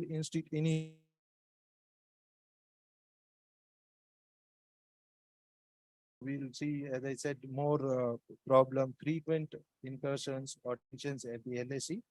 And finally, there are also challenges to China in South Asia, even though it does have some long-term goals, etc. And many of the about, for example, the problems of unsustainable debt because of the Chinese investment and other, and this creates problem for the people at large and political stability, etc. So with that, I'll conclude. Thank you very much Devendra ji, काफी scientific तरीके से आपने अपने present किया और किस तरह से इस पूरे एरिया में, रीजन में चाइना की क्या स्ट्रेटेजी ड्यूरिंग कोल्ड वार और पोस्ट कोल्ड वार रही और वो फ्यूचर में किस तरह की स्ट्रेटेजी फॉलो कर सकता है,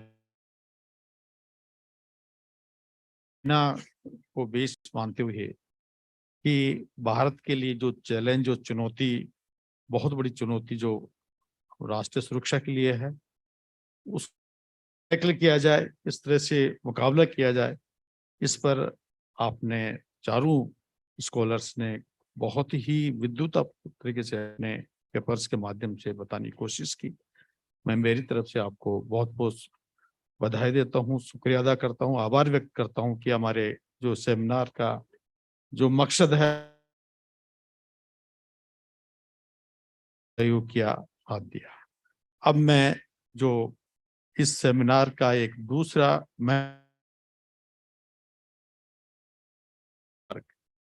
उसको मैं शामिल करना चाहूंगा इस तकनीकी सत्र में, और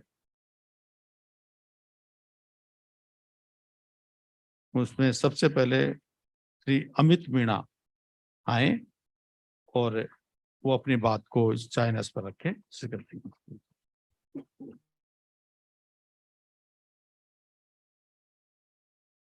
Thanks for organizing committee for inviting me in this opportunity.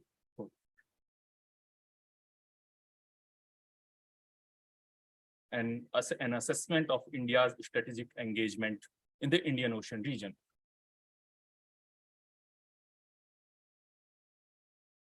Because my time period which I investigated is confined since 2014, because we have seen after 2014 there is change of leadership in both the countries, and we have seen in China, especially their foreign policy, we have seen there is an aggressive and it's, I mean, provoked me to investigate this further, because my focus is on the investigating of liberal order that India's foreign policy making holds. So basically, I came to find this, that is more inclined toward the neoliberal policy stance. This can be seen by narratives created, or the discourse created by our political leaders, which highlighted this order-based, rule-based order and the freedom of navigation, and the clarified by the Prime Minister Modi's speech on this Sagar initiative. Then came to find this, that the efficacy of this liberal order is pretty much in order, because we have a limited capacity. We have a limited capacity in terms of enhancing our defense capabilities, because we have opportunity cost. If we, because of limited resource, it is pretty much important to highlighting this liberal order. So finally, apart from this, I want also highlight this recent foreign policy, which is important to understand the foreign policy of China, because there is a certain changes in the leadership there, like Central Foreign Affairs Commission, the lead instance of China, and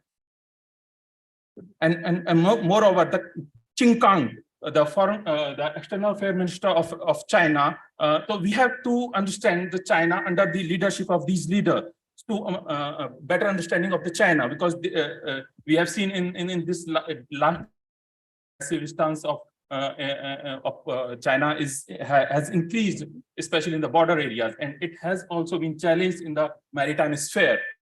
Apart from this, this realistic understanding of India's foreign policy, that is important, but we need to focus on this liberal policy stance, because it is much more efficacious if we analyze the current scenario in the world, multipolar world order. Okay, so so these are the findings, and then the certain these are the that we need to, of course, what Professor Rajiv Ranjan highlighted, that we need to focus on more China specific study, which is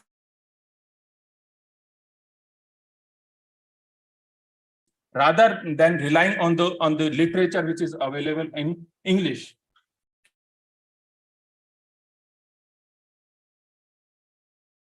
दो 2014 के बाद में दोनों देशों की विदेश नीतियों पर आपने काफी अच्छा प्रकाश डाला। मैं स्पीकर हैं ज्ञान रंजन पांडा।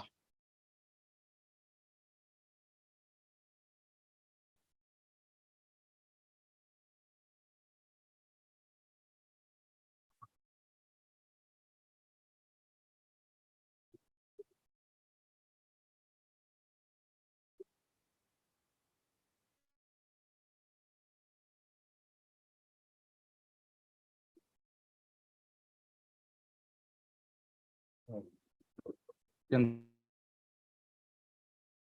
to present PPT here because it's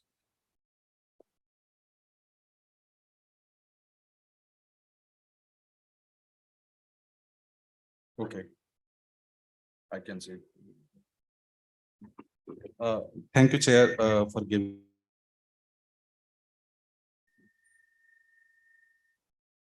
to present the paper. And with me, I have my two of my friends, Dhananjay and Dr. Rajiv. They're the Chinese expert also. And since I left JNU and I'm not talking about that international relations for more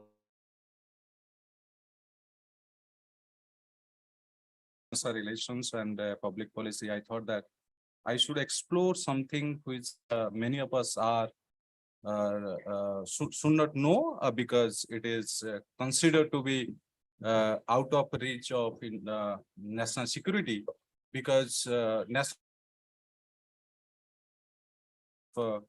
guns, tank and missiles. But this is one aspect which everybody should not going to fight a war through tanks between two equals. We are going to fight in a perpetual war in the name of economy, in the name of technology. And this is what I thought that I should focus more on. The rise of China is always a debatable topic because it is the China, it is the Western world which thought that China should come to the world. Because in started opening up the America to the Chinese and brought China into the world stage, there China. So be it in technology, be it economy, and be it knowledge. So China is everywhere. China is considered to be the second largest power. It's when China is now threatening the same philosophy which brought China into the world. Now the Western world and India is coming to the stage to recognize the Chinese threat. So it is a global consideration. Just 1 minute.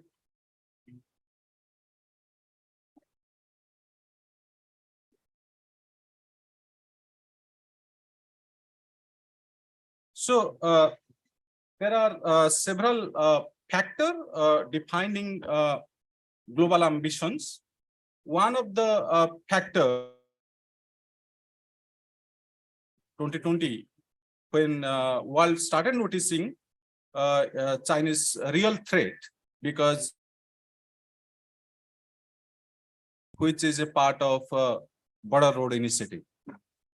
We are not noticing that road because border road initiative was violating many of the country's sovereignty, and India in particular was not talking about this. But the digital Silk Road was a part of Xi Jinping's great Chinese dream, because the Chinese president or Chinese war, conventional war, because they have lost a Vietnam War. So basically they want to win the war. They consider digital Silk Road, which is a larger part of border road initiative, and Xi Jinping's great Chinese dream. So what is digital world order of China? The China consider that the whole world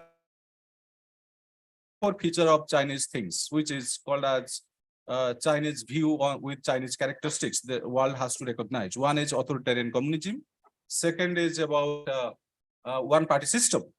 Third, Chinese great aspiration. Fourth, that the Chinese power, the sovereignty, that has to be recognized.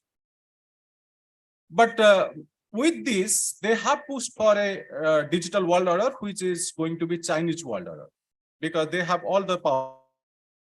technological power. So they have pushed for, they are now challenging American in many of the technological field. Let's say cloud computing, blockchain technologies, use of big data, artificial intelligence, all these things. China has the authority. So they want to push for that kind of recognitions, which is very controversial, and Rajiv will certainly agree on that. That is called as a surveillance technology. And they have exported that surveillance technology across the world. And I'll show in different things. Just to come back to this page, BR with a different. You can see that the whole BRI with a different, I mean, kind of a dimension, technology comes very prominent strategy thinking. So these are certain kind of, because not able to see here. One is connectivity, second is sustainable development, and regional balanced regional development, and last one is energy and food security. Everywhere you will find in not only a connectivity angle, there is also sustainable development strategy, but within that there is a smaller part called as a digital world order part that Chinese are particularly in talking about this. You look at this Silk Road digital Silk Road aspect. You can see there is an official concept. This I have taken from MUS, which is a global tracking system of Chinese BRI things. That is, they have started an official concept in 2000, and from 2013 and 15 onward, they have started pushing for the digital Silk Road.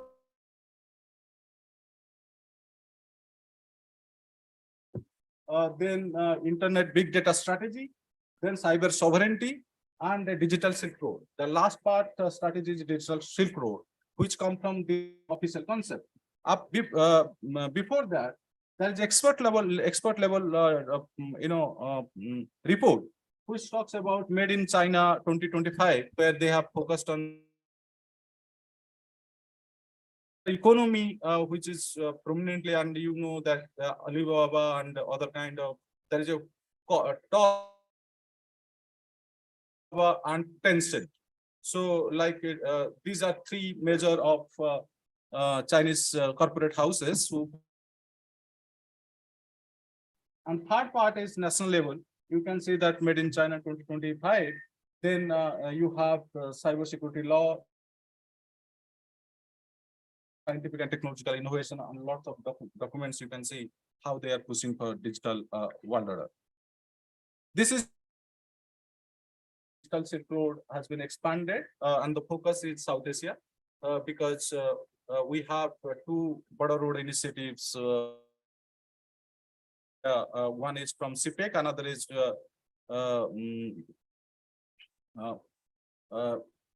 BMIC. Bangladesh, India, Myanmar, China. That is another part of that project. But on CPEC, it has not been part of. So that is one aspect. You can say that in BRI, the spending is mostly coming from the Chinese bank, and all the funding coming to different place of connectivity coming from the Chinese bank, and the money again is going some kind of a generosity or some kind of a banks that will be spent in many other countries like Sri Lanka, India, Sri Lanka. Pay to those banks with high interest rate. So you can see that these are the banks which are having one of the Chinese document. Then what are the possible implications for India? Environment directly. First thing, which because BRI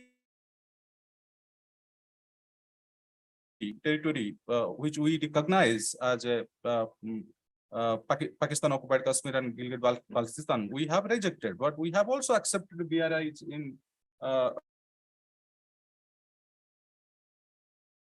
that side in northeastern states. So it is not like India has rejected BRI completely, but India has rejected those connectivity which is coming to in sovereignty environment first. Second is that it has challenged India's principal stand, particularly on foreign policy, that any connectivity has to be open, has to be governed international level as per the rules. Rule of law should be there. Openness and equality has to be there. Every country's participation should be there. So that is India's principal stand, and this is violating. Third part is that particularly digital Silk Road is a non-traditional threat. It point out that these are the threats, and we, India started internet in 90s, but India, I mean, most of our students, I am also a faculty of a central university. We have seen that many of our students are using TikTok, were using TikTok before 2020. And they were making, instead of reading news, something, they were dancing and, making movies, for which most of the, I think the TikTok is an American Chinese company, and they made money, but we started that. That is why we banned TikTok. And lastly, because of something, some time constraint, one is it is challenging the global own personal data, and every data of human lives is going through China for. Thank you so much. Thank you very much, Panda sir.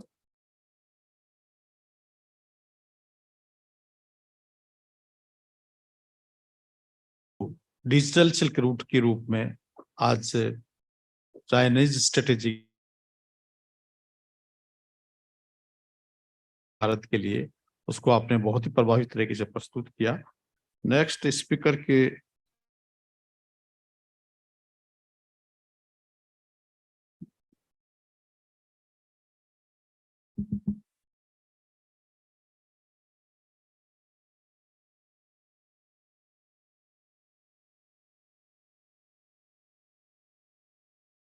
मैं सम्मानित मंच को धन्यवाद, बहुत बहुत धन्यवाद।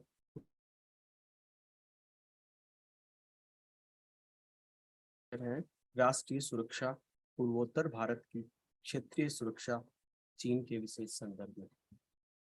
पूर्वोत्तर भारत की क्षेत्रीय सुरक्षा के बारे में देखें तो पूर्वोत्तर की भौगोलिक या भू राजनीतिक अवस्थिति के बारे में अपन देखते हैं।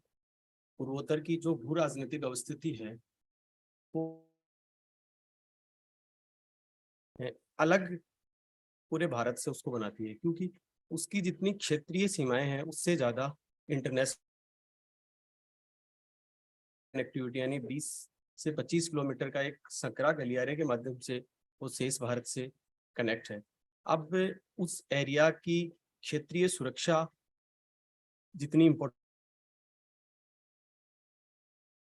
के लिए एक बहुत ही चुनौती के रूप में सामने आ रही है। इसके कई सारे कारण हैं। एक तो वहाँ की जो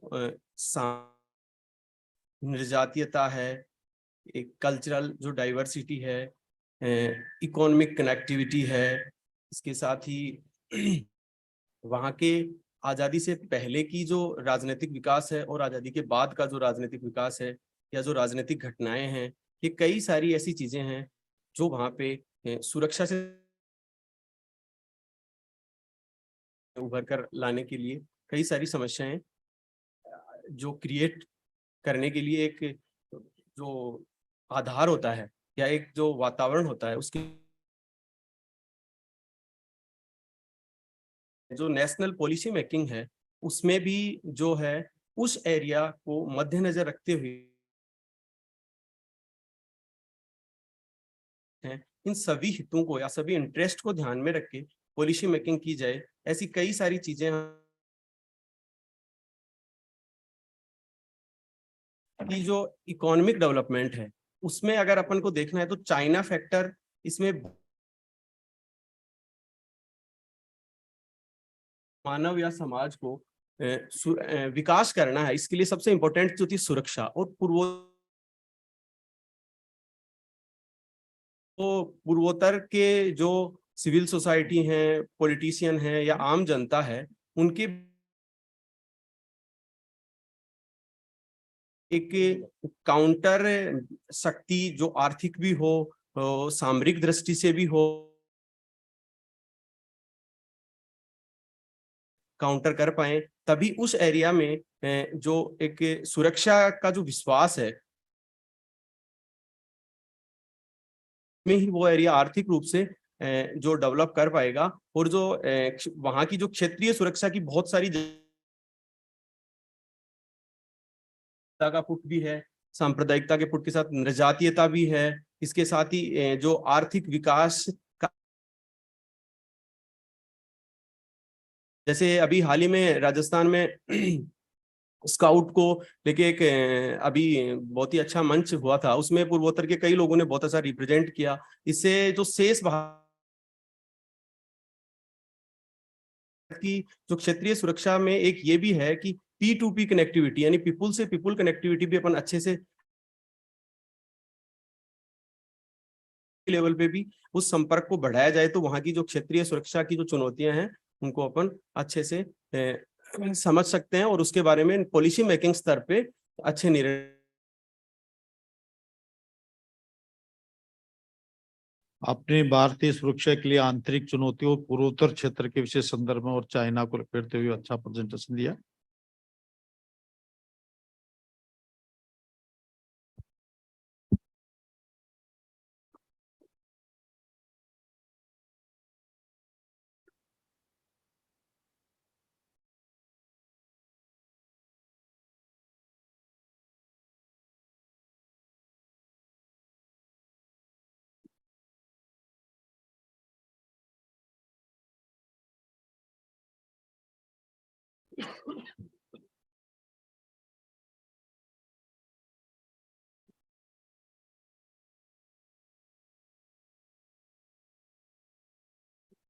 पाँच मिनट आपके।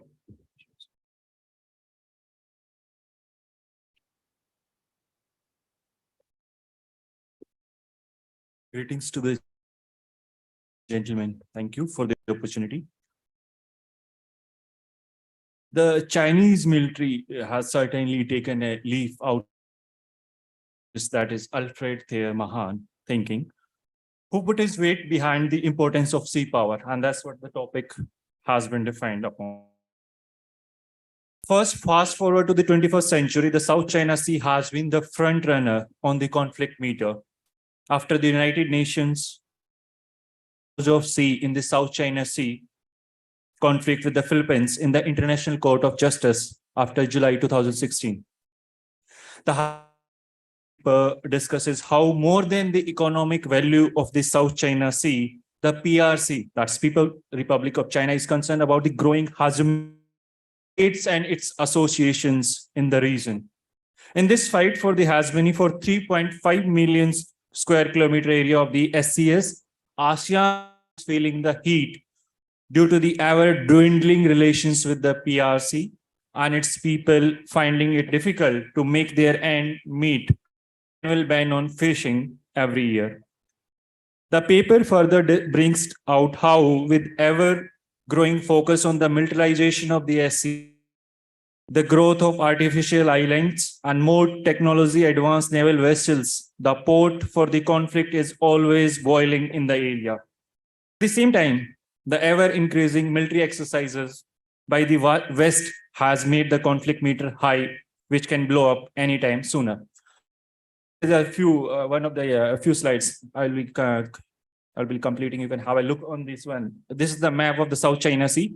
If you look at the area, we call it the cow's tongue, that area that is covered. Earlier it was 11 dash line, then it was changed to 9 dash line because the Gulf of Tonkin, the Philippines had a good cover up on that.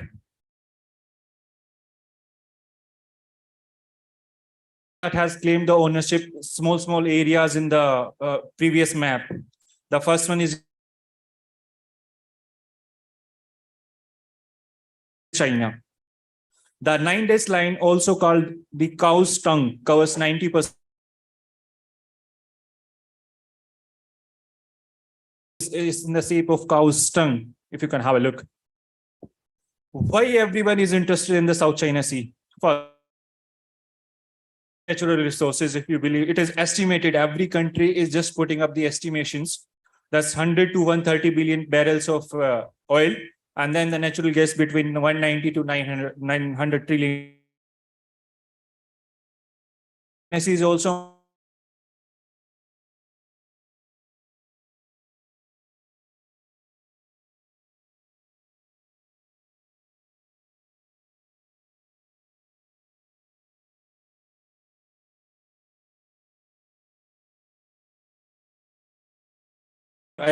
Coast Guards that comes up every year, means every year 3 months will be no fishing, and the 3 months is more difficult.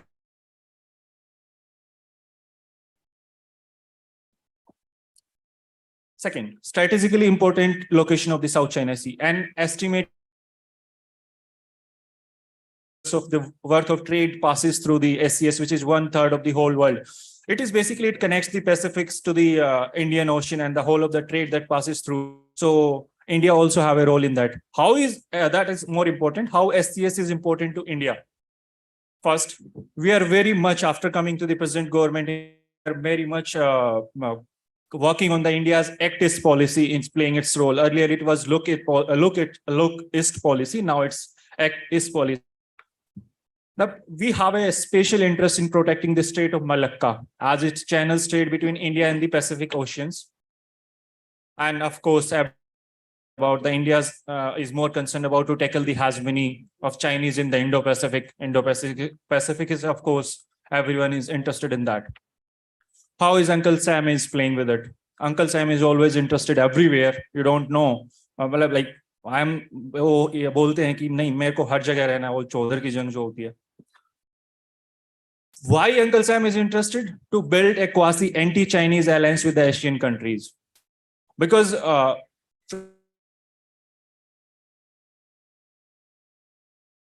and there is a prediction in the coming years, China will take up at the first spot.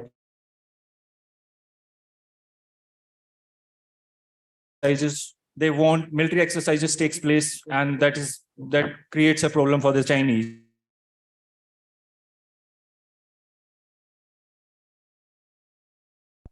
The thing is, it's just an imagination. These are some of the players that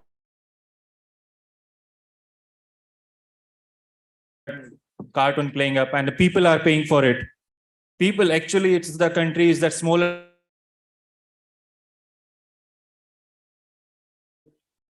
The thing is, just I want to say that smaller countries always pay the price. Here. So I just will be leaving the presentation with the last question. Will it be the next battlefield like Ukraine? Important. The China is taking up the global power. The US wants that I should be present in the area. Of the price actually, and I'll leave up to you to decide. Will it be the next battlefield like Ukraine? Because it may happen soon. This is the most that has come up. Thank you. Thank you, everyone. Thank you, Arvind. Next speaker के रूप में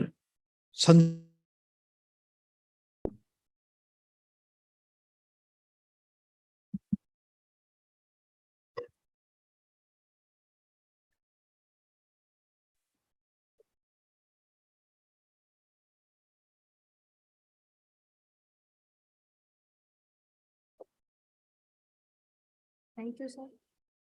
मेरा topic है भारत और श्रीलंका गैर पारंपरिक खतरों से लेकर सुरक्षा सहयोग तक। मैं ज्यादा टाइम नहीं लूंगी, टाइम को मैं कंप्लीट कर दूंगी।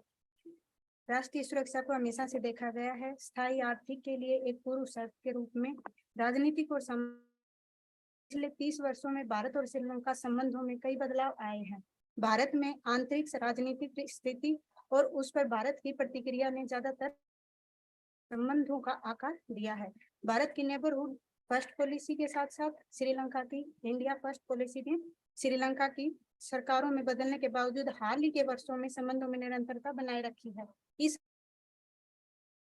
द्वारा अगस्त 2021 में जारी श्रीलंका को एकीकृत देश में रणनीतिक ICS पेपर अगले 2 वर्षों के लिए 2021 और 23 से लेकर एक में भी देता है और सहयोग के रूप में जिन पर गौर किया जा सकता है। हाल ही के वर्षों में दोनों देशों के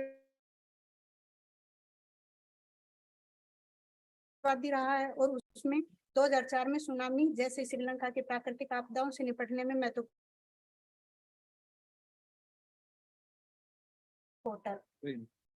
संबंधों की सुरक्षा आयाम में एक केंद्र चरण ले लिया है, जैसे भारत के रूप में 50 मिलियन अमेरिकी डॉलर प्रदान किए। दोनों देशों में मित्र शक्ति जैसी निर्माण अभ्यासों का हिस्सा ले रहे हैं। हिंदू रिपोर्ट के अनुसार एक तरह से भारत के लिए चीन खतरे के लिए एक नया तत्व पेश किया है और इसलिए कि श्रीलंका के लिए भी खतरा है। ये अंतरराष्ट्रीय और लगातार श्रीलंकाई नौसेना की गिरफ्तारी हमले को अलग कर रहा है, जैसे दोनों राष्ट्रीय सरकारों द्वारा स्वीकार किया जाता है रूप से अपनी प्रतिबद्धता दोहराई है। टाइम्स ऑफ इंडिया ने एक रिपोर्ट में मोरागोडा के हवाले में कहा, हमारी सुरक्षा चिंताएं पूरी मूल सिद्धांत ये है, हम मानते हैं कि भारत के लिए जो सुरक्षा खतरा है वह हमारे लिए भी सुरक्षा खतरा है और हम मानने के लिए भारत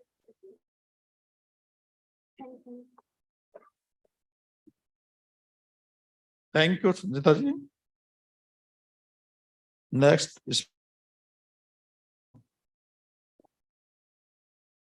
नहीं है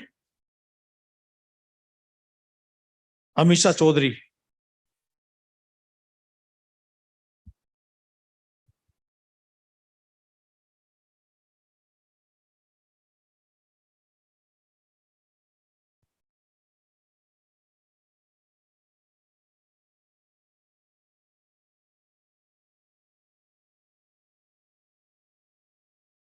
Thank you, Chair. My topic of presentation is China's string of pearls strategy and new security issue for India. So the string of pearls strategy of China involves setting up naval infrastructure and bases in the Indian Ocean to protect its and to have energy security. And growing Chinese influence in Indian Ocean region is a challenge to India's geopolitical importance in the region. The strategic string of pearls has opened the ways for economic benefits for China and other associated countries, but at the same time, it would also place China political and strategically advantageous position in Indian Ocean region. Pulse of these strategies are Djibouti port and Gwadar in Pakistan, Hambantota in Sri Lanka, Gong in Bangladesh, Sitwe in Myanmar, and in Maldives. And especially in Maldives, China established its army bases. At the heart of the geopolitical struggle in the Indian Ocean is the ability to sustain a military presence near the key choke points connecting its trade routes. Basically, the world has 7 key choke points for oil transport. And there are 3 choke points there are in the Indian Ocean region. These are bottleneck,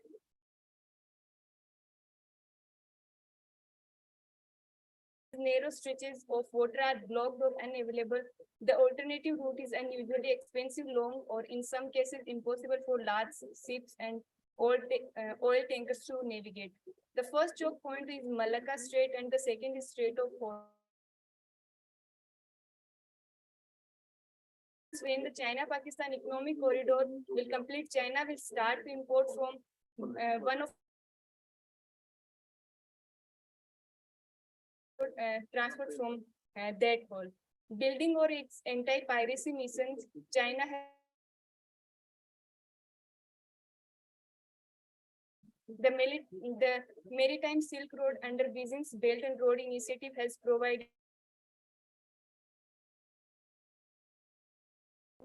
So definitely Indian Ocean region is having enormous opportunity for India, but as region is one of the biggest challenges that India's national security is having. And if India wants to this region from China's strategy and also have to building a strong national security strategy. Thank you.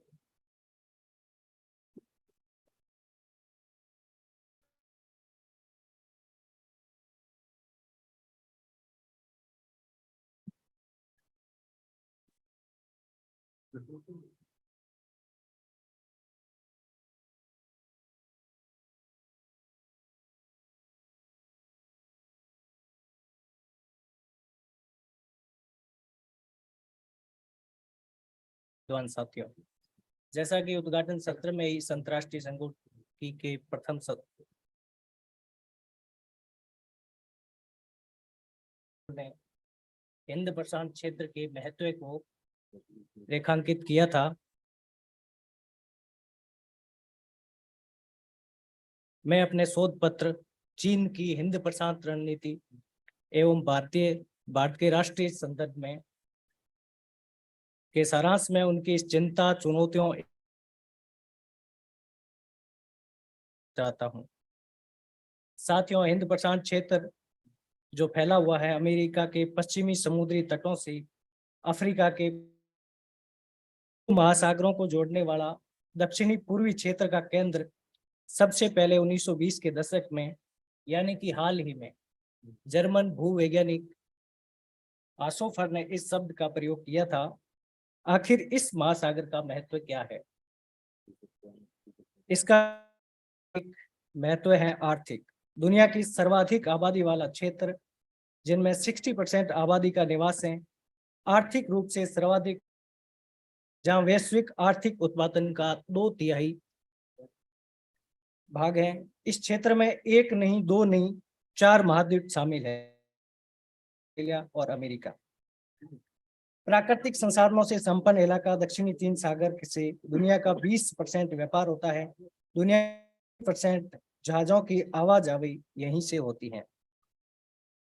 राष्ट्रीय सुरक्षा को इस क्षेत्र में मिलने वाली चुनौतियों को देखें तो दुनिया की साम्राज्यवादी ताकतें चीन और अमेरिका दोनों की नजर इस पर है।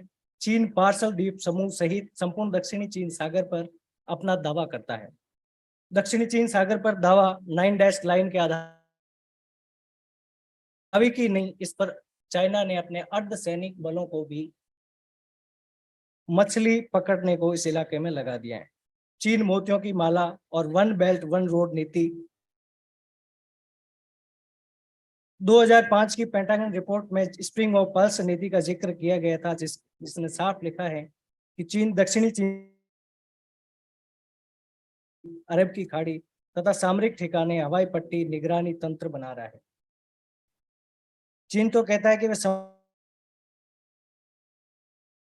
लेकिन ऐसा नहीं है, असलियत कुछ और है। वह चारा और छड़ की विदेश नीति वाले चीन को के जरिए अपना प्रभुत्व स्थापित कर सके, कभी द्विपक्षीय समझौतों से, कभी ऋण देकर, कभी बंदरगाह और उसके सड़कें बनाकर, जैसे वन बेल्ट वन रोड परियोजना, अपनी नौसैनिक स्थिति को मजबूत बनाकर। इसके अपनी प्रतिस्पर्धा की जारी है। हम हिंद महासागर और दक्षिणी चीन सागर में चीन की हरकतों को चीन ने संयुक्त राष्ट्र संधि का उल्लंघन कर अपने कानून अगस्त 2020 में खोजी विमानों को हिंद महासागर में भेजने एवं अनेक ऐसी घटनाएं हैं। अमेरिका फर्स्ट नीति वाला अमेरिका इस क्षेत्र में अपनी भूमिका चाहता है। विस्तारवाद की रणनीति को हम समझ सकते हैं। इस क्षेत्र में ऐसे हमें देखने की जरूरत है।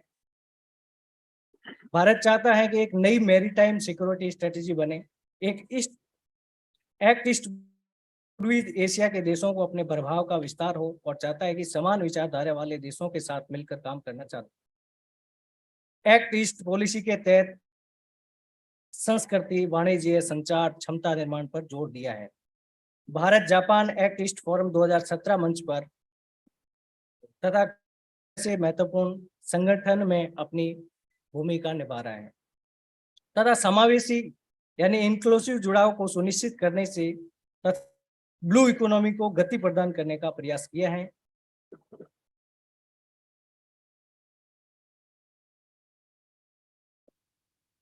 भारत को केवल वर्तमान नहीं बल्कि भविष्य के अनुसार समुद्र की चुनौतियों पर विचार कर रणनीति बनाए।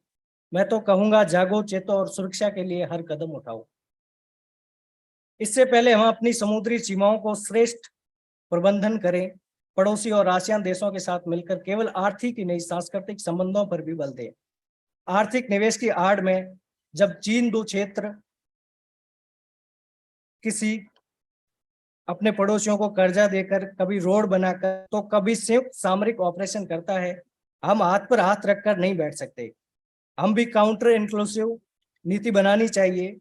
वसुदेव कुटुंब के साथ हम हर वर्ष 4 मार्च को राष्ट्रीय सुरक्षा दिवस मनाते हैं, लेकिन दिन बनाने के साथ याद करना होगा हमें उद्यमने ही सियंसति कार्याणि न मनोरथे नासी हस्त्य सिंह प्रविष्टा मृगा। क्या एक पृथक संस्था हिंद महासागर की सामना करने के लिए खड़े नहीं की जानी चाहिए? यदि चीन और अमेरिका दो नेताओं को साथ लेकर आर्थिक और सैन्य प्रतिस्पर्धा को सहयोग, विकास,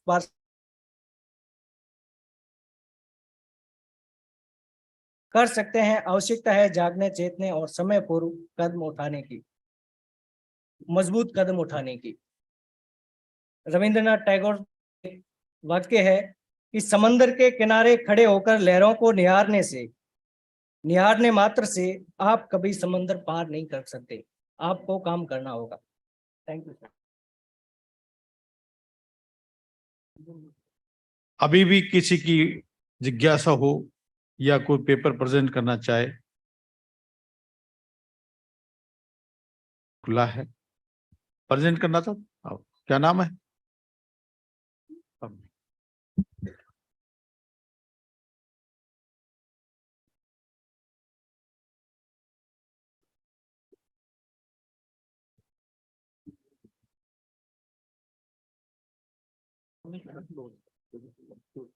राजस्थान विश्वविद्यालय के इस भव्य सभागार में उपस्थित सभी को मैं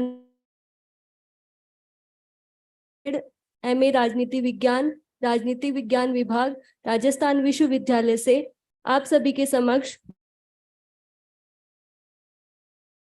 और भारत की राष्ट्रीय सुरक्षा पर अपने विचार व्यक्त करना चाहती हूँ। यदि बात की जाए तो नाम महासागर और प्रशांत अर्थात प्रशांत महासागर के मिलाकर जो समुद्र का हिस्सा बनता है उसे हिंद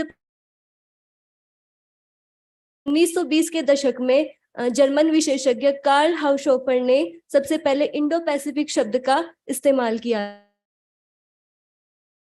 सुरक्षा के परिप्रेक्ष्य में हिंद प्रशांत क्षेत्र की बात की जाए तो यह क्षेत्र भू सामरिक और भू राजनीतिक दोनों ही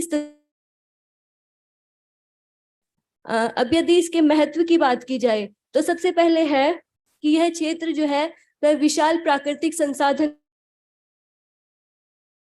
संसाधनों का क्षेत्र है, तो भारत इसमें उद्योगों का विकास कर सकता है। और यदि भारत इसमें उद्योगों का विकास कर सकता है, सामरिक स्थिति को अत्यंत मजबूत भी कर सकता है। इसलिए यह एक महत्वपूर्ण पहलू भरकर आता है। इसी के साथ यदि इस क्षेत्र के दूसरे के लिए अत्यंत महत्वपूर्ण स्रोत है, जो क्योंकि यहाँ पर जो तेल रिजर्व है वो 50% और जो समुद्री तटीय तेल प्रतिशत तक उभर कर आता है। इसलिए यह क्षेत्र ऊर्जा के लिए भी अत्यंत महत्वपूर्ण स्रोत साबित हो सकता है। इसी के साथ तो यह क्षेत्र मत्स्य पालन के लिए भी अत्यंत महत्वपूर्ण है। और यहाँ पर यदि दक्षिण भारत की बात की जाए तो उसके लिए यह क्षेत्र अत्यंत महत्व के साथ यदि इसके अगले महत्व की बात की जाए तो यह क्षेत्र जो है वह आर्थिक गतिविधियों को जोड़े रखने में भी एक महत्वपूर्ण क्योंकि यहाँ पर लगभग दुनिया का जो आधा व्यापार है वह इसी क्षेत्र के जरिए होता है, तो यह क्षेत्र अत्यंत महत्वपूर्ण साबित हो। यदि जुड़ाव की बात करें तो यह क्षेत्र अत्यंत महत्वपूर्ण है, क्योंकि जो क्वाड का जो संगठन है उसके जरिए भारत जो है वह बड़ी महाशक्तियों के अब यदि इस क्षेत्र की चुनौतियों की बात की जाए तो इसमें बहुत सी चुनौतियां उभर कर आती हैं, जिससे भारत को निपटने की चुनौतियां देखी जाएं। उसके अंदर है कि यह क्षेत्र जो चीन का जो सैन्यीकरण का कदम है वह अत्यंत महत्वपूर्ण चुनौती बनकर आता है। यह जो चीन है उसने पड़ोसियों के साथ चीन ने जो है सैन्य और ढांचागत सहायता जो है चीन अपने पड़ोसियों को देता है, तो उससे क्या होगा कि भारत एक चुनौती मिलेगी। जो भारत ने यहाँ पर म्यांमार के अंदर बहुत सी पनडुब्बियां और श्रीलंका के लिए युद्धपोत और जिबूती में हॉर्न ऑफ अपने सैन्य अड्डे स्थापित कर रखे हैं। इस कारण यह भारत की राष्ट्रीय सुरक्षा के लिए एक महत्वपूर्ण चुनौती साबित हो सकती है। महत्वपूर्ण नहीं कह सकते, एक चुनौती साबित हो साथ यदि बात की जाए तो श्रीलंका के जो हम्बनटोटा बंदरगाह है उस पर भी चीन ने अपना प्रभुत्व जमा रखा है, जो कि भारतीय राष्ट्रीय सुरक्षा बहुत बड़ी चुनौती उभर कर आती है। इसी के साथ यदि देखें तो हिंद प्रशांत क्षेत्र जो है वह गैर पारंपरिक मुद्दों का एक हॉटस्पॉट बन चुका है। यहाँ पर समुद्री डकैती, आतंकवाद और तस्करी जैसी विभिन्न प्रकार की समस्याएं जो है वह उभर कर आ रही हैं, जो कि भारत की राष्ट्रीय सुरक्षा के लिए भी बहुत बड़ी चुनौती है। इसी के साथ भारत की जो सीमित नौसैनिक क्षमता है वह भी एक बहुत बड़ी चुनौती है। इसके लिए भारत को अपनी नौसैनिक क्षमता को बढ़ाना होगा, जिससे इस जा सके। इसी के साथ यदि बात करें तो भारत ने RCEP अर्थात क्षेत्रीय व्यापक आर्थिक भागीदारी जो है उसमें शामिल न लिया है। यह भी भारत के लिए एक बहुत बड़ी चुनौती है, क्योंकि अगर यदि भारत इसमें शामिल नहीं होगा तो यह भविष्य के अंदर एक भारत के लिए जटिलता पैदा कर सकता है और यह चुनौती साबित हो सकती है। इसी के साथ यदि बात की जाए तो बढ़ता व्यापार अंतराल, यह भी एक बहुत बड़ी चुनौती है। बढ़ता व्यापार अंतराल में हम देखें चीन और भारत का अगर दृष्टिपात करें तो भारत का जो अमेरिका के साथ व्यापार है वह लगभग केवल 90 बिलियन डॉलर ही है, और यदि चाइना और अमेरिका की बात करें तो यह 737 बिलियन डॉलर तक का व्यापार है। तो यह बढ़ता व्यापार अंतराल जो है वह एक बहुत बड़ी चुनौती साबित हो सकता है। इसी के साथ बात करें तो अल्प संसाधन जो जुड़ाव है, अर्थात चीन जो है उसका जो FTA है वह भारत की तुलना में बहुत अधिक है, और जबकि चीन का जो भारत का जो FTA है वह चीन की तुलना में बहुत कम है। तो यह भी एक बहुत बड़ी चुनौती साबित हो सकता है। अब कुछ प्रभावी कदम जो कि भारत को लेने चाहिए हिंद प्रशांत क्षेत्र के परिप्रेक्ष्य में और अपनी राष्ट्रीय सुरक्षा को बचाए रखने के लिए, तो उसमें यह है कि सामुद्रिक शक्ति का आधुनिकीकरण करना होगा। उसी के साथ नौ शक्ति को तुलनात्मक रूप से श्रेष्ठ बनाना होगा। इसी के साथ यदि एक प्रभावी कदम की बात करें तो भारत को मैरीटाइम स्ट्रैटेजी अर्थात इसमें शामिल है कि अमेरिका और जापान के साथ भारत अभी नेवल कमांड जो कर रहा है, जिसको मालाबार अभ्यास कहा जाता है, तो इसके यह भी एक मैरीटाइम स्ट्रैटेजी का ही पार्ट है, और इसके द्वारा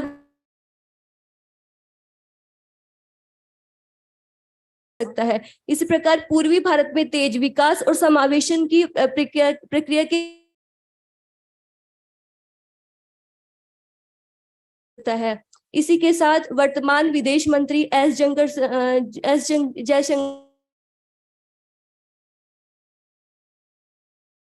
की राष्ट्रीय सुरक्षा को देखते हुए कुछ पहलुओं को बताया है।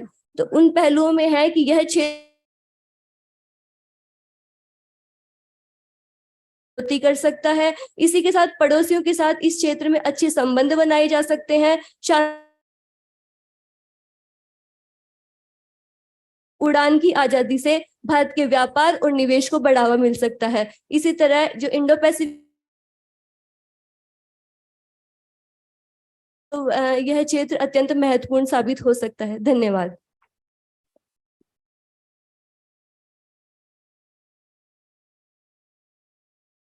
अब मैं हाउस को क्यूरीज के लिए, सवालों के लिए, कमेंट्स के लिए ओपन करता हूँ।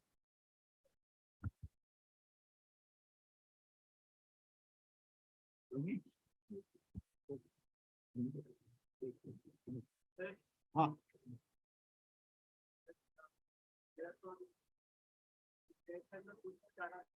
चाइना की जो एग्रेसिव होने का कारण एक ये भी है कि उनकी इंटरनल इंस्टेबिलिटी की वजह से वो एक एनिमी चूज कर लेते हैं।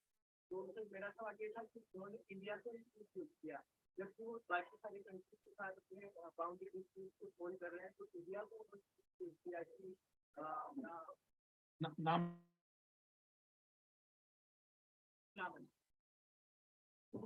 मैं राहुल एक बड़ा इंटरेस्टिंग फैक्ट बताऊं आपको कि चाइना की और बॉर्डर्स उनकी केवल 14 देशों के साथ है। ठीक है, ये बड़ा इंटरेस्टिंग का केस है कि जिसका बॉर्डर केवल राइट। तो ये बड़ा इंटरेस्टिंग फिनोमेना है चाइना के साथ। अब इंडिया को ही क्यों चूज किया, ये बड़ा कॉम्प्लेक्स राइट।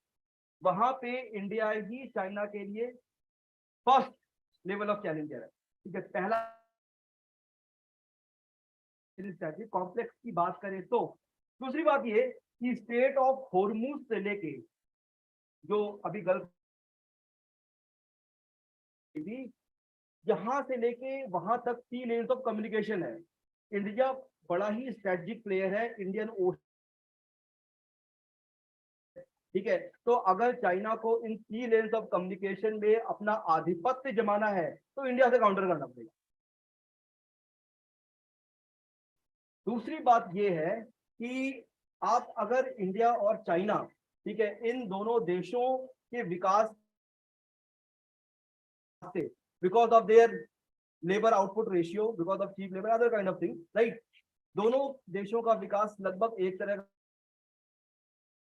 मैन्युफैक्चरिंग हब है। ठीक है, उसकी इकोनॉमी बहुत बड़ी है इंडिया से, पर इंडिया ने भी विकास किया है। हम इस बात को ये आज के अगर हम अगले 50 साल की अंतर्राष्ट्रीय राजनीति को देखें और ये समझने की कोशिश करें कि कौन अगले सिस्टम शिफ्ट ही हो सकते हैं, बहुत सारे सवाल इस पे उठ सकते हैं। और मेरे जो फेलो स्पीकर्स हैं, बहुत सारे सवाल आपको वो जो ये है कि इंडिया को चाइना अपना एक कॉन्टेस्टेंट मानता है इंटरनेशनल पॉलिटिक्स में राइट। और इसीलिए लार्जर निगोशिएशंस में, हार्ड निगोशिएशंस में ये आर्म ट्विस्ट इवेंट्स है। ठीक है, अगर आपको कहीं और कुछ निगोशिएट करना है तो कहीं आप और कुछ कर मिल जाता है राइट। तो इसलिए इंडिया इंपॉर्टेंट है राइट। इसको इस लिहाज से समझने की आवश्यकता है, ये हार्ड पॉलिटिक्स हम, क्योंकि अगर आप निगोशिएटिंग पैटर्न के इंटरनेशनल प्लेटफॉर्म्स पे तो आपको समझ में आएगा दोनों के बहुत सारे फ्रंट्स पे, चाहे WTO के निगोशिएशंस हो, चाहे एनवायरमेंट के निगोशिएशंस हो, बहुत डिफरेंस नहीं है राइट। पर कुछ मामलों में हम देखेंगे दोनों में बहुत सारे फर्क है। ठीक है, और इसीलिए अगर की बात करें इंटरनेशनल स्ट्रक्चर को चेंज करने में किन देशों का हाथ होगा, तो इंडिया और चाइना उसमें सबसे अग्रणी आगे की पंक्ति में है। इंडिया उनके लिए मेन कंटेंडर। ठीक है, बाउंड्री डिस्प्यूट भी इंडिया के साथ ज्यादा होने की संभावना यही रहती। ठीक है, और भी बाउंड्री डिस्प्यूट्स हैं उनके, रशिया के साथ हैं, उनके 9-9 की बात हो रही थी। ठीक है, इन सारे देशों के साथ हैं, जापान के साथ है, कोरिया के साथ है, ठीक है, मंगोलिया के साथ है, सब देशों के साथ उनके बॉर्डर डिस्प्यूट्स है। ठीक है, वहां इतनी प्रॉब्लम क्योंकि those are not seen as rivals. International politics में वो राइवल्स की तरह देखे नहीं जाते हैं चाइना के, पर इंडिया राइवल है राइट, ये कारण है।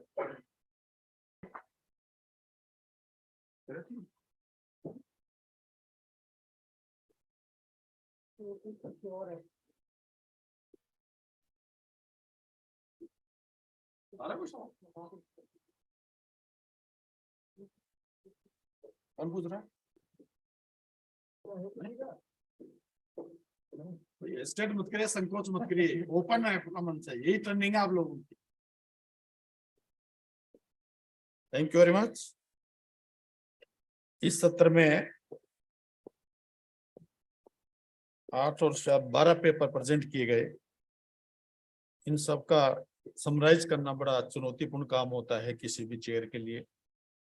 ये टास्क विभागाध्यक्ष मंजूरी ने और राहुल जी ने दिया है, तो उस दिशा में कि लास्ट का आउटपुट क्या हो सत्र का, ये बहुत ही जरूरी चीज होती है जब एकेडमिक्स में कोई चर्चा करते हैं। यही हमारा स्टूडेंट्स के लिए एक कंट्रीब्यूशन होता है और सेमिनार का मेन ऑब्जेक्टिव होता है। जो सेमिनार की थीम है उसमें भी चाइना के साथ में जब नेशनल सिक्योरिटी इंडिया की बात हो तो सुबह से शायद चाइना और इंडिया ही एकमात्र ये थीम बन के रह गई। जो ये सेकंड टेक्निक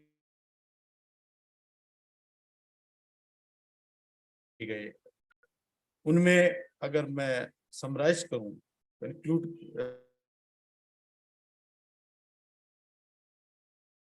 की कोशिश कर रहा हूं। हम सभी जानते हैं कि ये बहुत ही इम्पोर्टेंट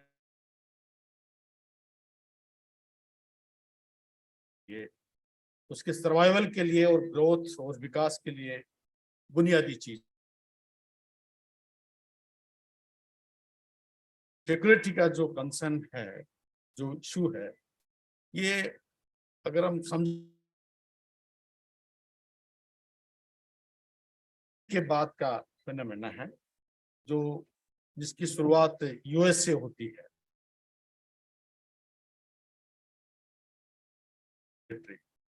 दोनों तरह के नेशनल सिक्योरिटी का कॉन्सेप्ट हमारे इस कोई भी मुल्क इनको प्राप्त करने के लिए बहुत सारे तौर तरीके अपनाता है और महफूज रखे। उसके लिए वो अपने इकोनॉमिक पावर को भी जो मैंने समझने की कोशिश की। दूसरा वो डिप्लोमेटिक तरीके से कोशिश करता है और मिलिट्री पावर प्रोजेक्शन तो हर मुल्क इतना कर पाता है। और सबसे इंपॉर्टेंट बात है कि पॉलिटिकल पावर जो और है उससे बहुत कुछ राष्ट्रीय सुरक्षा उससे तय होती है और इनको एंश्योर करने एनवायरमेंटल स्ट्रेटेजी की जब बात करते हैं हम नेशनल राष्ट्रीय सुरक्षा में तो इसके लिए भूमिका निभाते हैं। एक्सटर्नल के रूप में आपके नेबरहुड एनवायरनमेंट कैसा है, आपके जियोपॉलिटिक्स कैसी है आपके में।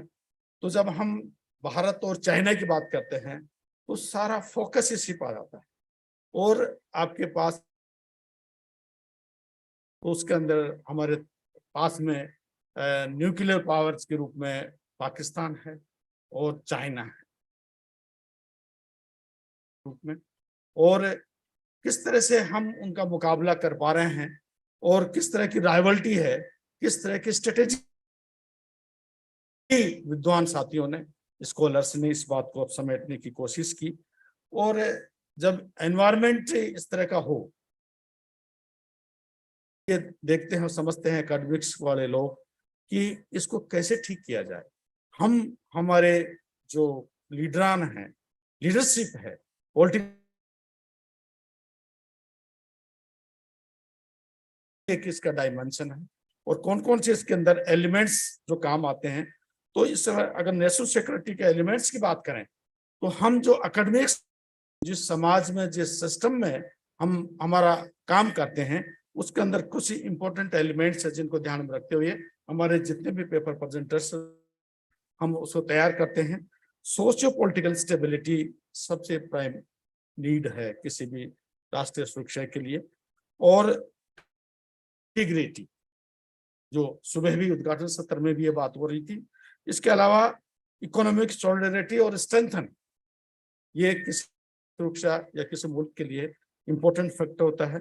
और इकोलॉजिकल बैलेंस ये भी पेपर्स के माध्यम इसमें सामने रखने की कोशिश की कि किस तरह से हमारे आसपास का जो वातावरण है हमारे राष्ट्रीय सुरक्षा को लेकर किस तरह से उसको हम चैलेंज करता है।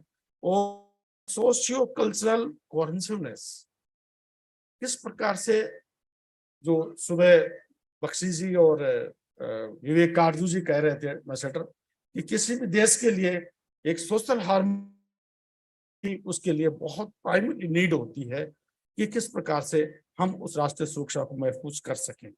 और उसके ऊपर अगर तो इंटरनल जो इंडियन जो राष्ट्रीय सुरक्षा को अगर कोई है, तो अगर चैलेंजेस के रूप में बात करें जिसमें समेटने की कोशिश की है, जिसमें लो लेवल सिविल डिसऑर्डर,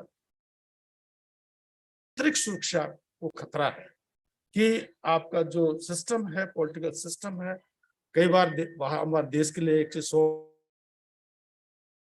कई बार हम अपने आप पर ये करते हैं कि राष्ट्रीय सुरक्षा कैसे महफूज है। और वायलेंस और आर्म्ड इंसर्जेंसी जो मेरे के अंदर आज भी हम उसको फेस कर रहे हैं, ये राष्ट्रीय सुरक्षा के लिए बड़ी चुनौती के रूप में हमारे सामने खड़े हैं। और ऑर्गेनाइज्ड क्राइम्स, आंतरिक जो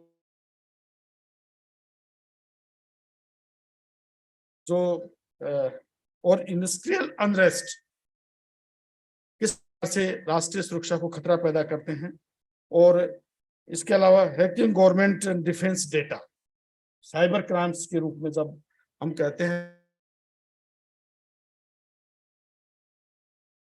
साइबर पर, तो उस आधार पर उतने ही इसके रिस्क खतरे भी बढ़ गए हैं। अमेरिका जैसी पावरफुल कंट्री को भी कई बार वो एक क्या नाम था जो पूरे डेटा चुरा लिया था, उसमें पूरे फॉरेन अफेयर्स के क्या नाम थे ध्यान से पूरा कॉन्टिनेंटल गैस पाइपलाइन। और इसके अलावा टेररिज्म, ये भी राष्ट्रीय सुरक्षा के लिए चुनौती के रूप में हम अध्ययन करते हैं। और इकोनॉमिक डिस्क्रिमिनेशन, क्योंकि भारत दुनिया का एरिया वाइज लार्जेस्ट कंट्री है और पॉपुलेशन में तो शायद नंबर 1 ही हो गए हम 2022 में, अगर कल वाले न्यूज के अगर सामान्य, तो उस स्थिति के हमारे लिए, हम एकेडमिक्स वालों के लिए और भी चैलेंज बन जाता है कि हम किस तरह से हमारे रिसर्च को उसको वे फॉरवर्ड करें। तो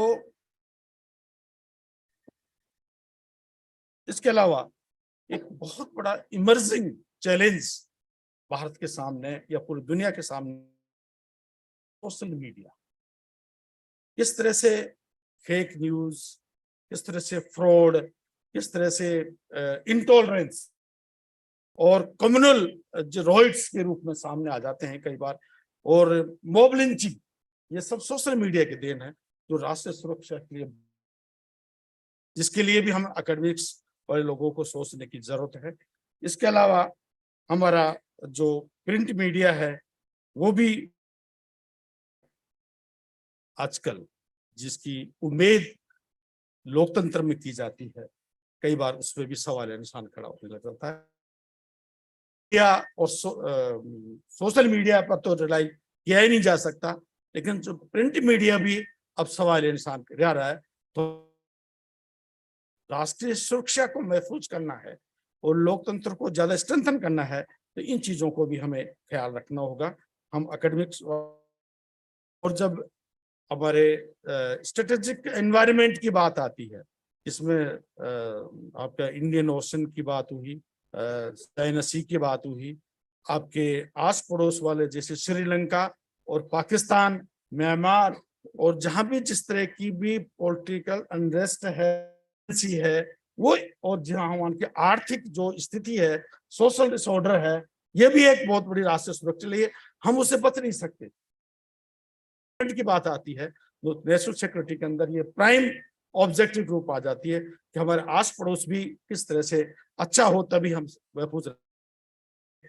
और उस स्थिति में जब चाइना के साथ राइवल्टी और प्रतिस्पर्धा हो, और वो सो मोट सुपर पावर के रूप में इम्पोज दुनिया पर अपने आप को करने की कोशिश कर रहा है, स्वयं वो अमेरिका हो चाहे कोई दूसरे देशों को प्रसिद्ध कर गया। लेकिन वहां सबसे बड़ी समस्या जो आंतरिक, जो रंजन साहब कह रहे थे या आदि साहब कह रहे थे कि वहां अंदर क्या हो रहा है, रहस्य बना, वहां की सूचनाओं का ट्रांसपेरेंसी का कितना अभाव है, और वो अंदर ही अंदर कितना उबाल है। जैकमा वर्ल्ड के लिए एक मिसाल थे, उनको किस तरह से वहां के पॉलिटिकल सिस्टम के द्वारा हरेस करके देश से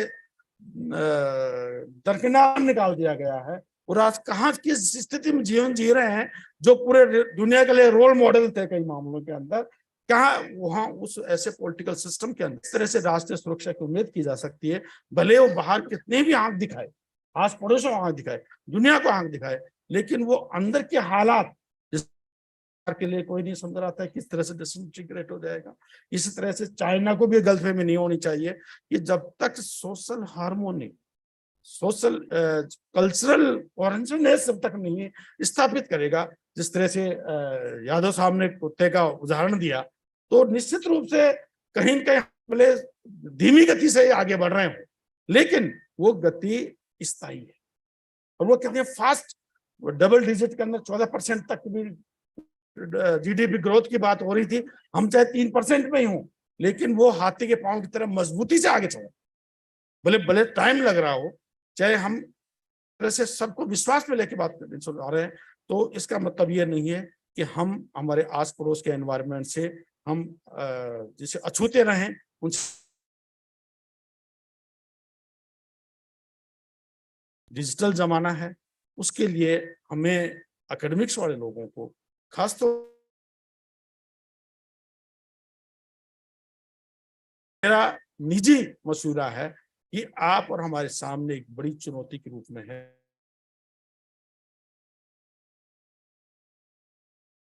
उस पर हमें खरा उतरना होगा।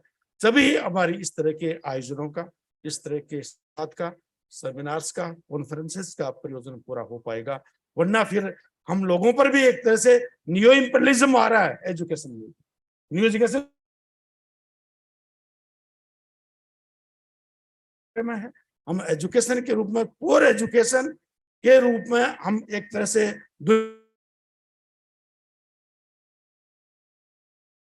राष्ट्रीय सुरक्षा के साथ में हमारी सुरक्षा भी खतरे में है अगर इस पर अपडेट नहीं उठेंगे। इस तकनीकी सत्र को सफलतापूर्वक संचालित करने में मेरी मदद की। हम और सबसे ज्यादा मैं डिपार्टमेंट ऑफ पॉलिटिकल साइंस के मैडम मंजू सिंह जी के मैं बहुत सारी ढेर सारी बधाइयां और शुभकामनाएं देना चाहता हूं, और मुझे मौका दिया उसके लिए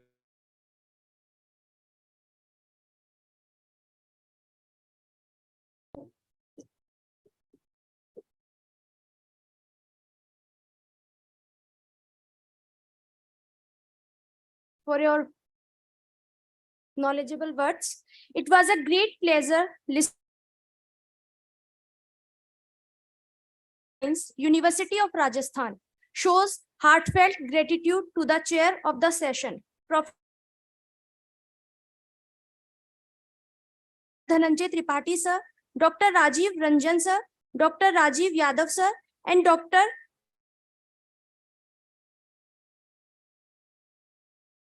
A special thanks to our paper presenters, professors, academicians. With this, we bring out our first day of 2-day seminar to conclusion.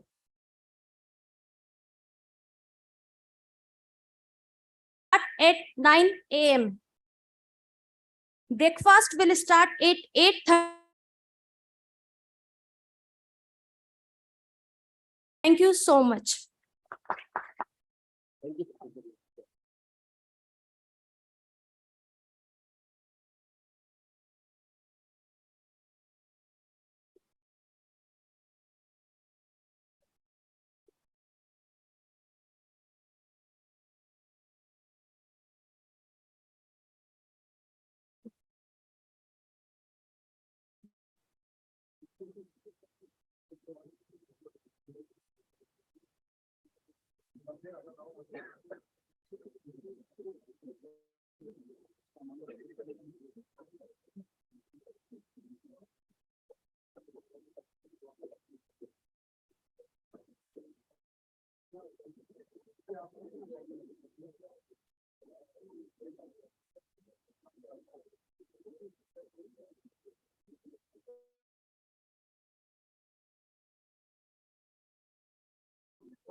हाँ हाँ 2 बजे ही हाँ हाँ